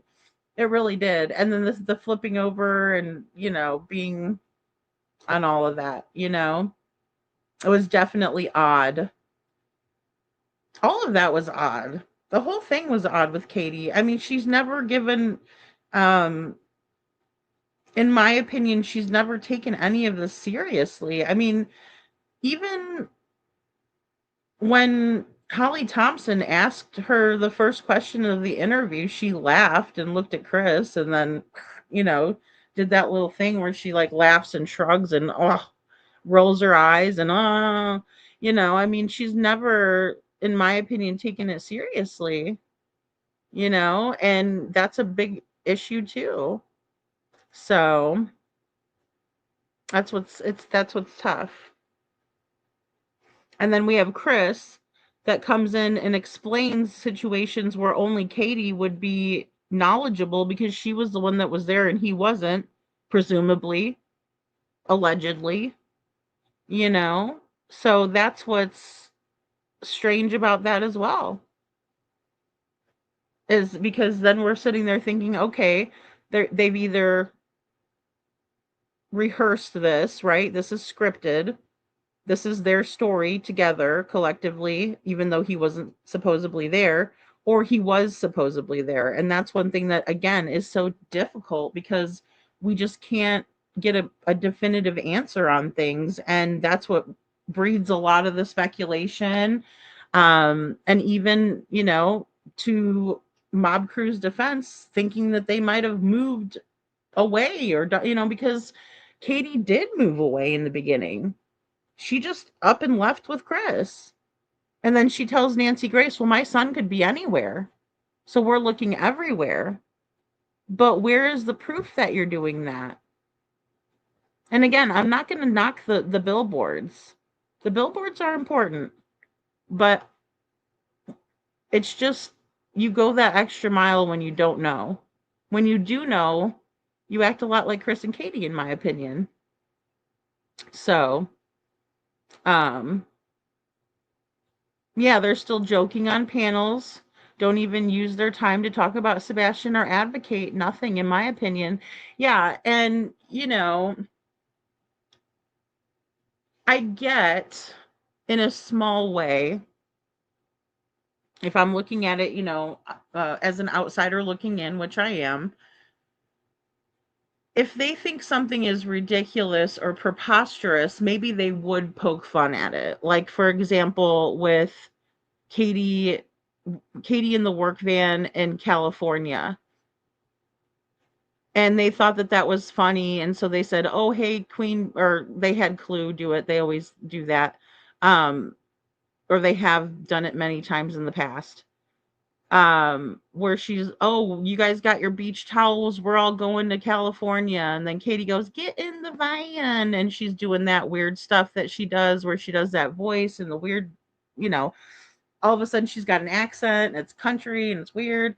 Not that country accents are weird. I love accents, but I'm just saying when she does it, it's very weird. Get in the van, she's going and stuff like that. And they all think it's funny. And she's exaggerating the accent at that time. I know she is. I understand that. And I understand that they're poking fun at the situation because they find it to be ridiculous. However, they never take the time to poke fun at the ridiculousness and then get back to business and say, but you know what? Honestly, I work for Brinks. I'm a local outfit. I don't travel for installation technicians. That's not how my job works. She's never said that. Instead, they take the opportunity to talk about anything but Sebastian, and you're right. They're not advocating for him. They're not dispelling rumors. I mean, yeah, if you're going to tease about a rumor and that you think is like, a rumor and ridiculous, then why wouldn't you, in the same way, dispel that rumor and be like, look, I don't know what information they're pulling this from, but it's incorrect. Because again, maybe I'm just speaking on how I would handle a situation, which everybody's not going to handle it like I do. That's fair enough to say. But it would help with understanding why they think, because everybody's just going to think that they think it's funny and it's a joke when it's not, right? And they're going to be like, wow, you're just joking on that panel like Rob Aney is saying. And I agree. It's not a good look. If you're going to do it that way, then you need to, again, follow up with a response and be like, hey, that's incorrect. I don't know where you guys are getting your information from, but it's not, that's not what is going on. We're not in California. We're not planning on going there. We're not moving there. We're not hiding Sebastian there.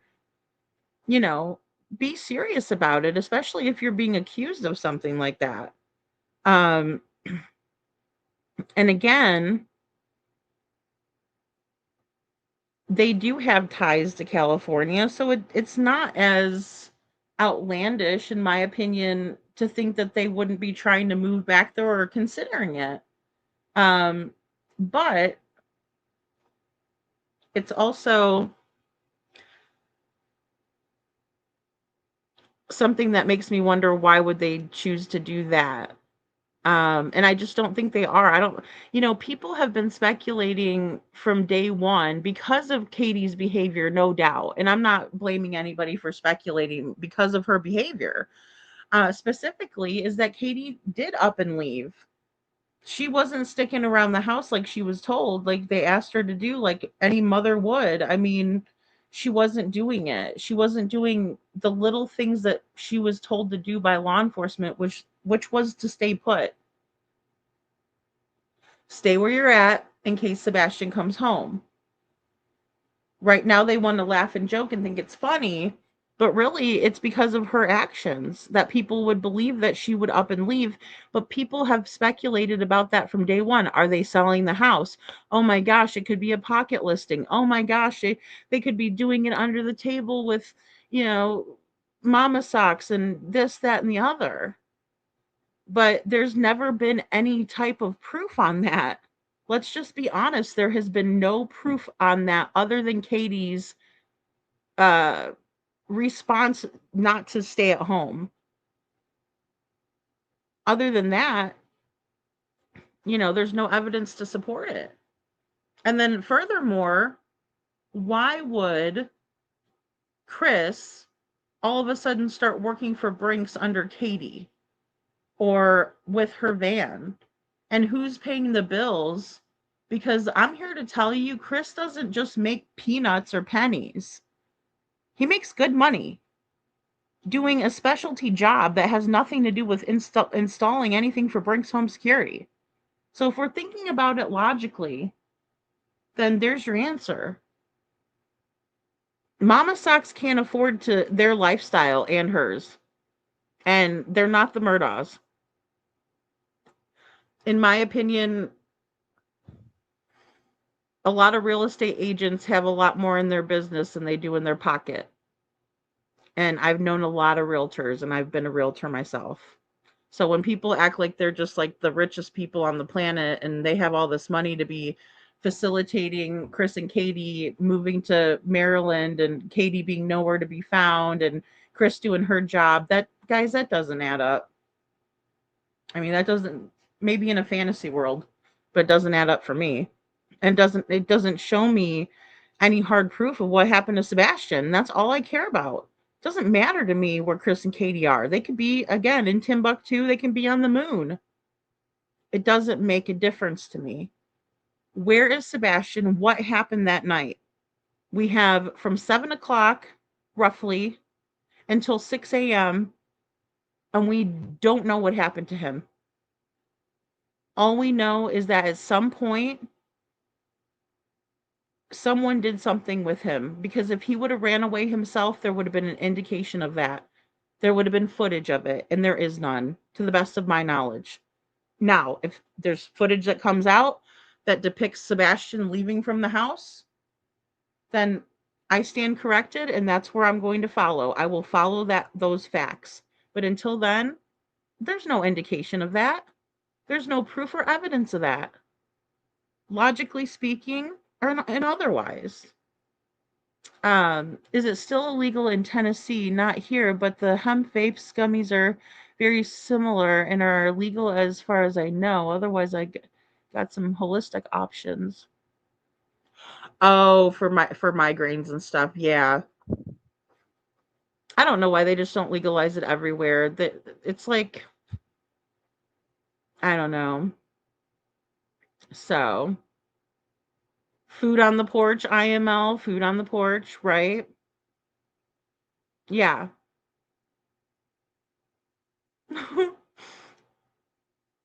Humming, here's the story that is full of shit. I hope you believe it because we don't. So wash your hands and not your face so you can't see the smile on your face. Oh my goodness, Seth, that's funny. Oh my gosh.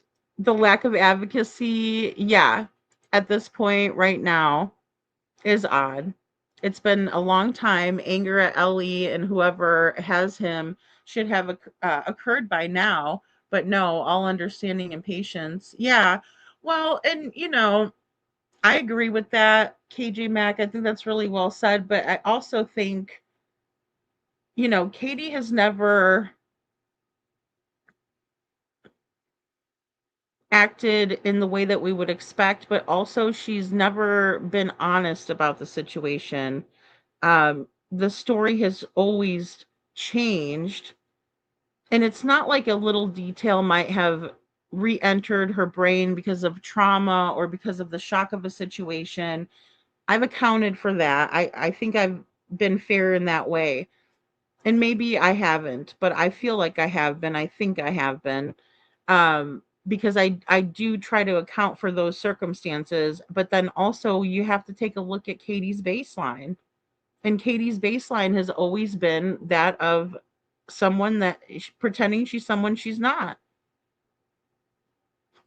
You know, the way that she portrays herself in one way is completely opposite the next way or the next day, you know. So I heard some other day speaking about Seth saying it's weird he doesn't have recent pics of Sebastian. Yeah, no, all the pictures on the FBI flyer are recent, right? They're all recent. Um, Sebastian buying the boots, well, he wasn't buying his own boots. His dad bought them for him at the boot barn. That was right before he went missing. Um, him in the two different button-down shirts, that's right before he went missing. You could tell. You could just look at the pictures and tell that those were the most recent. And then the one where he's eating the burrito, I love that one. That's my favorite one, where he's got that just handsome little cute smile, just melt your heart smile, you know. And yeah, they're all recent. That I don't know what the hell people are talking about with that. That's so silly. Yeah, it's BS. Okay, thank you. Thank you. I should have scrolled down and just read the comments. Yeah, they're still in Sumner County. Yeah, somebody even said something about it to me, a local. And I'm like, yeah, I know. You know. Um, but again, you know, I don't want to just go back and forth with people who are looking and talking about Sebastian. To me, that's really important, especially when they're a bigger creator than I. They have well, I don't want to say a bigger creator than I, but they have a bigger following. We'll put it that way. Um, so yeah, I mean, those are all positive things, you know. And again, I can't control the way somebody's going to think and feel. I'm not here to do that. But I think it's important that we kind of rein it in and don't attack each other for having differences of opinion. So yeah, they're playing down the clock. Yeah. Well, they got to know it's ticking. They got to know time is ticking on them, you know? So, and not only that, Seth is not the only parent that's responsible for putting up, you know, updated pictures of Sebastian. You know, Katie's right there too.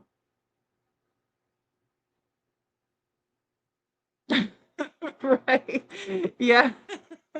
Well, KP violated our court orders, so why would Crispy follow them? The spelling errors are intentional. Oh my goodness, Mr. PP Pants.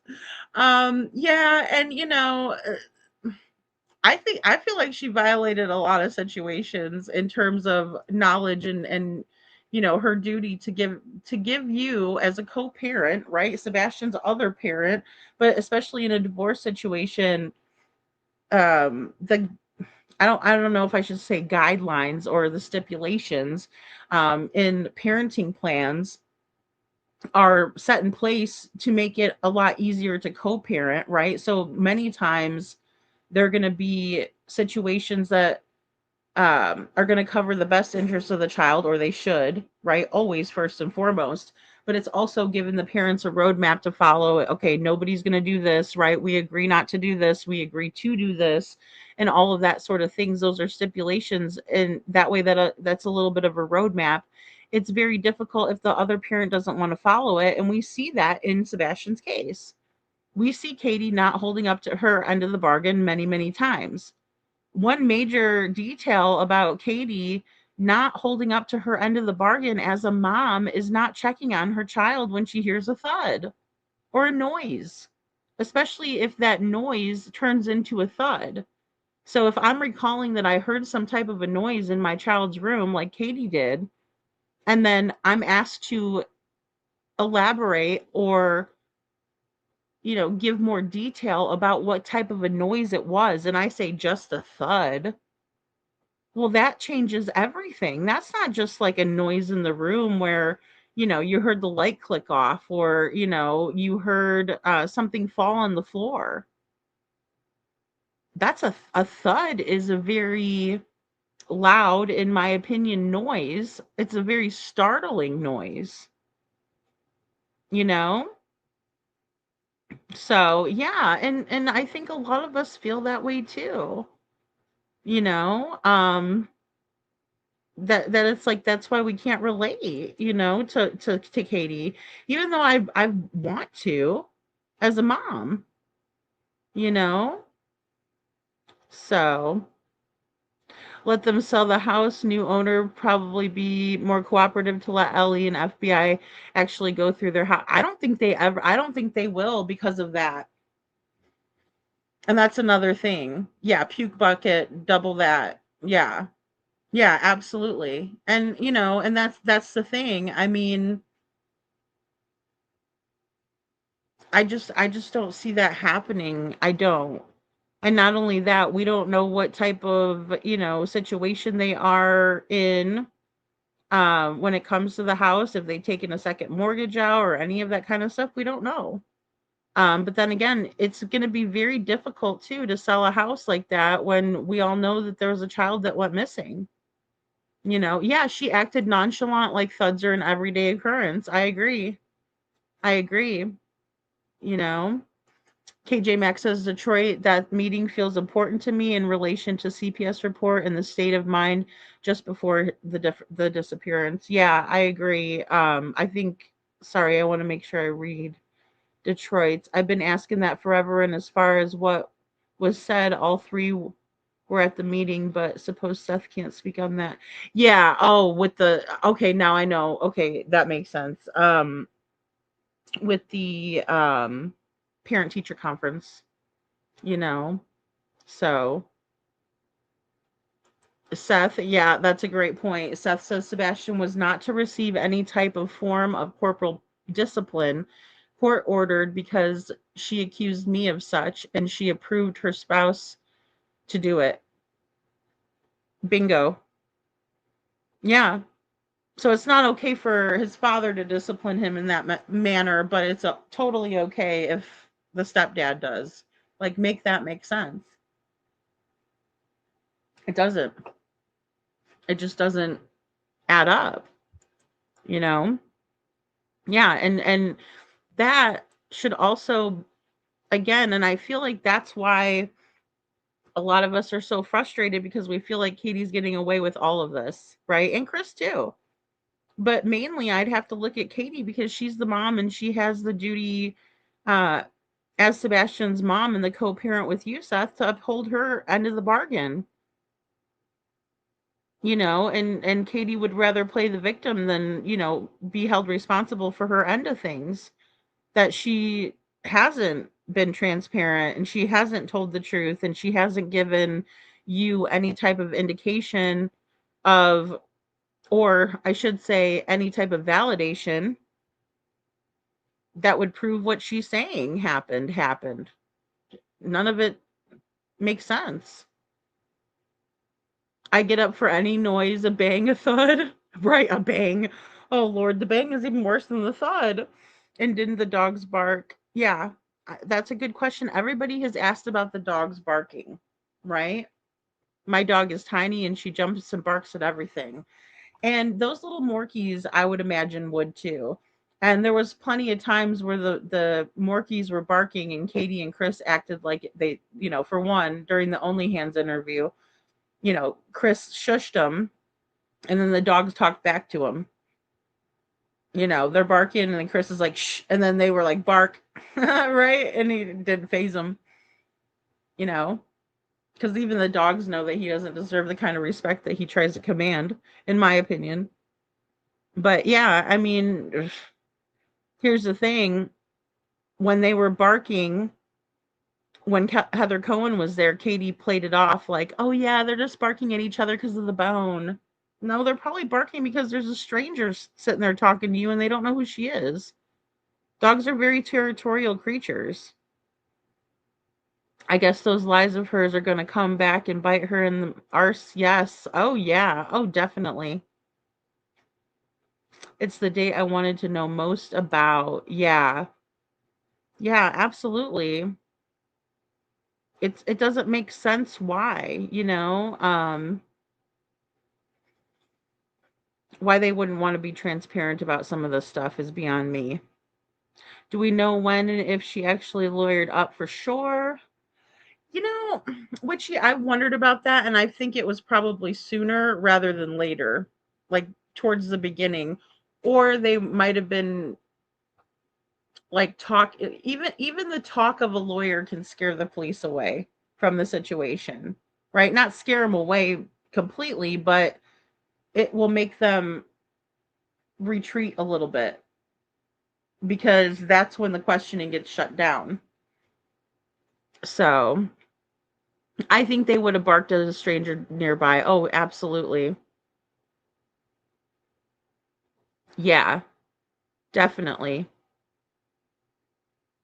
They bark at the wind. Aw, the little Yorkies. I got two Yorkies here.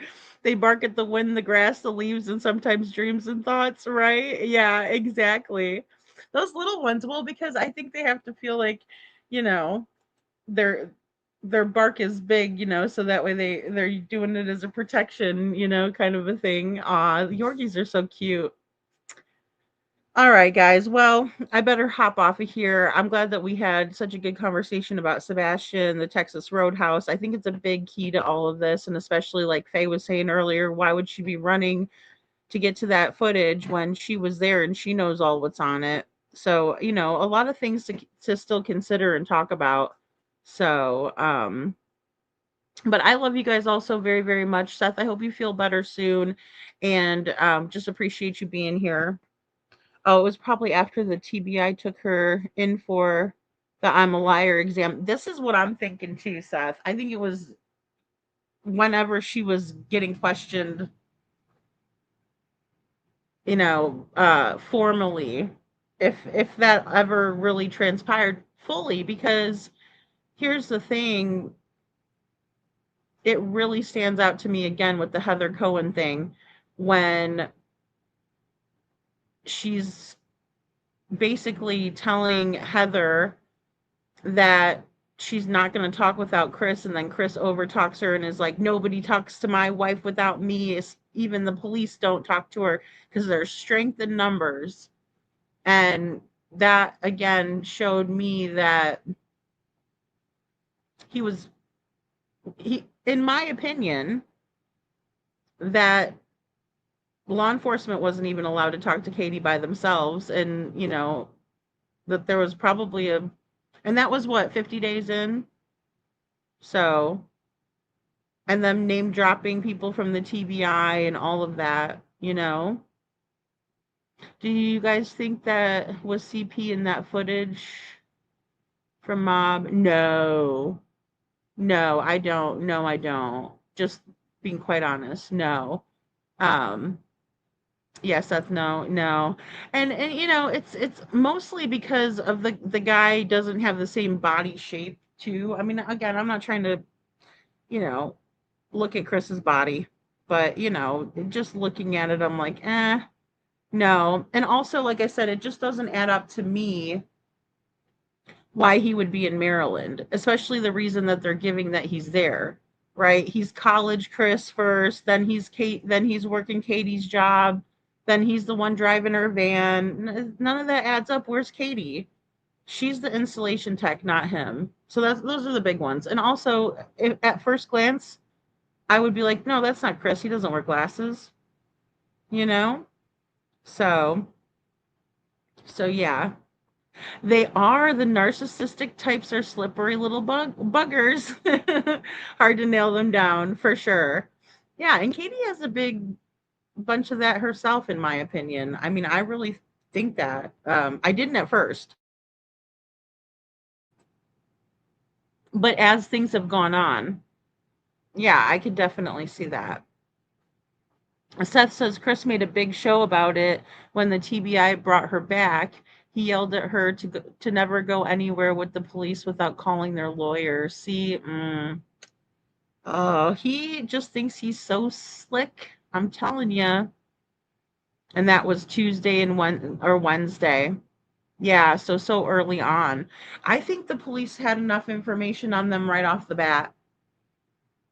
I really do, because otherwise, why would they be putting that heat on early on, right? But I mean, some people might say, well, that's just the way, an investigation goes, right? They ruled this out, they gathered some stuff here, so then the next step would be bringing the people in for questioning. But I think they should have done it to her day one. I think they should have nabbed her up out of that house and brought her down to the station. Or said, hey, Katie, I need you to get in your vehicle and meet us here. Right? And then had you meet down there. But instead they contaminated the crime scene, which was the worst thing they could have done. And little Mr. Crispy, he was still on his, journey home. He didn't even make it home that day until like 1:30. He said, his recollection, not mine. That's what he told Smiley. That he made it into Nashville about 1:30, and that would have put him at home, depending on traffic, about 2 o'clock. So yeah, that would have been plenty of time for the police to question Katie by herself. And then she could have said whether she wanted a lawyer or not, but they didn't. It's super telling. Super telling, Robini. All of that is a distraction, smoke and mirrors. They plan to tell a lie for every truth. It's too close to 50-50.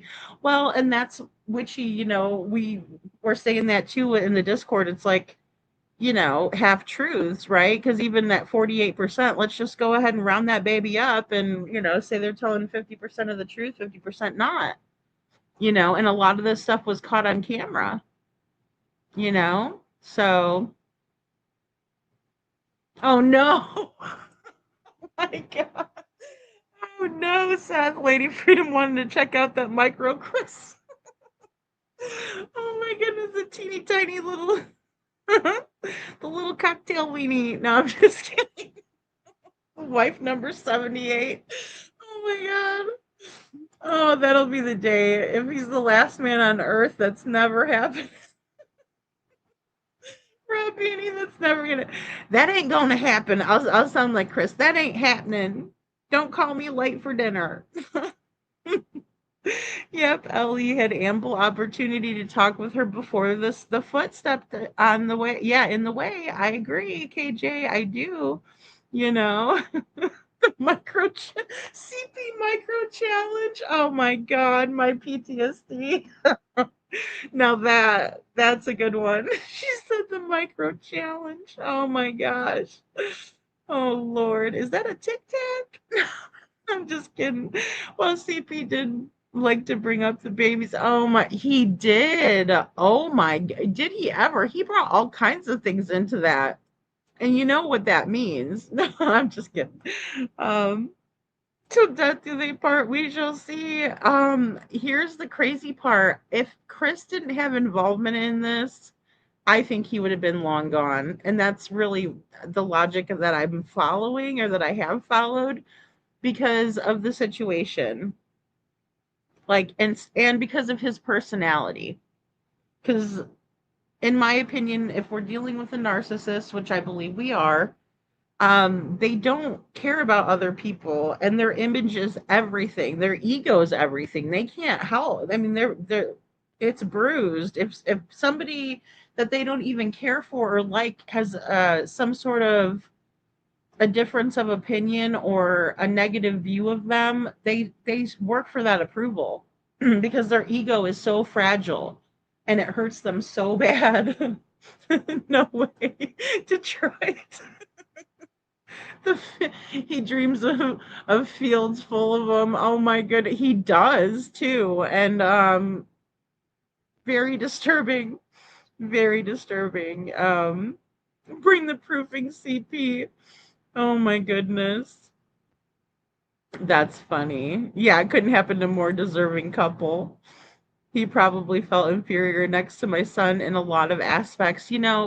Seth, I believe that as well. Definitely. And jealous, is a big part of it too. Jealousy. Um, they're even jealous of their own kids, let alone a stepson, or a stepchild. Um, yeah, big time. Sebastian's like 10 times smarter, better looking, sweeter, kinder, the whole nine yards, and Chris just doesn't like that because he's not the center of attention. And that's what narcissists love to be, you know? And a lot of people think that too, Seth, a lot. Which he says 100%, Seth. Yeah, Sebastian was and still is growing into a strong, kind, and smart young man. Exactly. Exactly. People probably enjoyed so much being around Sebastian and they just despised being around Chris. People probably tolerated Chris at best, in my opinion. And I think it's still the same way. Pervy. CP's very pervy.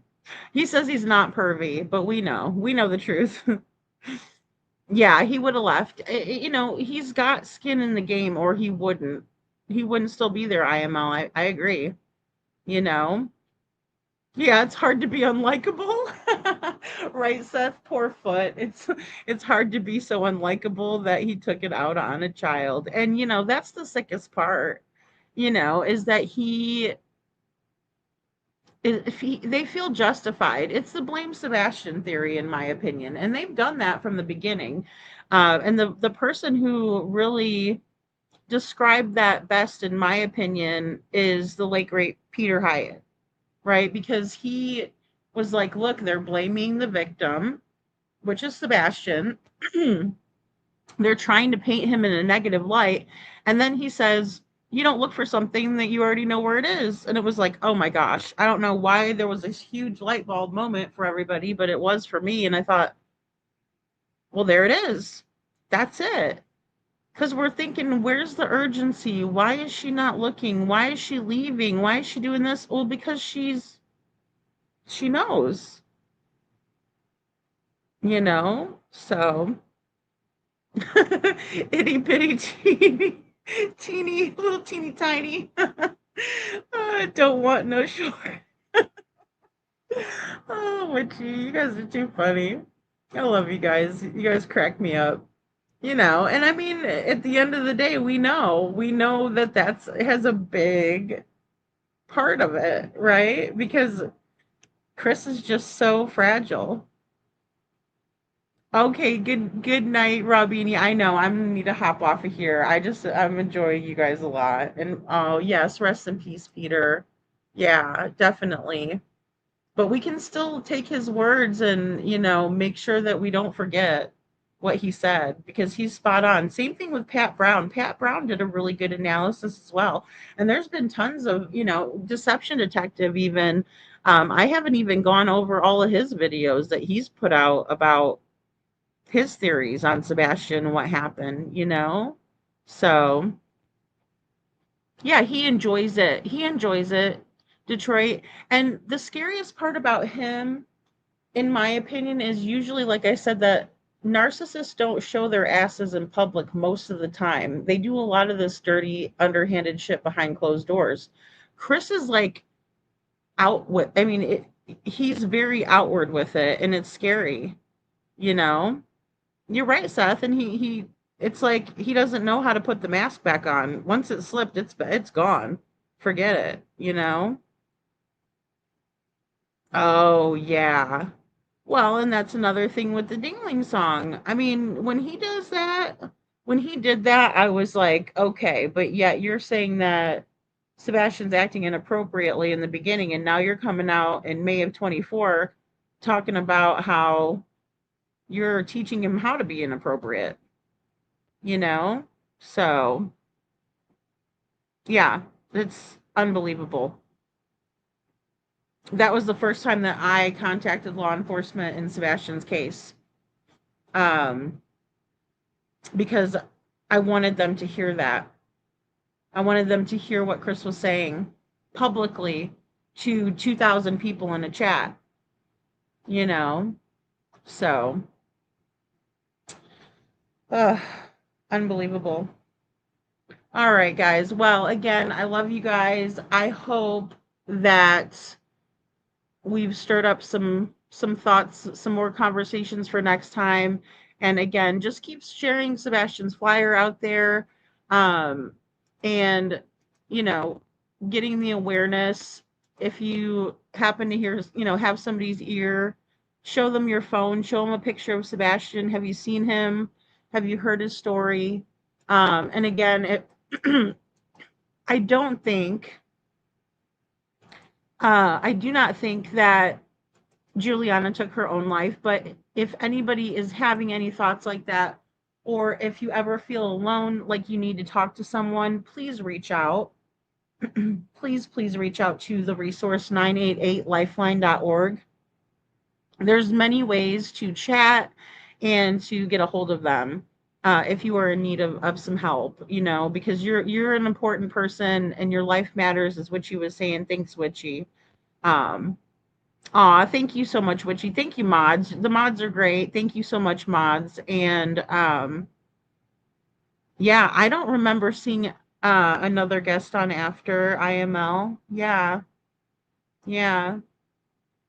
He did a great job.